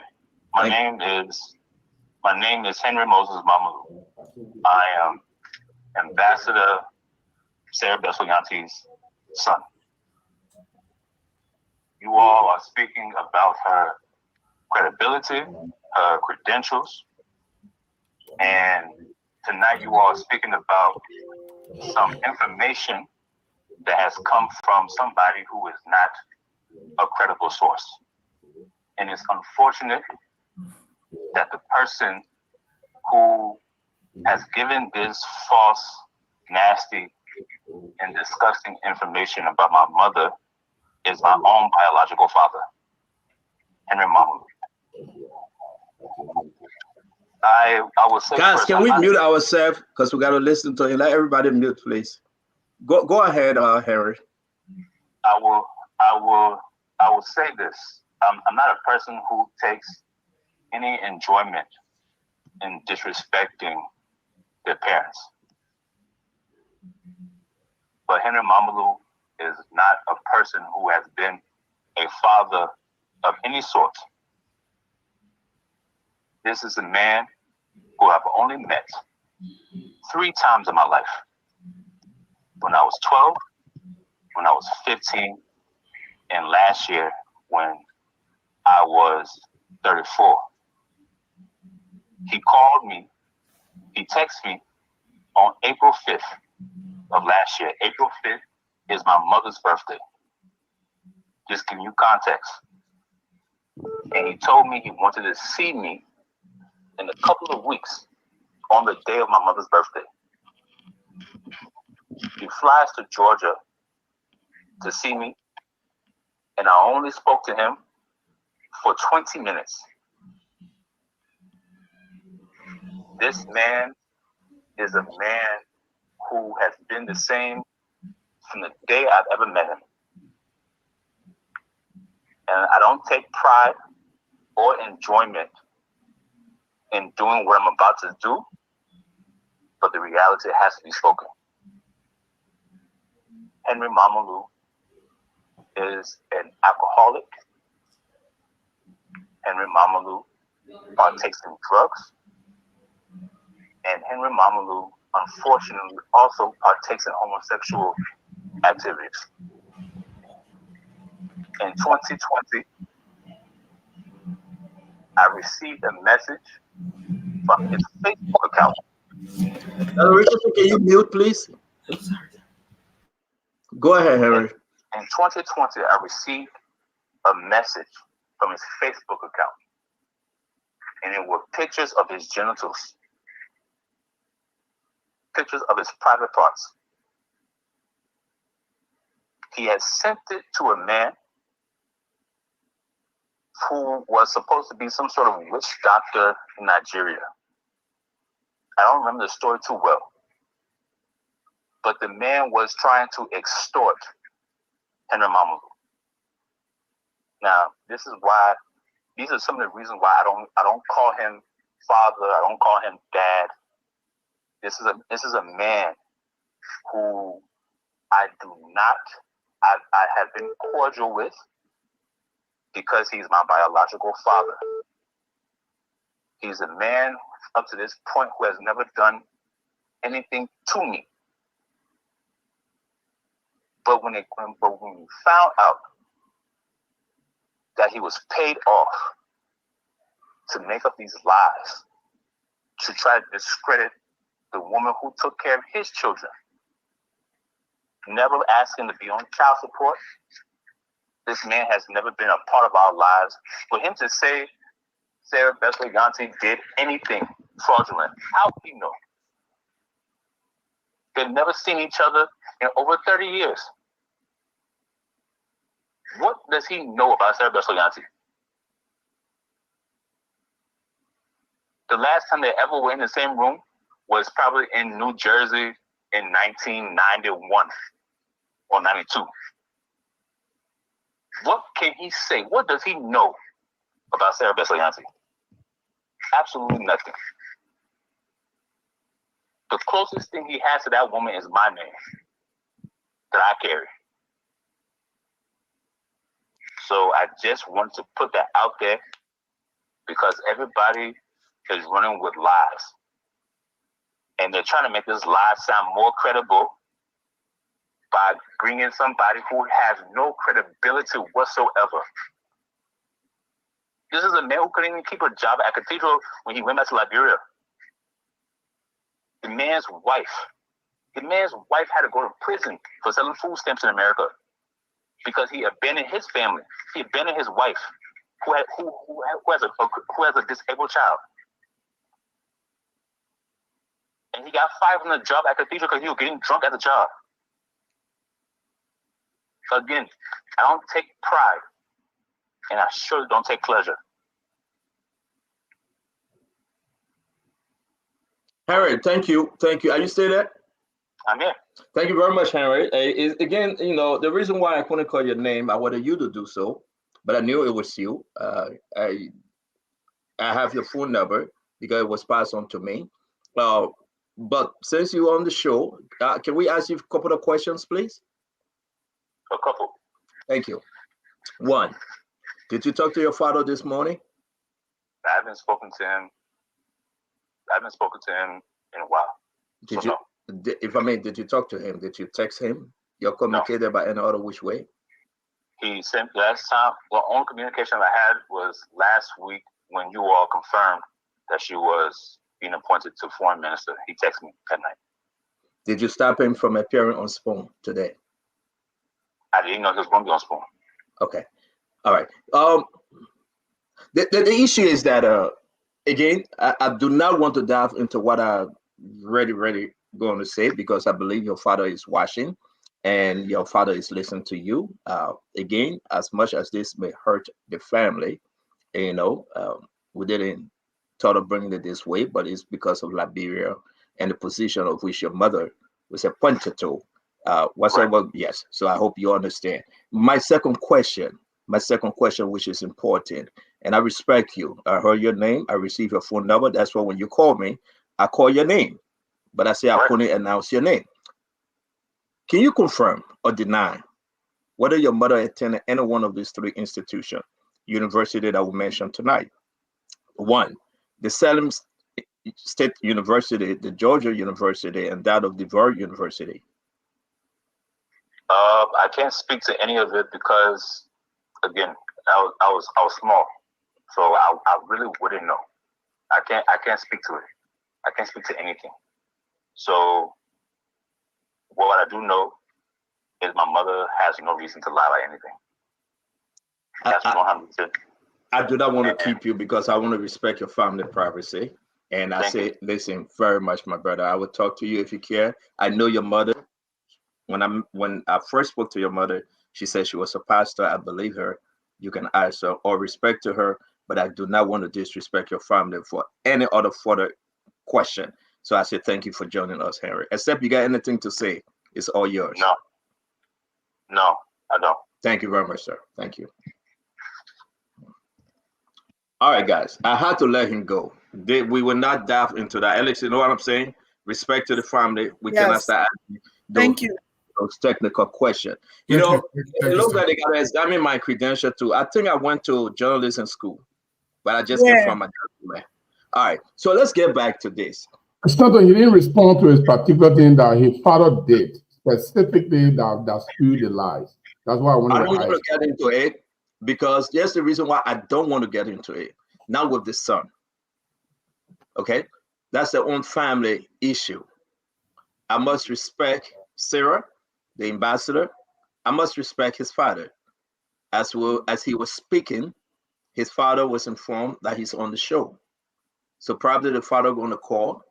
And now because he said it, that's his father, indeed, I can announce also that this information are coming from someone very close to Madam Sarah Best Loyanti. That's why I asked him, can you confirm whether your mother attended those schools or did classes, programs from those institutions? Like Wanto said yes, but Henry couldn't.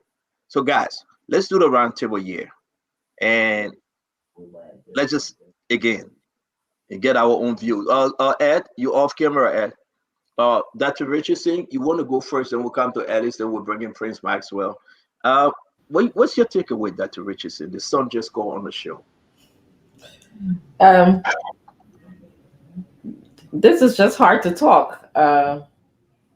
This sounds like family matter to me that with the exception of being my therapeutic arena, I don't try to dive into that. Yeah, that's kind of what I have to say about it. Thank you, Dr. Richardson. Alex? Yeah, Stanton, I felt a little tight right now with all that explanation. And again, you are right to, to kind of put that thing aside with the family issue. I don't think those kind of details is something that we should have been discussing on the show. Okay. All we are talking about here is about Madame Baslow's nomination to the position of foreign minister, and the issue that came about with her credential. And I will state here and I will repeat that, yes, degrees and experience go together. It's important to get degrees to qualify you for the world and the challenges out there, to be learned in a particular field. So it's important to get your degrees. It is also important to get experience. And when I look at Madame Beslow, she comes with experience. She comes with that experience in the field. So minus all these allegations, she will be my favorite person for the position. In fact, during the political process all along, she was one of those names, especially when we're talking about female Liberian becoming president or vice president, or even going into the legislature. She's one of those names I will mention, right? So, and I also stated that her brother, Dualu Beslow, is a good friend of mine.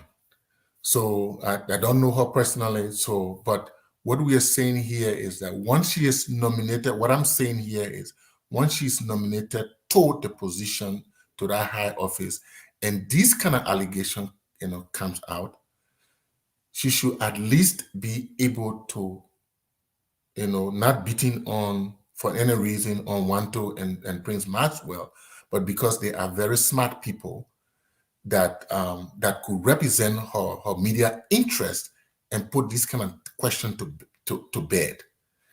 And she has she still has, I'm sure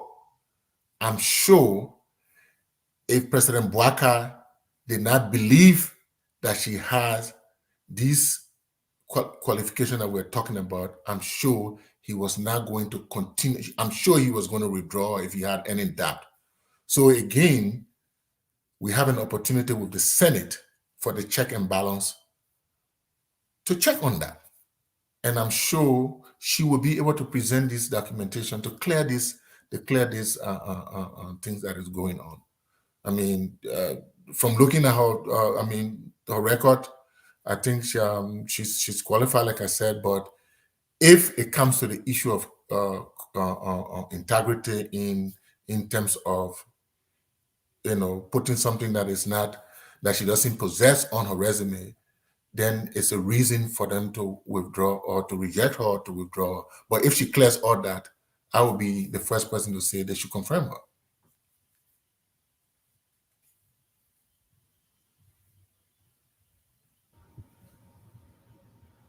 Francine, you got to take over. I think you muted. Yeah. I'll be driving the cargo. I want to just make my comments and leave. If it meets you guys and endorse me, acknowledgement. No, acknowledgement. You're all living together. You're driving to go where? To Liberia? Just because of this show, I decided not to drive because Stanton not let me talk while I'm driving. So I wanted to be part of the show today. So I had to stop driving. So, but I got to go. But here is the thing. For me, when somebody is a public official, you don't have any privacy. You eat your privacy. You don't have it. His son is a member of a private or public individual coming out here to talk about how his father was responsible to spread the lies. I think he should have clarified more. I'm not interested in whether his father is a homosexual, not homosexual, whether he's a drunk. That's not my business. I don't care about that because he's not being discussed. But at least he was on a responsibility to tell her how the man spread the lies. Did the man write article out there to the president of the Liberia and say, Mr. Bouaka, my wife, my former wife, you just took, she's not qualified. Did he tell Martin Colley to do that? How did he know that his father was responsible? Sometimes people come on this show, they come to posture. And that's where you guys have a problem with sometimes. Because I come hard on these people sometimes. This is not fair to the man. It's not fair to his father. What he did, he lied on his father. He claimed his father lied on his mother. But now he come here and says nothing that proves that his father did this. And for me, for my party statement on Sarah Beslow, I'm a team that Dara DeLong has a tough job here, guys. Dara DeLong has a tough job. He and his committee either do the right thing and save themselves as good senators, or they look at the situation and say, you know what, let just give the president a pass. If we expose this woman, the president will be made ashamed because he should have checked her before putting her forward. And they approve her with all the questions hanging over her. And then it comes back to the committee that has selected her and President Bouaka. I think President Bouaka should suffer the burn and the senator should suffer the blessing because it will help the system. That's what checks and balances are all about. And I think Dara DeLong and all the people, Nyombi Kanka, Snow, everyone that should muster the courage to press Sarah Betty Yanti to bring her document. It's in her own favor. She got all the qualifications. She's experienced. In fact, she's the most experienced UN Liberian person right now, but she needs to exonerate herself. This is a code of public opinion. Nobody's going to quote to say the code of law to say the burden of proof is on you.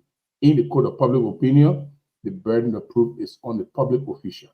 She has to explain to the people. In fact, let me just say this before I go. Stanton, if you can bring her here, it's better because coming here to disabuse the minds of people, even if they approve for, there will be some people still in the corner who will say they put passer by force or by crook and by crook. So if she comes here and says, no, Stanton, I went to Stellum University. Yeah, but I didn't graduate. I got a certificate. Here, but I graduated. I've got a degree here. I don't know where the thing they're coming from. But I'm going to the confirmation hearing, and all of this information I'm giving you, the Senate has it. That's all right to do it. Speak to the people. But many times, Stanton, our people don't respect the public. They think the public don't deserve them. And they will not speak to the public because they are above the public limit and the public is beneath them. That's the mentality of public officials. I just want to part on this. Thank you. Gibson, thank you very much. I don't know where you came from today. You joined our show and just wasted our time, but it's always good to have you. Join us again tomorrow, Gibson. Thank you very much, brother. It's good seeing you. All right, we want to say thanks as we're going to wind this thing down shortly. It's a great show. Let's hear from Prince Maxwell. Prince Maxwell with a very, very nice haircut, no headphones. Prince Maxwell, you're looking different. You're looking fine today. 3 days. That don't come. You buy into the chat with people now. He's traveling to the United States. I can announce. So that's the reason why he getting his haircut. He should be around the corner here shortly. Exactly. I'm gonna visit you, Stanton. I'm about to visit you. Anyway, serious talk. Alex, let me just say that I'm a part-time panelist by the privilege and respect that Stanton has given me to be on the show. And I appreciate that every time I come on the show. I try to be respectful to the audience and I try to be respectful to my panelists. Most importantly, someone would think, why did Prince Maxwell join this cause of defending or positioning himself to the minister designate? There are two reasons. If you go back to many of the things that I've stated on the show, I've been very clear. I'm very jealous of the Ministry of Foreign Affairs because it gave me the privilege to be where I am today. The education that I got today, the money that was paid for me was because of the Ministry of Foreign Affairs. And this is not just me. There are many diplomats present, active diplomats and former diplomats who tell you the same thing. They stand up for the integrity of the Ministry of Foreign Affairs. The second position is the fact that from a political standpoint, the president appointing power could be at jeopardy. Right now, there's a political war ongoing in the country, a soft war. And if people are not very careful how they go about these things, it becomes a bigger problem. I stated those problems just yesterday on this network. Now, many people will think that Prince Maxwell to talk big talk is because the field that I've been part of for almost 15 years is always big talk. Projection, analysis, you can go on and on about it. Now, let's bring it back to Madame Beslow issue. When Madame Beslow issue came up, I was right on this network.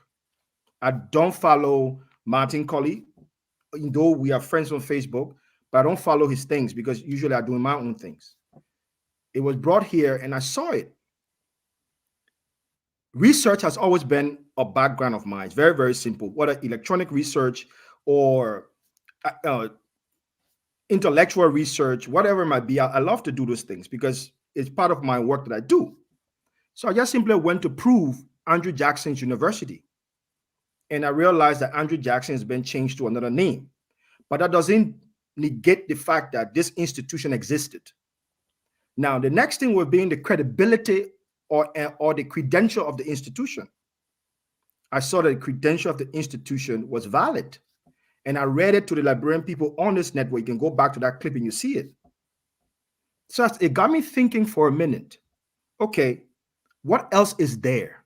You know, researchers were always looking for the next. So as more information came up on this issue of credential, I was puzzled enough to start to peek into that. We went all the way to the top, all the way to this most important university, the most important database, and everything else that was there. And I realized that all of these documents are authentic. All of these documents are in the US government educational database, which I do not have the skill to fake. And you would, as a software engineer, you would need a lot of skills to be able to fake that in the system, to put somebody's name in the system without proper authority. And the message I was getting was somehow the insinuation was that somehow somebody fake her name just to get in the system, which is absolutely absurd. That wouldn't happen in America so easily. You have to pay a lot of money. And those individuals being involved would be serious. Just recently in America, the court, there was a major scandal in the enrollment system in America where parents were paying serious amount of money. I mean, high-class parents were paying serious amount of money for their children getting Ivy League schools through scholarships. People are in prison right now because of that in America. Rich people are in prison. Rich people's reputation has been damaged because of that. So who would want to do that for Mayor Sarah Beslow? It means she must have given a lot of money just to fake her name into the system, especially if she didn't go to the school. I said, nah, something is not adding up here.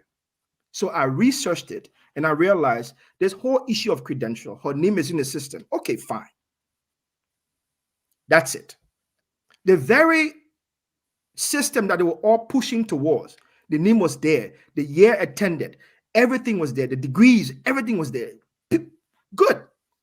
Then the conversation changed to, we must see her transcript. First principle, thinking, wait, when was the last time any political operative or any political official, any political actor in Liberia, post or pre-confirmation presented transcript? Is this new? Is this going to apply to everyone else, or is just in Madame Beslow's case? And today, hopefully, people are coming around to that perspective. I was in the background listening. Glendy made an assertion to that. Why? Why is this just one person? What's about other people that were there? I don't know. I'm a researcher. I'm just asking the fundamental questions. At the end of the day, I want to reposition this conversation. What is going on? That's the fundamental question right now. Now, a caveat. I trust the chair on the Senate Foreign Affairs Committee, Senator Dillon. I trust him. I trust his judgment. I trust the way he wants to handle the committee. I trust the way in which he's decided to move the committee in a transparent way. I trust the committee members. Hence, I said, I'm not going to make fuss over this. Madame Beslow will be going to the Senate committee and she'll be on her oath. I said that yesterday here. So I'm not going to make argument on that. if Madam Bester doesn't say the right thing, she'll be doing it under perjury. She will be under oath, and if it's wrong, it's perjury. So why must I sit and argue 24 hours around the clock because of that? Everybody in the Republic of Liberia knows that she's going to go to the Senate, she's going to be there, and she's going to swear on the oath that everything she's saying is the truth, but nothing but the truth to help her God. And if she doesn't say the truth, and the Senate goes and find out it is not the truth, that would be perjury. And now it would be detrimental to her career. So I don't have to argue that. Now we are hearing there are other issues that are involved, which is above my pay grade. Family issues are above my pay grade. I'm not going to get into that. But to sit here and inject in the public consciousness that this woman is so bad, there's fraud, there is lies. The good thing is we live in a democratic system. We've been promoting democracy in Liberia. So yes, people can say what they want to say. But let's give Madam Beslow the benefit of the doubt till Monday. I appreciate if the information I'm hearing correct, and I appreciate the president's position that withdrawal will not be considered. Because the president has to show that he's president and he respects and he will cover all of his nominees. That's political power. And I respect the president for that because he lives in a democratic state and he has to protect his nominees. Everywhere around the world, no president gave up on a nominee. No president. That's politics. So I'm just a small pie looking at the bigger picture.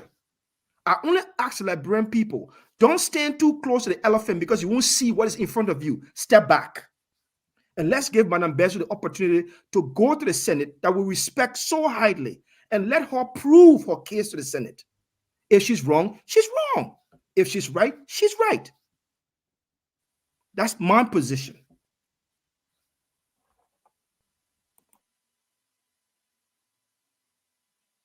I don't know what's to when. Mr. Wantu, would you like to give your closing comment? Yeah, sure. And I want to appreciate Maxwell for such a very salient statement.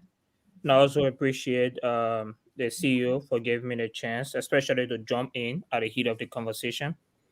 Throughout, we have always advocated, for what we call due process, because public, you definitely cannot judge an issue in a court of public informations, especially in this scenario. We are speaking about an individual that served for years. And our question here is, this is not about whether she's experienced. She's worked in Namibia. She's worked in Nigeria. She worked in South Sudan. She worked in Nepal. None of these issues we're having conversation about came out in any of these locations. Absolutely none of them. In fact, years after years, if you check her bio, you see she left there with legacy. Every single place she worked, she interacted with head of states. In South Sudan, for instance, she led an entire conflict resolution in South Sudan where there was conflict. If you Google the history of Sudan and South Sudan, you realize the conflict there is one of the hottest diplomatic zones we have in Africa. She was a peace bearer there. Those informations are available. In South Sudan, where she worked, there was legacy. In Nepal, she led over 83 million fundraiser during the COVID-19 crisis in Nepal. So this woman have served, she have dedicated herself for this moment. And we should not take it away from her on the basis of hearsay. There's no evidence. Like Prince said, we haven't seen any substantial evidence that should allow her withdrawal from this current nomination she has right now. She has everything, and we definitely want to appreciate the president for giving her that chance. On Monday, she will have the opportunity to defend herself, and we are sure she'll provide some of the best possible defense for her resume, for her credential, and for the years she has served. And I'm optimistic, very optimistic, that Liberia will have an exceptional opportunity in our foreign service, given the role this woman has served and given the leadership she has made.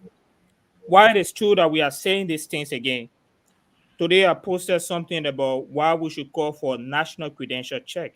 Because some of us that have had the opportunity to, be exposed to research, we know critically that, you know, a national framework is the best medium for credential check. Because if we individualize credential check, we're faced with flaws, we're faced with conflict of interest, and we're faced with political defamation. And that's some of the reasons we have seen over time. And so we have to be careful how we go about these things. Again, we are rest assured that she will definitely defend herself, and we can't wait for Monday to see what comes on the hearing. And like the Prince said, I fully trust the Senate. I fully trust the leadership of Senator Dillon. And Senator Dillon is in an exceptional place because he's proven over the years that, you know, he came from a space where his independence, you know, can be trusted. So we trust his independence. While it's true that we trust his independence, we also trust the fact that he should be careful that this might be a legacy draining case. So thank you, and that's my final statement. Thank you so much for the opportunity. One ton. Thank you very much for joining us. You're always welcome, though. Sorry, I didn't listen to everything you say because I can announce that I will announce on the show that the father of Henry, we just couldn't bring him on. We don't want a family feud, and he has accepted the fact not to speak on this issue openly. So that I can announce. So the father name is Henry Mamadou. He has accepted the fact not to speak on this issue and the father for now. So as it is, that's his son. He wishes his son well, and he will not say nothing further. So we do not want to, you see, let me say this. Sometimes we listen to the voices of God. The son call, the son make his statement, and the father accepted. That's why our back and forth spoke to them. And I think it's a good thing, Alex, Conor Gray, Glendy, Prince, one to Dr. Richardson. It's a good thing that we don't get involved with that family side. And you know, but one thing I can say for my closing, then you guys can go on your closing, is that I'm happy. Now, folks can say, well, it's a gossip information about these other schools. But at least, you know, want to have confirmed that Ambassador Sarah Yanto Beslow attended or, as he said, did classes. Took classes from those institutions. I don't know whether you would take classes where you don't attend or you attend and don't take classes. But anyway, those are words. But we all know that she has something to do with those three institutions that we mentioned. So that's a fact. It's a confirmed fact. But I want to ask you one, too. Where you get your sources from? Who told you? Did she confirm it? No, again, I'm not an official spokesperson for her, but I'm privy to inform you that the information I provided are facts and should defend it on Monday. But what I want to clarify is this, right? There is a possibility you can take class at an institution and you don't claim affiliation to that institution. No, I understand. We passed all that little Rickman Road. We get close enough. But I didn't ask you, though, because Glennie was very strategic when she said, well, are you speaking for Sarah on the show? Who told you? Who confirmed? Because nobody knew. No one knew about this other three institutions. So we broke the news today. So who told you? Who confirmed? No, again, it's confirmed. The reason why it's now a CV because she can claim those institutions. Who confirmed it to you that she took classes? I have to maintain anonymity, especially in terms of that. But what I can say for sure, Monday should provide a comprehensive response on her background, experience, and credential, which we want her. Did you fact check through the school, or somebody call you and confirm? Yeah, the reason is read because that text message. You chance to read that text message. Read that text message, one time I get to like you. Correct, I do. You're a very smart guy. Read a text message, and maybe they are telling you say yes. Who told you that she? No. Yes, one thing that I've always advocated for, that this woman should have the opportunity to tell her story, and that has been my greatest advocacy. Let her tell her story. Let her tell the librarian pool her. We agree. One to. We agree. I can call you in listen. When you send me your text and everything I read about you, I said, wow, I need you on the show. So it will not only be on the Sarah story, but who told you? Because nobody knew. Nobody knew. We broke the story. So who told you that she took classes in Salmon State University, Mass, that she took classes at the Georgia University, that she took classes from DeVry University? Who told you that? Who confirmed it to you? Because you're so 100% certain that what I said is true. CEO, I would say definitely I wouldn't speak to that, and I appreciate all of the amazing way you try to interrogate me.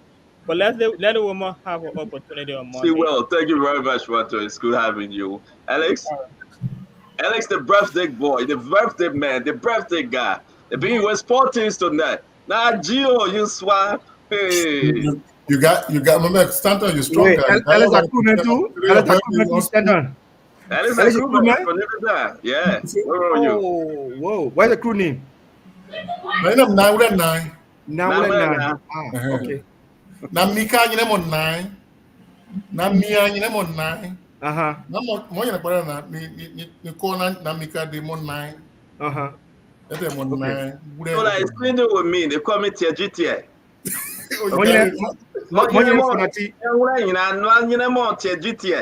So you know that how they can, you know, from one step to another. We shouldn't confuse the people. That crew class here we in now because we're ready to go. That crew class here. Yeah, business.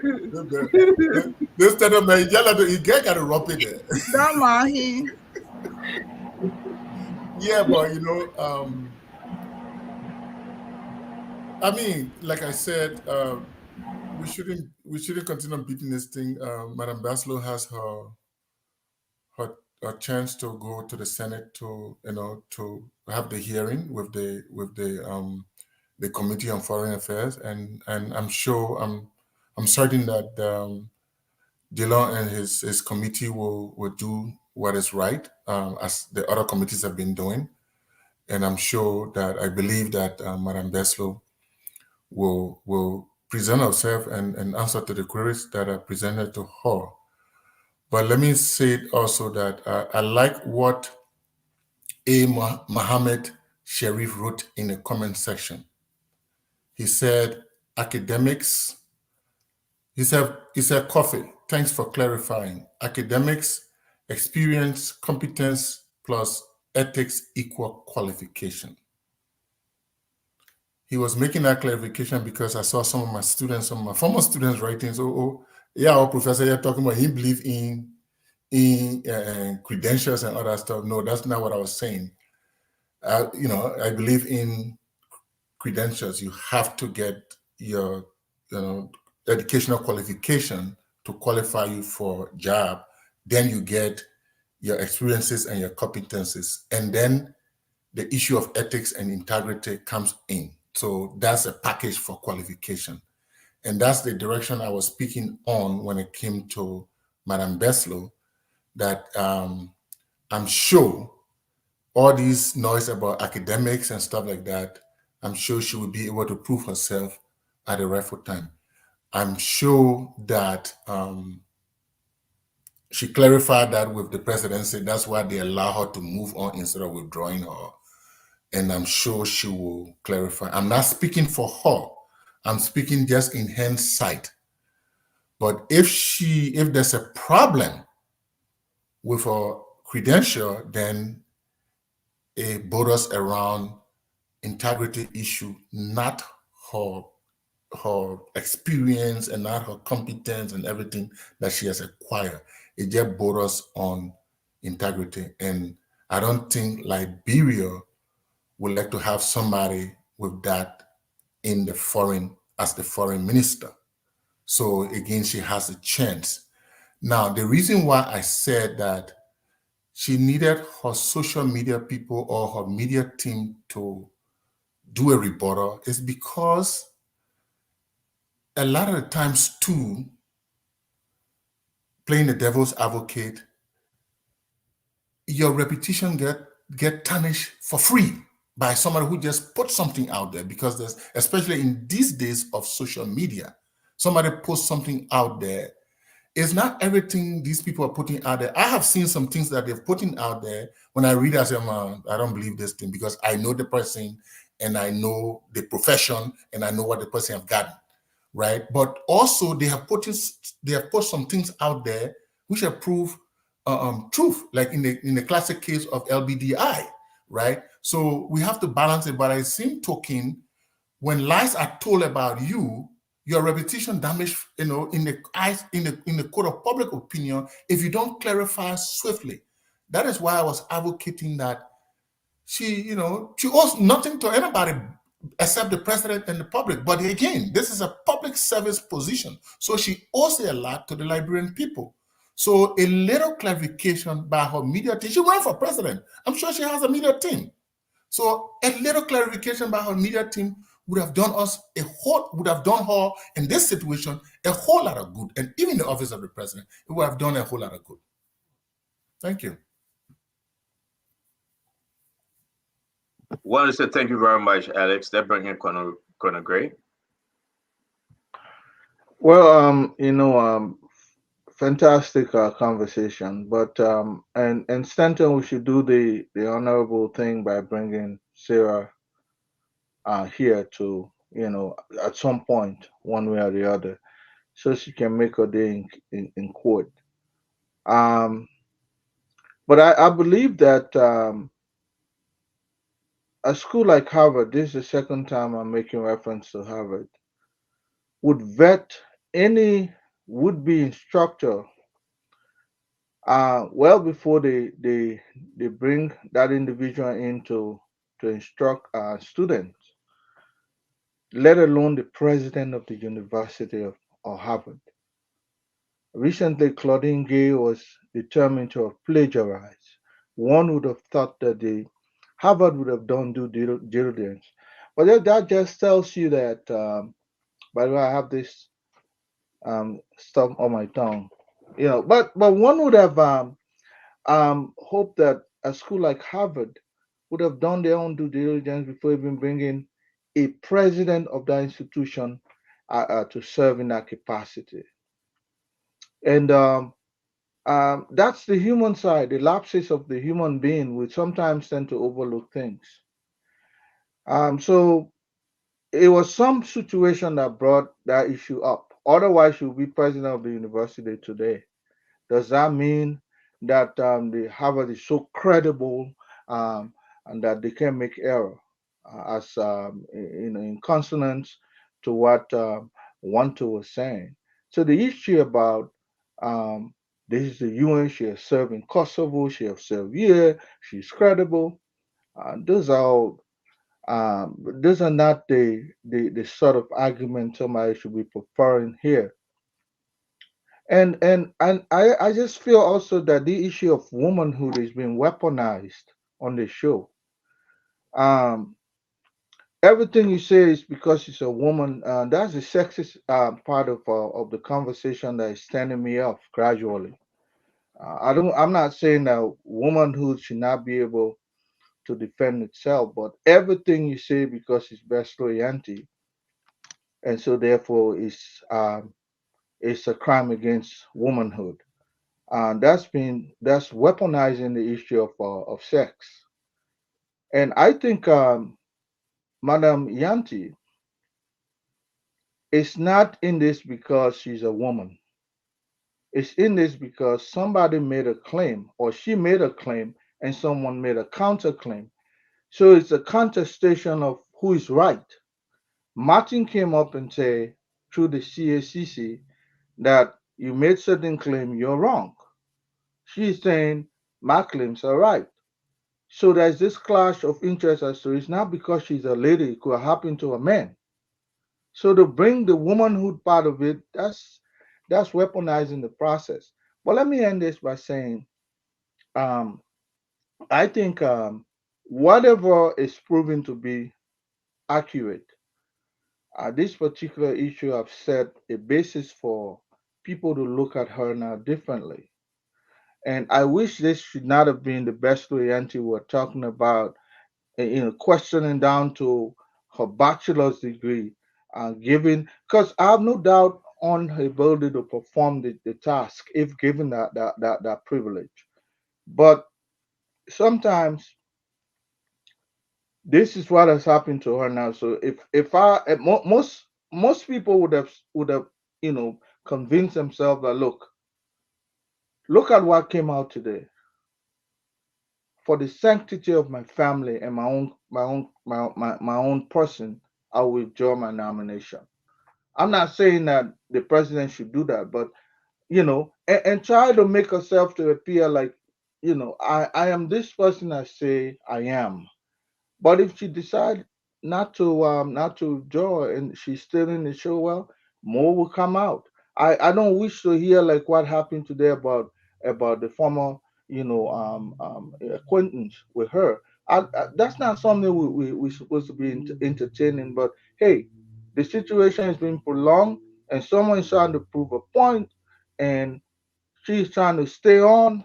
More will come out, and don't be surprised. We hear more that will be even denigrating to her. But I wish her well. Hopefully, if given the task, he'll be able to perform, irrespective of what has happened to her. But I think it was a great show tonight. Thank you very much, Conor Gray. Thanks a lot. Glendy? So I try to write down my points because I don't want to not say everything I want to say. And I hope that I will have no interruption from Stanton.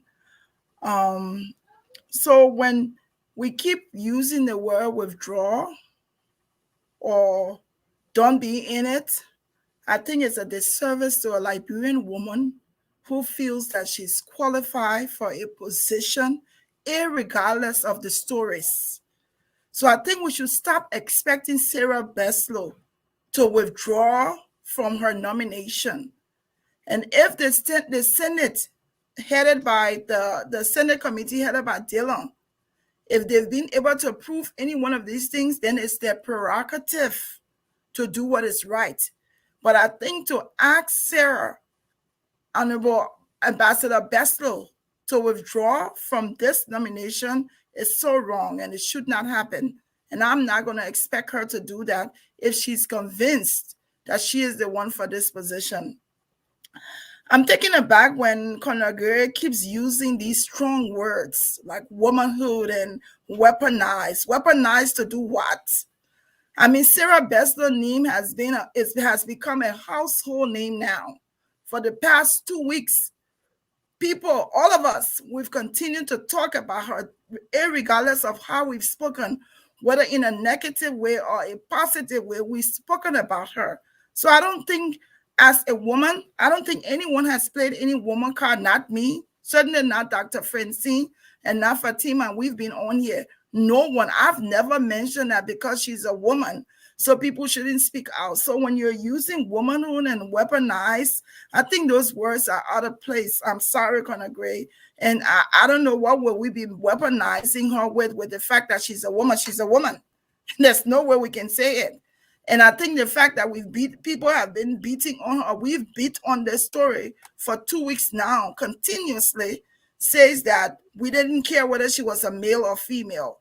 So to say that, I think that's unfair. Me, Glendy, I would not want to be Sarah Beslow right now. And neither will I want to be Dillon, because those are the two people right now that's important to this situation. And I think Sarah Beslow has a right to defend herself, no matter what the story is. And I am looking forward to Monday to hearing from her, hearing her side of the story. There's so many innuendos, so many stories, so many things being said. We all have come and said what we wanted to say. But I think it's now at the point where Sarah will not talk to anybody else except the senators. And so we'll listen to hear what she has to say. And I think Darius Dillon too. I'm pretty sure he watches and he's listening, and people have reached out to him, like Stanton made mention of. And I'm sure that their team would draw up questions for her so that she can be able to address every one of these allegations. And I wish her the utmost best. Lastly, Henry Momolu. It's unfortunate that as a mother, I will see Sarah's son at 34 years old come out. He was propelled to come out and speak in a way against his dad today. As a mother listening to that, it saddened me, because what this has ended up becoming, like I already spoke to it, it had to be somebody behind this. And in the end, I can only refer to it as an angry husband. That's how I want to refer to it. And that's how other people will look at an angry husband who has not moved on, who continues to struggle with whatever he's struggling with, to come and talk about this woman. I don't have proof on what the son is saying, but I also don't have proof on what the ex-husband is saying.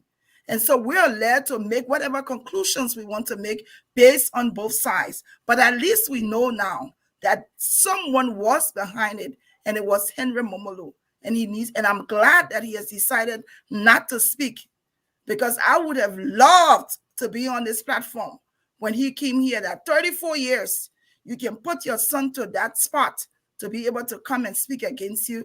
I think it was wrong for me as a mother to see that.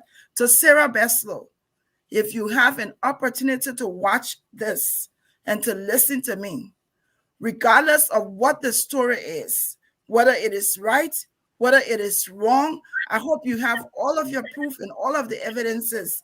And I want to wish you all the best in the confirmation hearing. That's coming from me to you. Thank you. So everybody, please listen. Be my witness. I said nothing when she was speaking. I said nothing, not a word. You know, on the show, they love to call my name. As quiet as I would be, Glennie called my name 3-4 different times. May God bless her and bless her soul. Dr. Richardson, can you please take us home? Yeah, so in as much as I realize how women are marginalized, so many times on this show, I will speak, when I believe that women are marginalized and should be given opportunities because of how society is structured. So if someone comes on and say, yes, I like to play the female card, or I like to speak for women, I have no problem. That's okay. I'd rather be someone who speak for women than someone who do not. On the other hand, like I said, I'm not speaking a lot about this issue because the degree of closeness is too much for me. And I don't want to make any mistake in sharing information or not sharing information that I know or do not know. So I'm choosing just to listen to everybody, and also just give another woman like Sarah the opportunity to provide her facts and her information, and let the process go through. At the end of the day, we all are learning a lot of lessons from what is being put out right now, what is unfolding. And one is that politics is a dangerous game. Once you get into it, just expect that. I mean, my life has been exposed. People have lied on me, so I'm not.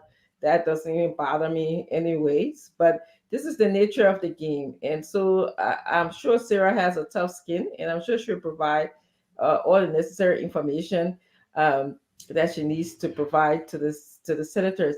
I just want to make a comment. I want to just tell you, Wanta, I also worked for the UN many years ago.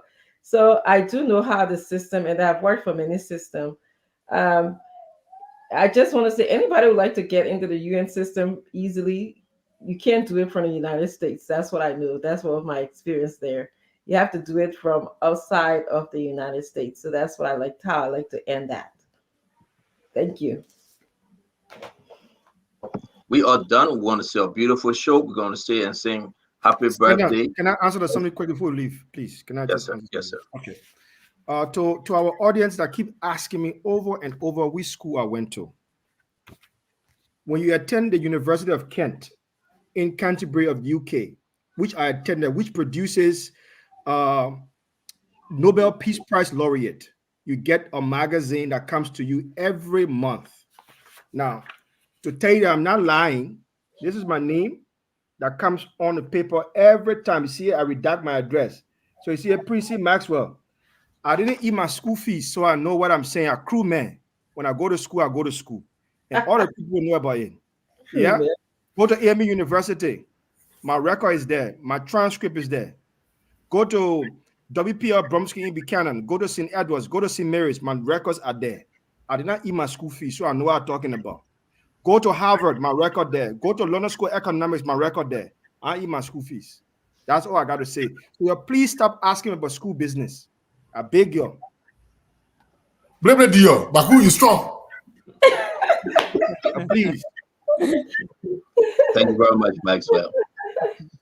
Don't be like somebody on the set that went for the third master, but the bank account stay the same. Who are you talking to? But I want to say it's a great thing. It's good to have everybody, man. We had a wonderful show. We're gonna sing a happy birthday song to our brother Alex. Yeah. Alex, happy birthday to you. Happy birthday to you. I'm gonna the choir. Y'all sing, man. Happy birthday to you, Alex.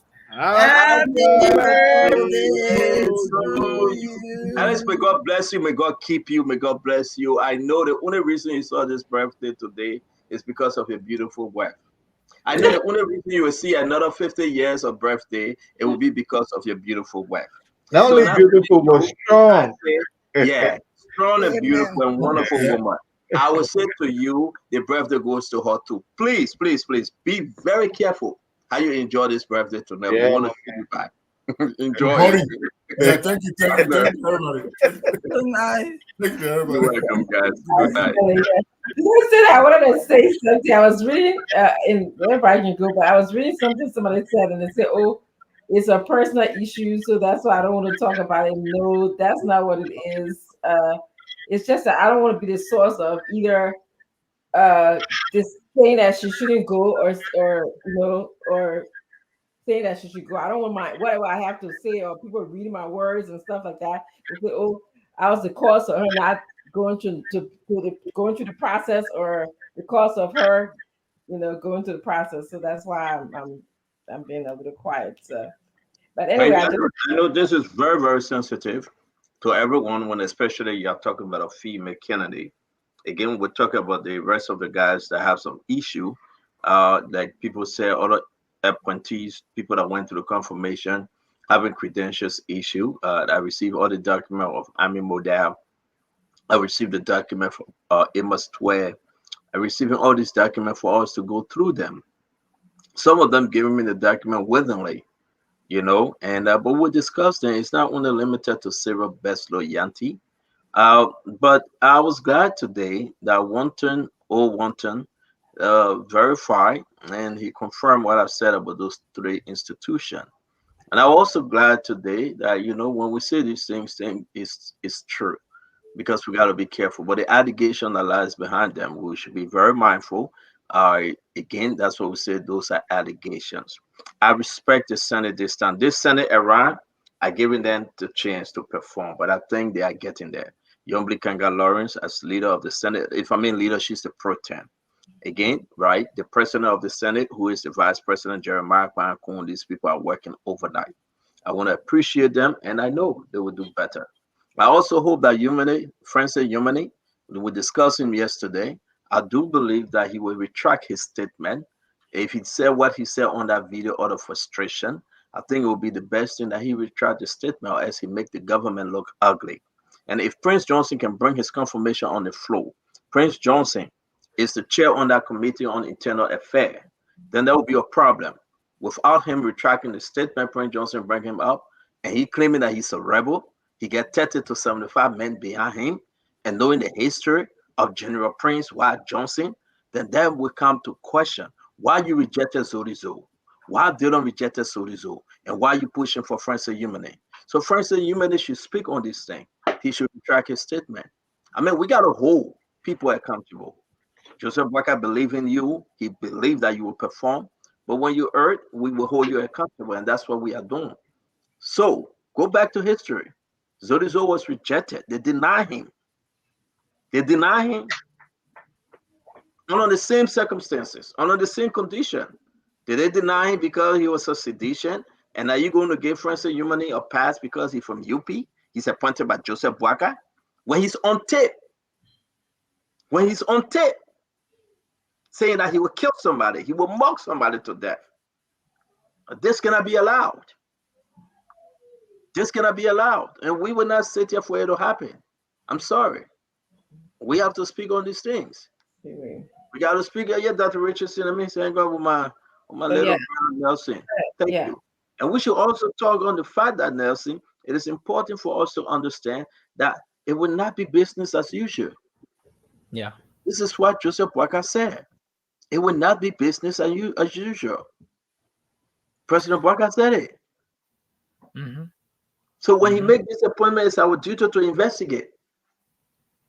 When there's issue within the government, we should expose it. We should say it. No favor. So I mean, it's nothing personal, folks. Say what you want to say. It's nothing personal, but we should say as it is. So, Francis, you might let play the clip. Don't not eat my time, man. I get 15 more minutes for you. What are you doing so? Yeah, what kind of picking this so? You want to eat my time again? Yeah, man. You're making me scared. Look at Francis. This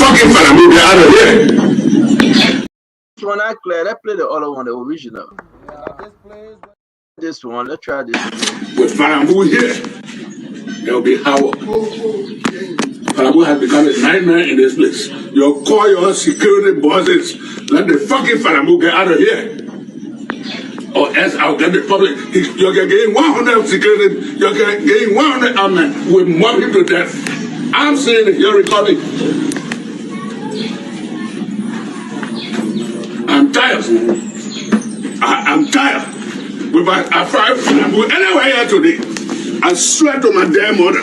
Anywhere I find Farambu, as I stay here, as I leave this place, anywhere I find Farambu, I will attack him. And you can carry 10 armed, 200 armed to go defend. Anywhere I find Farambu, in 4 years they say today, I will attack him. I'm moving with men. I'm going to get 25 motorbikes. 333. That's 75 person. Wherever Farambu move, I will move there. I'm done. I'm done. I'll make you the game for you. Wait, yeah, from us now. Where is Solomon's base now? Is Farambu the only immigration officer that they can use? He must continue to terrorize my people. Anyway, I found Farambu today. I will mob him to death. I said it.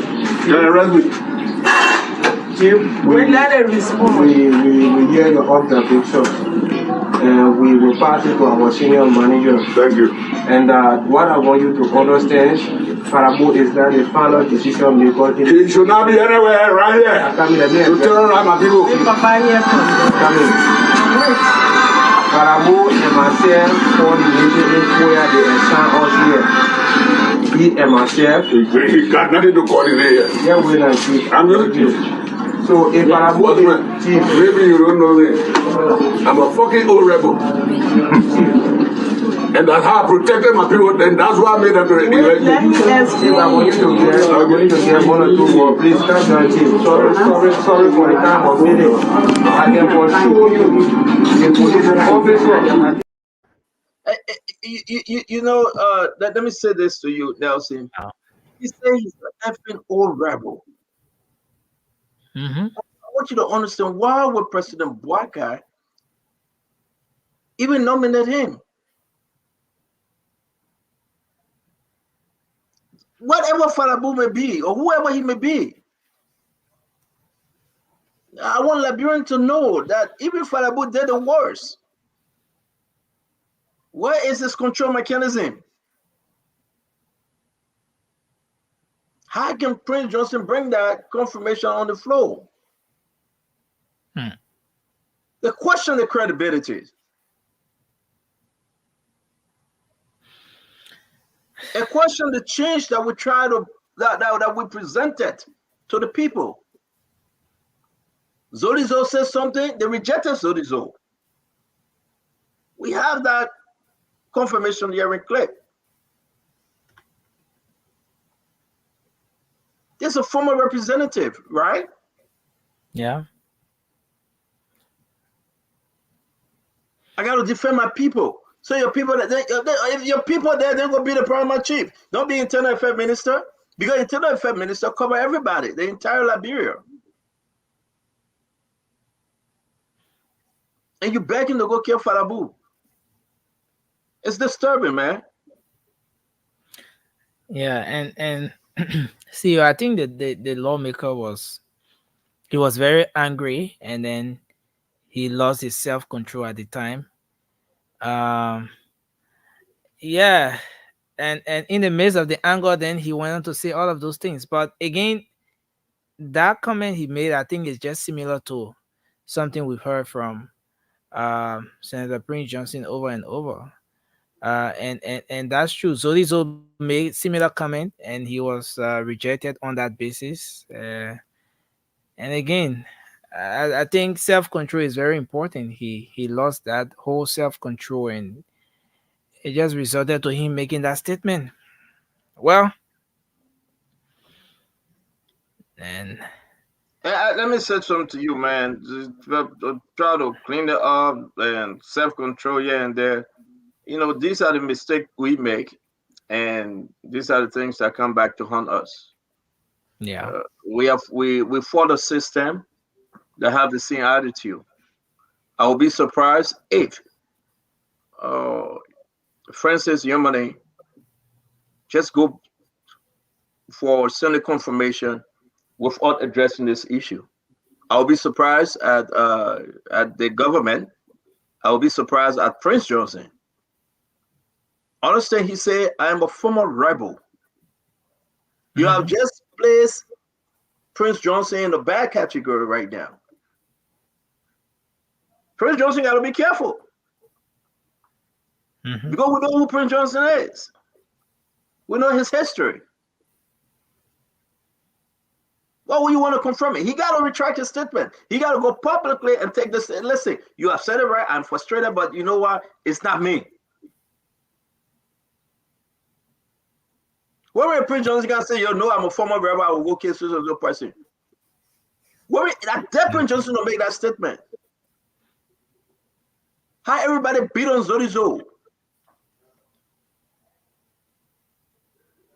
So it's wrong. We shouldn't do this. And you know, it's wrong. That calls spade or spade. It's wrong. Say what you want to say. And CEO,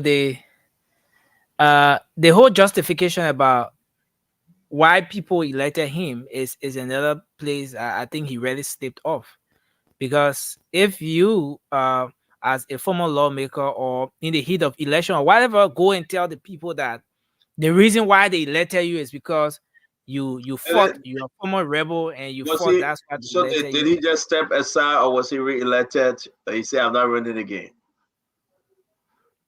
No, he didn't contest, but he didn't contest. Go, man. That's the game. They got to stop. You know, the issue here that this thing just got to stop.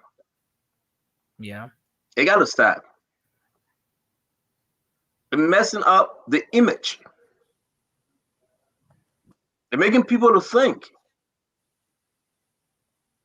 They're messing up the image. I want him to apologize.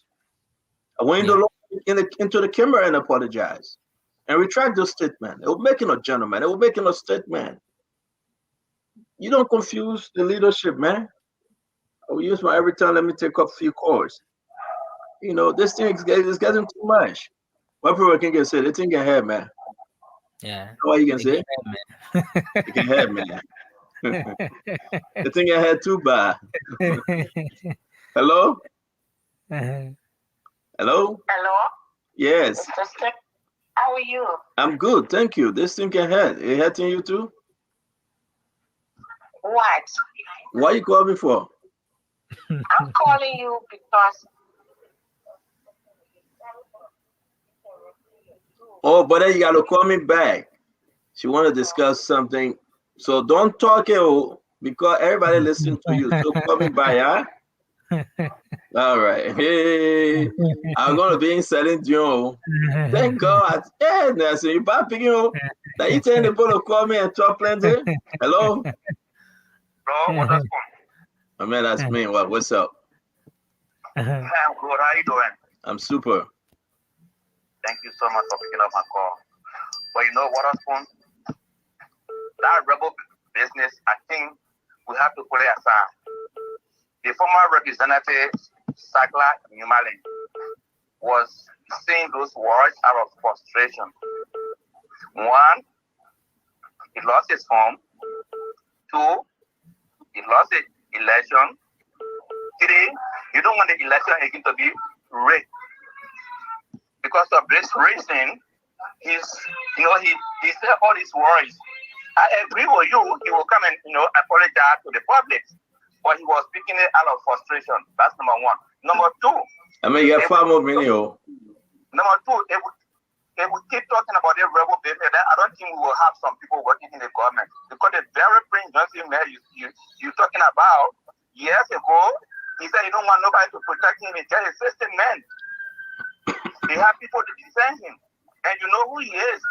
So I agree with you. That's the reason why we shouldn't fall into the trap of those individuals. Okay? And I want you to listen, my friend. What he need to do, he need to come out and apologize.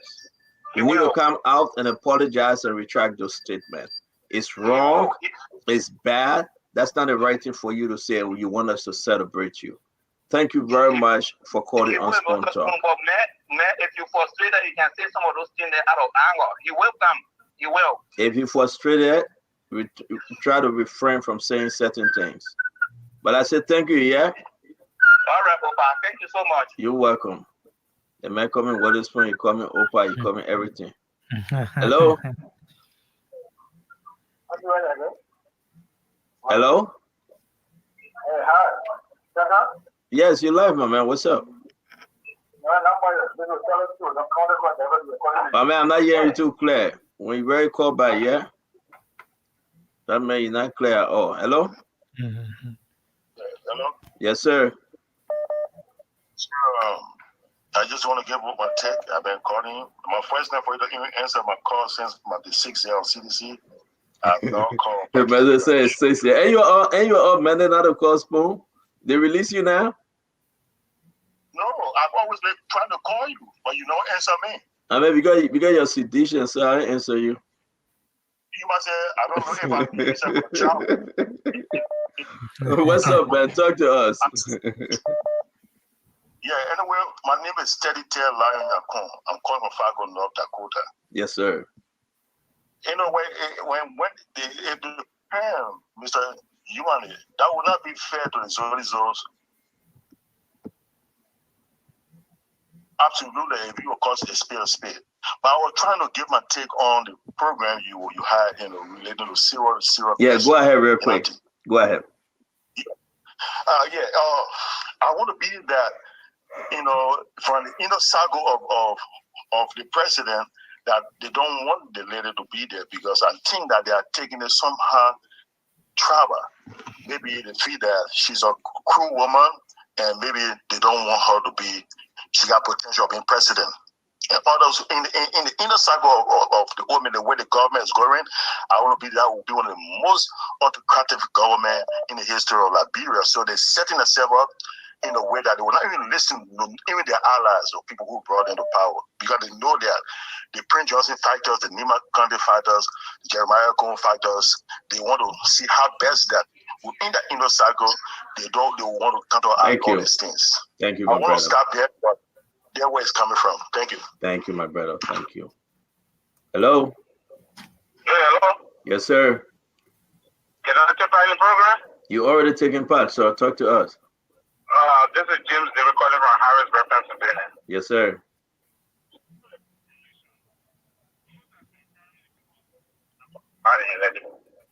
Number one. So I don't know why they can say this only don't gotta do this, the other only don't gotta do this. The guest senator Natalia Madio, the guest senator where they from the two Magic senator, the guest Ross, the guest Prince Johnson, the guest all the other people, Thomas Jaya from Grand today. So who is qualified in there to confront somebody? Prince Johnson is a rebel, Yaya is a rebel. The other one, they say they are criminal, they stole money. So who is confirming who? Okay, so listen, my brother.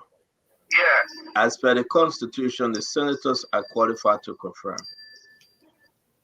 But when you speak from the So the government cover you qualify to confirm somebody. As per, listen, my brother, let me help you. As per the Constitution, they are elected. They are elected, so therefore they are qualified to confirm. The Constitution also said they should excuse themselves until they go through court and they're not found guilty. So who said that? So who said that? They accuse them of something. So, but listen now, that because you're talking so fast, it means that you're right. Take your time, calm down. Listen, everybody that were elected, that get a senator title, those 30 men, they are all qualified as per the Constitution to hold a confirmation hearing. That's it. So all the allegations against them made them unqualified. Now you say allegation. Till it is proven in court, then they will be removed. But that's not the point though. Don't jump ahead now. Right now, they are all qualified to carry on confirmation hearing. Till those allegations can be proven in court and they can be removed, they will have the confirmation hearing. It's good that you call on Spoon. We appreciate your time, my brother. So you also consider Johnson? All right, hello? Hello. Yep, you are live on Spoon. Okay. Can you lower your radio or something? Oh yeah. Definitely. I'll call it also. Yeah. It's okay? Yes, sir. Talk to us now. Okay. I want to say something about Zolizo. Even though I'm not a fan of Zolizo, what I would like to say here is that during Zolizo, I think we're bringing order for what Zolizo said, and so Mali said in his tape that he's going to mock this man, or he was a rebel. He had different. I mean, he should not get a job. The same thing that they did to Zolizo, and the same thing they should do to him. If they confirm him, then definitely they should give Zolizo his job back. What they wanted to give him. That's what I'm going to say. This is Abraham Deyuga. Abraham Deyuga, I agree with you. If he apologized, I think there should be an exception because they were asking Zolizo to apologize and he refused. So I hope he can just understand, retract his statement, and he can apologize to those, so that would be proper. Yes, Abraham, thank you, man. Yeah, all right, thank you too. All right. Hello, your name and where you calling from? Yeah. Is this Spoon? Are you calling Spoon? Yeah. All right, look at the number and call back. Okay, sorry. All right, you're welcome. And where you calling from? You bow. That's in your bow again. Hello? Your name and where you calling from? Hello, Stanton. This is Abraham Senioko. Abraham, talk to us. I'm calling from Texas. Yes, sir. Yeah, I'd like to speak to the issue of Sarah. Sometimes we have to be very careful in putting out information because Sarah and Mamalu had a bitter divorce. And all of the information that is been fielded out there, all the speculations and innuendos that have been put out there, Mamalu has a lot to do with it because he wants to ensure that Sarah doesn't get confirmed. So, this is a perfect opportunity. Instead of saying all of these things, Sarah is going to appear before the Senate, and she should be given the benefit of the doubt. That's all I'm asking. What's your name again? Abraham Sinayoko. Thank you very much, Abraham. We appreciate your time. You're welcome. Yes, sir. Nelson, take some call. The guy said that Spoon. I said no. You look at it now and in front of you. Then he's asking that Spoon. No, that's Spoon. Come back. Sometimes wickedness can be written all on your face, man. Seriously, that's it, bow. The public will be a judge. The public will decide, right? But are you taking the call? I've been taking the call. You got to bow again. You go hang up on the man. Oh Lord. So let me take the first person from this end. Hello, you're live. Your name and where you call from? Hello. Yes, sir. Hello. Yeah, please go ahead. Thank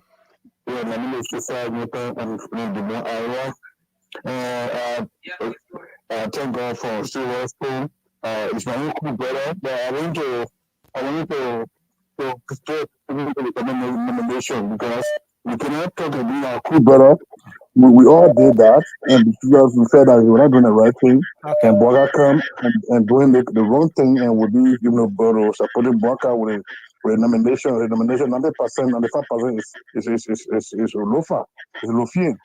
And we feel that he's not even paying attention to the public. And but our own people are crying. My cousin was the chairman for the party for Nikitel. So I think these students the students to take back and see how he's defending this man. Thank That you. man is messing up things right now. Thank you. Let's you there. I see Thomas Kume is here. Hello, you're live. Thomas, go ahead. Yeah, Nelson, and CEO, how are you? Thank you. Okay. So I'm Thomas Kuman.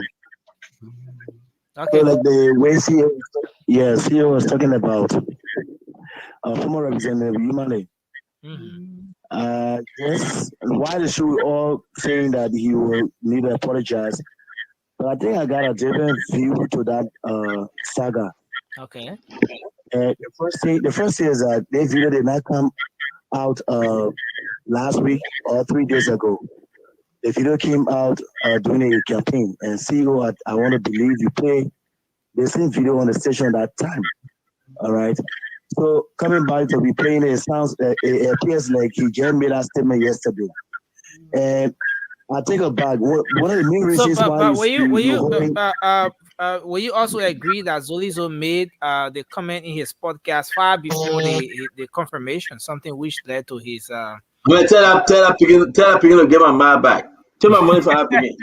Tell my mind for that picking. No, so the thing about it, Zolizo made that statement.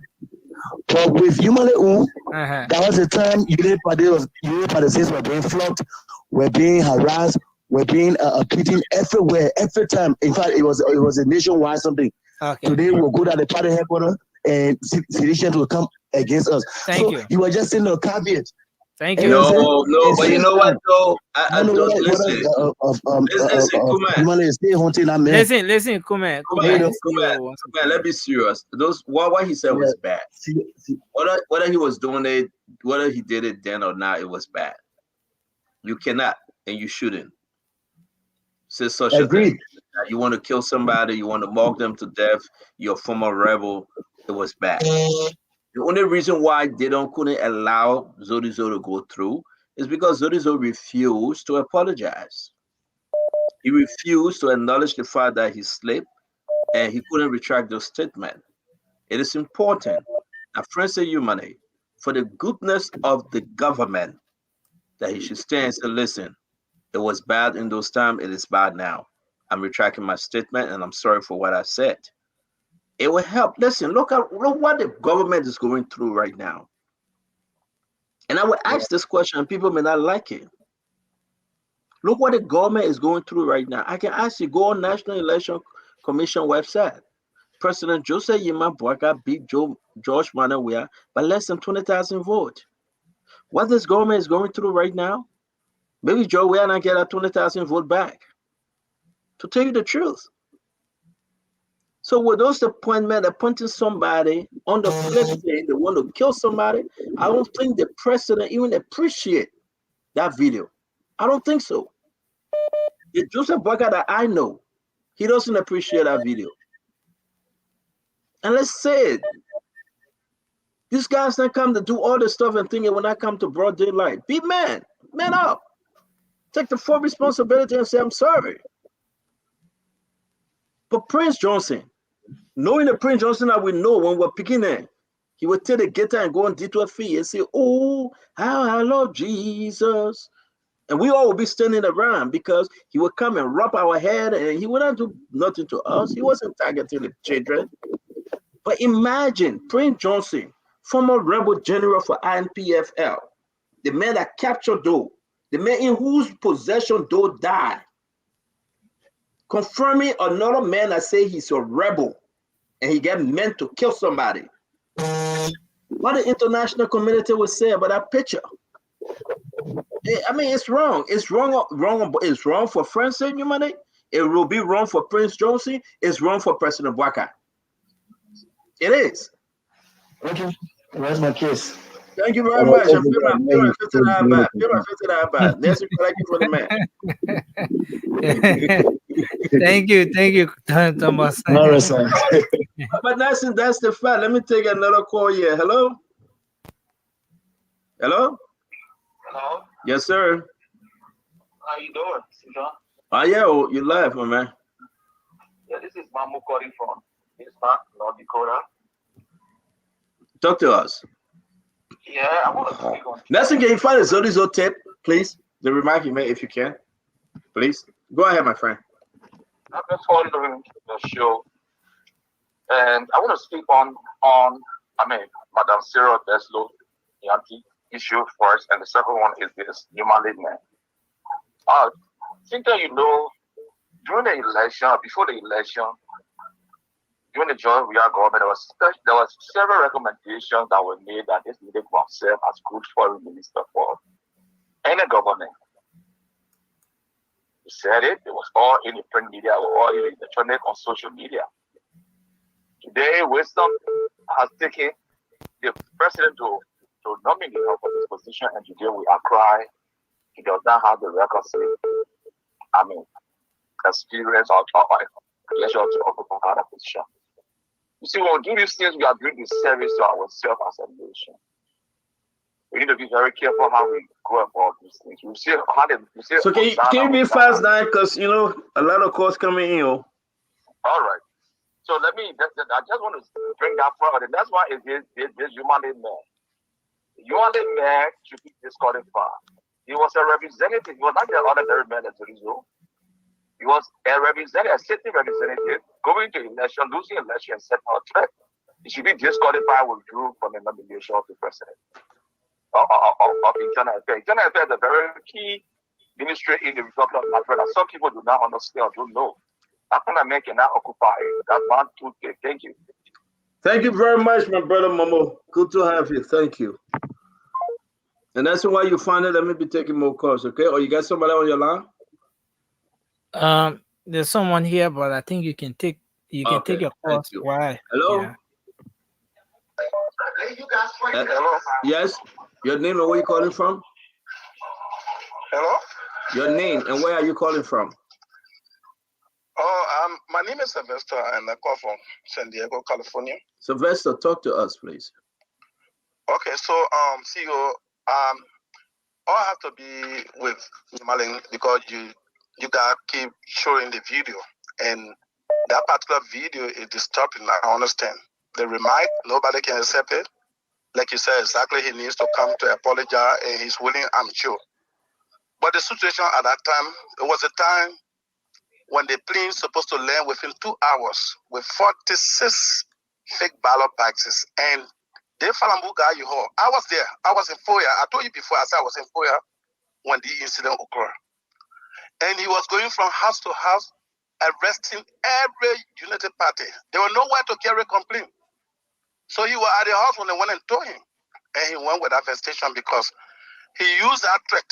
And from that threat, Fambu had to run to Fala base. While you were on Fala base, the plane came. When the plane came now, he was not available. The United Party picking and went and arrested that plane that they took the ballot paper. You heard the noise in Foya at the time. But his anger led him to say that. But he's not rebel. But like you say, he need to go on. But did I say he was a rebel? And I didn't say he's a rebel. So why you say he's not a rebel? I agree. See, your people can speak with anger. Why did man know he's not a rebel? Then he say he's rebel. That man's a rebel. But the man say he's a rebel. So why should I believe you than him? Why? Because I know him that he's not rebel. He spoke out of anger. So if you speak out of anger, you say I want to join myself in the ocean, then we shouldn't believe you and said, oh, the man just joking. I mean, the man say he's rebel, man. No, but listen now. If you say you're going to join what's your name again? My name is Sylvester Newman. Sylvester Yuma. Yeah. Okay. Yeah. The man say he's a rebel. He said he would kill Falabu. He will mock Falabu to death. We played the clip here. It's on video. I'm not just saying it. Let's just agree he messed up. Let he go and call on radio station and appear and apologize. Or else Joseph Boakai should withdraw the nomination, or Prince Johnson shouldn't bring the confirmation on the floor. It's wrong. I am not We are building a new system, my brother. We are, Sylvester. We are building a new system. The system check and balance. Everybody should be held responsible for what they say or what they do. Okay? This is bad for the change we preach. But I want to say thank you. That is what I want to say before you cut me off. I would not regret for any reason if I know you can go in and apologize on the air, but I would not regret if Francis Nyamalin would not even appear as what internal affairs local government minister. For what he did in FOIA that brought today JMB to be president, other than that, JMB not going to be president. If the 46,000 ballot, fair ballot bags going to be going to land in the hand of Falambu and the rest of the people. So for that, yet and yes, say it does not give him the right. For the action we got today, it does not give him the right. My man, it does not give him the right to say he rebel. It may say he rebel, then he say he not rebel. It let you say we start asking you, are you a rebel? I am not. Okay. So I believe you because you say you are not. So why you don't want me to believe the man? No, you listen. No, you listen. Yeah. Why you don't want me to believe the man that said that call himself rebel? No situation. I am not speaking with anger. I'm not speaking with anger. Certain situation can cause you to say something. Thank you, Sylvester. You call my show tomorrow again. You and myself will go deeper into it, and I like your argument here. And I will call.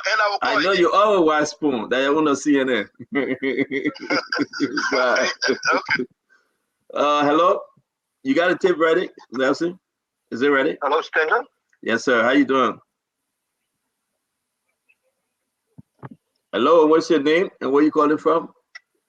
Hello, Stanton. This is Godson Daniel Gifler. I'm calling you from the Twin City, St. Paul, Minneapolis. Yes, sir. How are you doing tonight? I'm super. Thank you, Stanton. I'm doing so very good. Thank you. And let me say thanks for everything you and the network are doing. I want to speak to two issues very quickly on the same subject matter that has to do with the nominee designate for the Internal Affairs Ministry in presence of former Representative Francis Sakula Imani. What he did when you listen to that audio is video is very disturbing and disgusting. No national leader should be speaking in that way, angry, provoked or not. That is just unacceptable.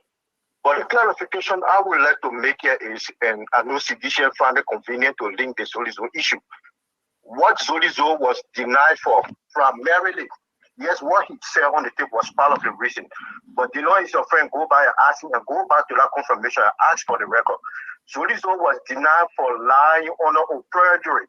He denied before the Senate that he ever made those threats. If we went back to that confirmation, the senators were constrained to bring that recording and play it during confirmation. He denied that he ever made such a comment. So they denied Zolizo on the record for perjury. And some of us, that's why we were even calling that beyond the denial, he should have been prosecuted because lying on an oath is a felony, a crime, and you should be prosecuted for that. So those are the two distinctions I wanted to make. But what that representative did, I mean, it's a ground for denial also, and I think you should do the right thing to apologize or clarify. Thank you, Stan. Thank you. And let me announce to everyone. I want to announce tomorrow. We understand there will be a major confirmation hearing. Tomorrow we're going to this. I'm announcing it. Wherever which way you come from, we'll have a show tomorrow that will be very interesting. We'll ask Liberians home and abroad about the first 13 days performance, or 13 or 11. How many days since inauguration? That will be why. That will be 11 days or 13 days, I believe. Tomorrow will be 13 days. We want to ask you for you to grade the first, 2 weeks performance of this government. Okay, we will be opening the phone line. We want to ask you about the nomination process, your feeling. We'll just open the phone line and hear you out. We want to ask you about these appointments. We want to talk to you, Liberians home and abroad. Invite your friends and let's have a wonderful conversation. It will be your say. I want President Joseph Boakai to hear you. I want you to speak. I want you to speak because it is important. Remember, President Joseph Yima Boakai and Jeremiah Kwankun won the election by less than 20,000 votes. What say you today? Are you satisfied? The first 2 weeks of performance by this government, this new government, are you satisfied? In a which way? We want to hear from you. Make no mistake, it's all about Liberia. It's not about an individual. You turn left, people are crying, you say, oh, we feel welcome. Oh, you're forgetting about this person. Oh, you're bringing new people in. What's your expectation? So tomorrow will be interesting as we hear from you, especially you that live in Liberia. I want you to be honest. Tell Liberian people, tell President Boakai your own feelings. Let's do this. Let's build a new Liberia. Let's think of new Liberia. Let's love a new Liberia. We shouldn't go back in the past. We should never, ever go back in the past. Think Liberia, love Liberia, and build Liberia. That's what we should believe in. And that's what we should fight for continuously. Our country deserves better. Among all of the opposition candidates, our love, our respect is on a leader, a wise leader, that today we call President Joseph Yima Boakai. 2 weeks into this government, we want to ask you, we'll do this continuously because our eyes is onto the hills. What cometh our help? Our help comes from God, not from the president. And God will bless us. And you, the people, God will bless you. So join us tomorrow, same time, same station, as we ask you the question, what do you think the first 2 weeks in this government? What are your thoughts? The first 2 weeks, are you okay? The first two weeks, do you have hope? The first 2 weeks, are you disappointed? The first 2 weeks, have you seen the change? Is this change coming?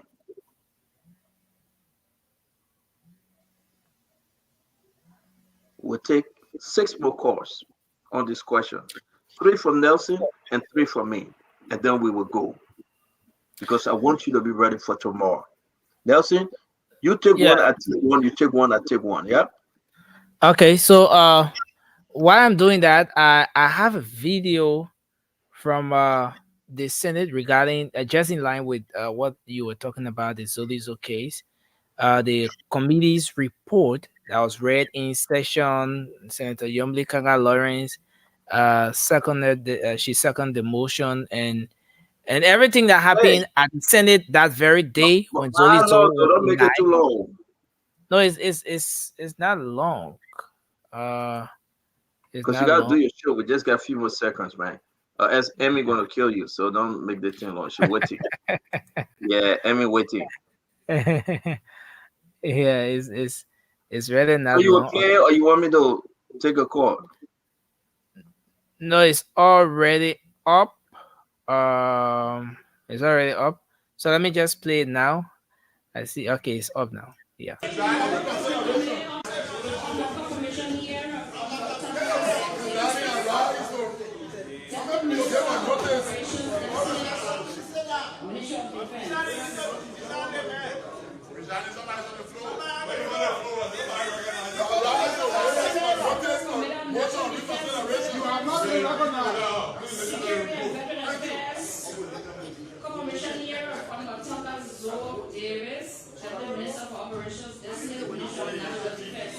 Recommendation. The committee has started examining documents. Let's listen to the report. The committee has started examining. That's okay. You push it in front. Nominee and statements made by him during the confirmation process. Oh, let it be so. Almost done. Let it be so, Nelson. That the level of his training and experience in the security sector, coupled with his vision, will not enhance the growth of the sector in a manner contemplated in security sector reform program. The committee therefore recommends to the plenary of the British Senate not to confirm on Dr. Joe Davis as Deputy Minister for Operations at the Ministry of National Defense. Done by the Committee on Defense, Intelligence, Security, and Veteran Affairs on Wednesday, February 12, 2020. Signed, majority members of the committee. You have listened to the report of the Committee on Defense, Security, Intelligence, and Veteran Affairs on the confirmation hearing of Honorable Takla Z. Davis, Deputy Minister for Operations Designate of the Ministry of Defense. What is your will? Senator Lawrence? Presiding distinguished colleagues, after listening to the recommendation of this report, I move, if I can obtain a second, as per our procedure, that this report be accepted and action to further deny through our votes be taken in executive.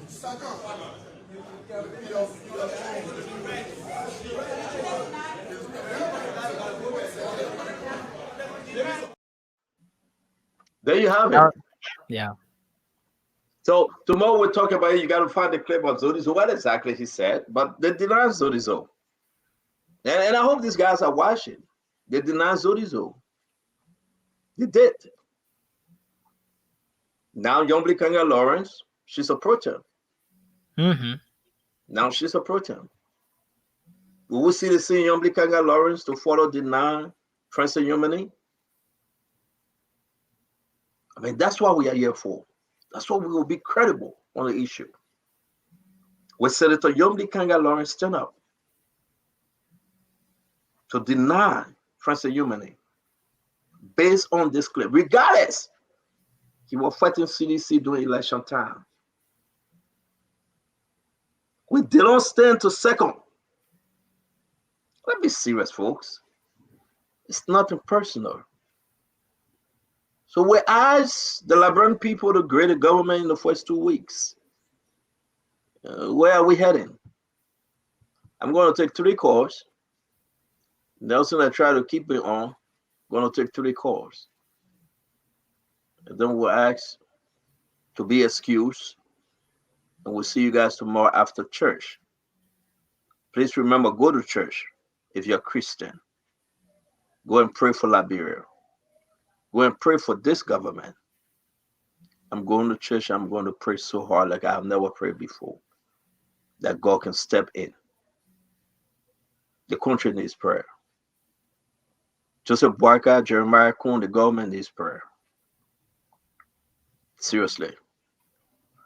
If we stop praying, the train, there will be a derailment. If we stop praying, the train would not be on track. If we stop praying, we'll see the worst government than we ever imagined. We must pray, and we will pray. So take one, I take one. You take one, I take one. 6 calls, we out of here. Hello, your name and where you calling from? Hello, your name and where you calling from? Hello? Yes, your name and where you calling from, please. Yeah, my name is Edwin Sonja. I'm calling from Burlington, New Jersey. Talk to me, my friend.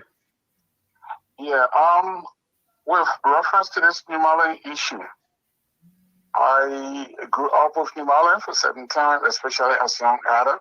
Not only Himalayan, but a very fellow he's talking about, Falambu. All of us grew up together. I was just laughing at the first time I really saw this video when he mentioned, I am the effing rebel. I said, hey, where were you a rebel? We grew up together, especially at that time. Look, I agree with his Stanton that he should come out and apologize. He should come out and speak to the Liberian people, that he was speaking out of emotion at a time. This was a time when there were rumors that people were coming, Falambu and Thomas Fala. These were allegations. They were bringing people from Guinea to vote. And this is just out of that emotion that he spoke. I agreed. He said certain things that I so much regret hearing him say. He should come out and apologize. But when it comes to qualification, when it comes to his love for the people of Liberia, especially the people of Lufa County, I have no question about that. But he should come out and apologize and really retract that statement. The very Falambu, all of us are young people to Foya. All of us grew up together. So he should be very mindful, threatening life of other fellow Liberians, threatening life of other fellow people, citizens. He should come out and apologize, and we leave it up to the Senate to really examine his qualification and his loyalty to his country. Something that I have no doubt of. Thank you, Stanton. Thank you very much, my papa. Thank you. It's good to have you. Yeah. Hello? Yeah, your name and where you calling from? Good morning. Hello, your name and where you calling from? Yeah, my name is Matthew Commander, calling from Smyrna, Delaware. Matthew, talk to us. Yeah, Stanton, thank you for taking my call. I like the fact that we guys have started a new thing in Liberia, you know. Unlike previous governments, they just appoint a lot of people and they run and get confirmed. Now that you have started a new measure to vet people, I think it's a wake-up call for every Liberian, every person that has been appointed. If you know you got something on your resume that is not right, just don't be bothered because Spoon will expose you. You know, the likes of Martin Colby, those guys will expose you. So I just want to say a big thank you, and I hope you guys will continue this kind of process for future government to come. Thank you very much, my brother. Thanks. Let me take my last call, Nelson. Hello, your name and where you calling from? Hello? Hello? Hello? All right, the person not ready. Let me see who's on. Let me take this one. Hello, your name and where you calling from? Yes, your name and where you calling from? Hey, this is Steven calling from. I mean, turn your volume down now. You got something playing, please. Yeah, this is Steven from Minnesota. Steven, what's up? Yeah, you know, I'm calling in regards to this guy with the anger problem. I think we should really start taking action on things like this, because if we're going to say, oh, because he was angry, what makes you think the same anger will not go with him to the place, the position and the time to give him? If he can't control his anger, he shouldn't be allowed over there. Because you said in America here, you can see if a man hit even on their girlfriend or a man, and say because I was angry, that's not an excuse. Yep. He's mature enough to be able to control his anger, brother. You're right. I agree with you, Steven. 100% agree with you. And that's why we need. That's why we need to push this. People should be held responsible for what they say and what they do. Continue. If we don't stop from him, it's going to continue. Thank you very much, my friend. Thank you. That's I'm done though. That's my last call right there. Okay, so let me squeeze my few in. I got this one. Hello. Hello. Okay, so we take this person. Hello. Hello, Nelson. Hello, you live? Yes, sir. Let's hear you. Okay, I'm Philip Melvin Munya calling from Zio Community. Munya, go ahead quickly. Okay, so you know in Africa we are highly interested in the outcome of situations, and not going for the root causes of these situations. So you are aware of what happened in Lofa County. You know how well the people were intimidated over there. You know how well the people were. Hello, are you there? I mean, what's going on? The minute finished. You know how well you know get one more people were minute. provoked.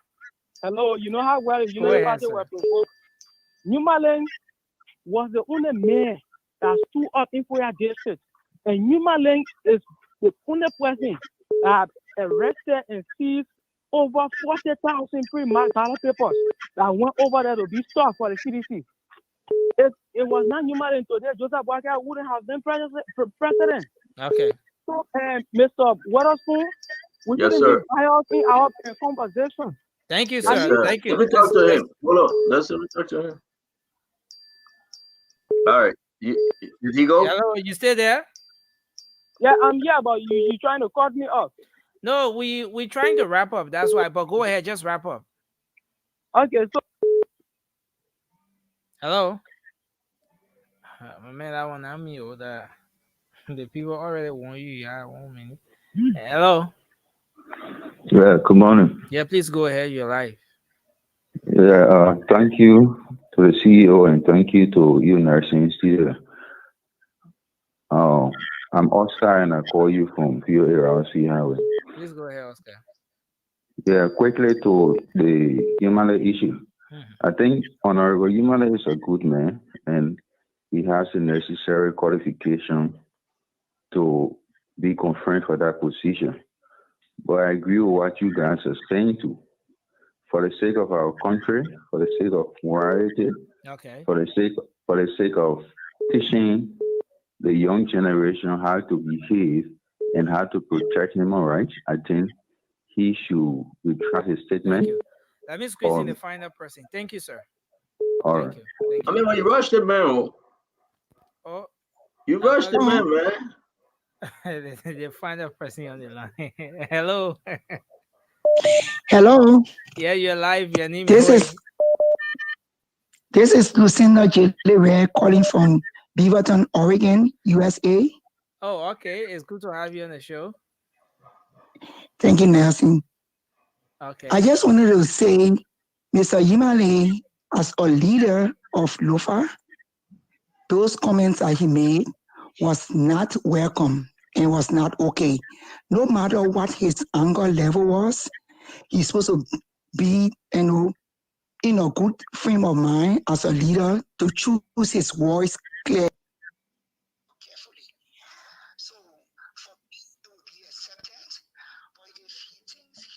Big man, what are you doing to the woman? You're cutting the woman up? JMB should record his nomination. And furthermore, I just want to apologize to all the UPNs that they should please be patient with JMB. There are a lot of positions to be filled. Don't push the old man too hard because you never know when your name will be called. So they should please be patient. Thank you. Thank you very much. Thanks a lot. That's a serious motivation. CEO? That's it? I think we ended up with a motivational. I ain't bad again. You call the woman up again. I don't know what you calling people up. No. She concluded. She landed her thoughts and listen. Let me put this thing up before we go. To get some back. I do believe, right? I do believe this is a sedition. Watch. Just look at this.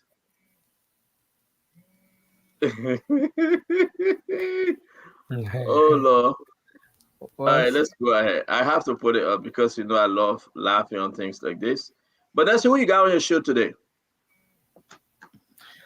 Well, today we have a guest, but we're trying to wrap up things in the background. Who the guest? You cannot announce? Yeah, I want to hold that a bit as we try to wrap up things. So you can't even tell me?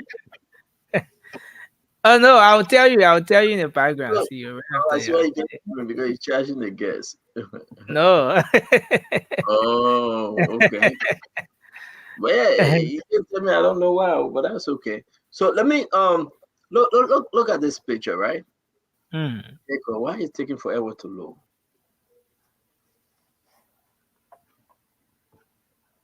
Okay, look at this guy. What do you think they got doing? Rescue stuff. But immediate release. President Obama makes more appointment in government. Why the guy get ranking his hand? You're waiting to see the list. the next listing. If he doesn't see his name, then you'll use that rack wisely. I let him go. What are you doing with the rack in your hand? You know what he looked like? He looked like Carrasco, though. Yeah, the way he looked like Carrasco. I think that Carrasco get that rack in his hand. But what the man will be doing with the UP That's it. logo in the back? But that's it. What the man doing rag in here? Why is he holding this rag? Why? Are they listening? The man waiting for? That man alone imagine website. He see a need. I see my name on them also. The man imagining the water he walked in that day around no. This is one of the best picture. And he said for immediate release, President Boycott makes no appointments in government. The question is, put the rag down and go look. Maybe your name on the list. No, you won't carry a rag. And all the people see you. All the people you see in front of that, they running to see who are on the listing. But for the man, he say, I'm going there. But who you get a rag for?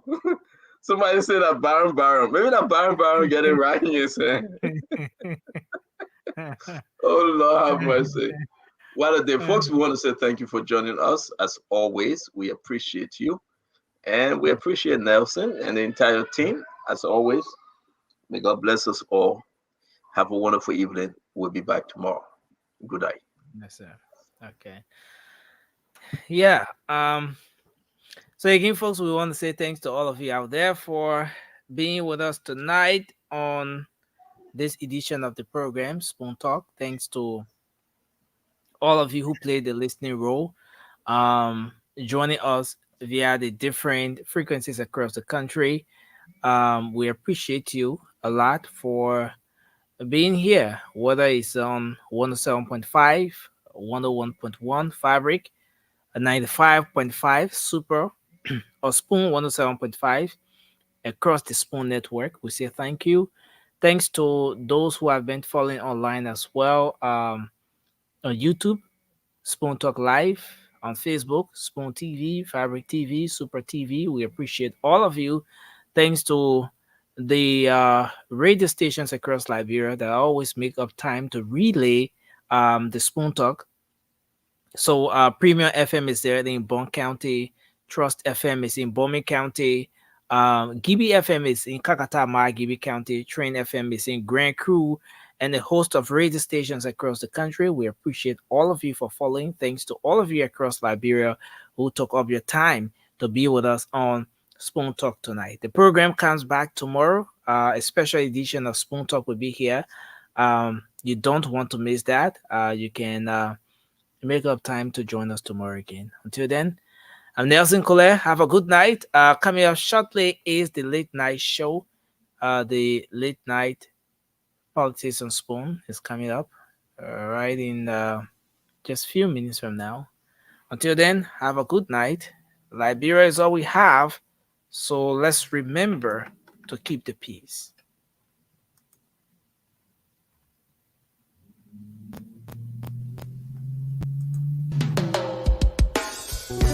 Yes, I, a special one from the CEO, stand coming with the spoon. And your boy, Friday the Southern Band, charges on the beat.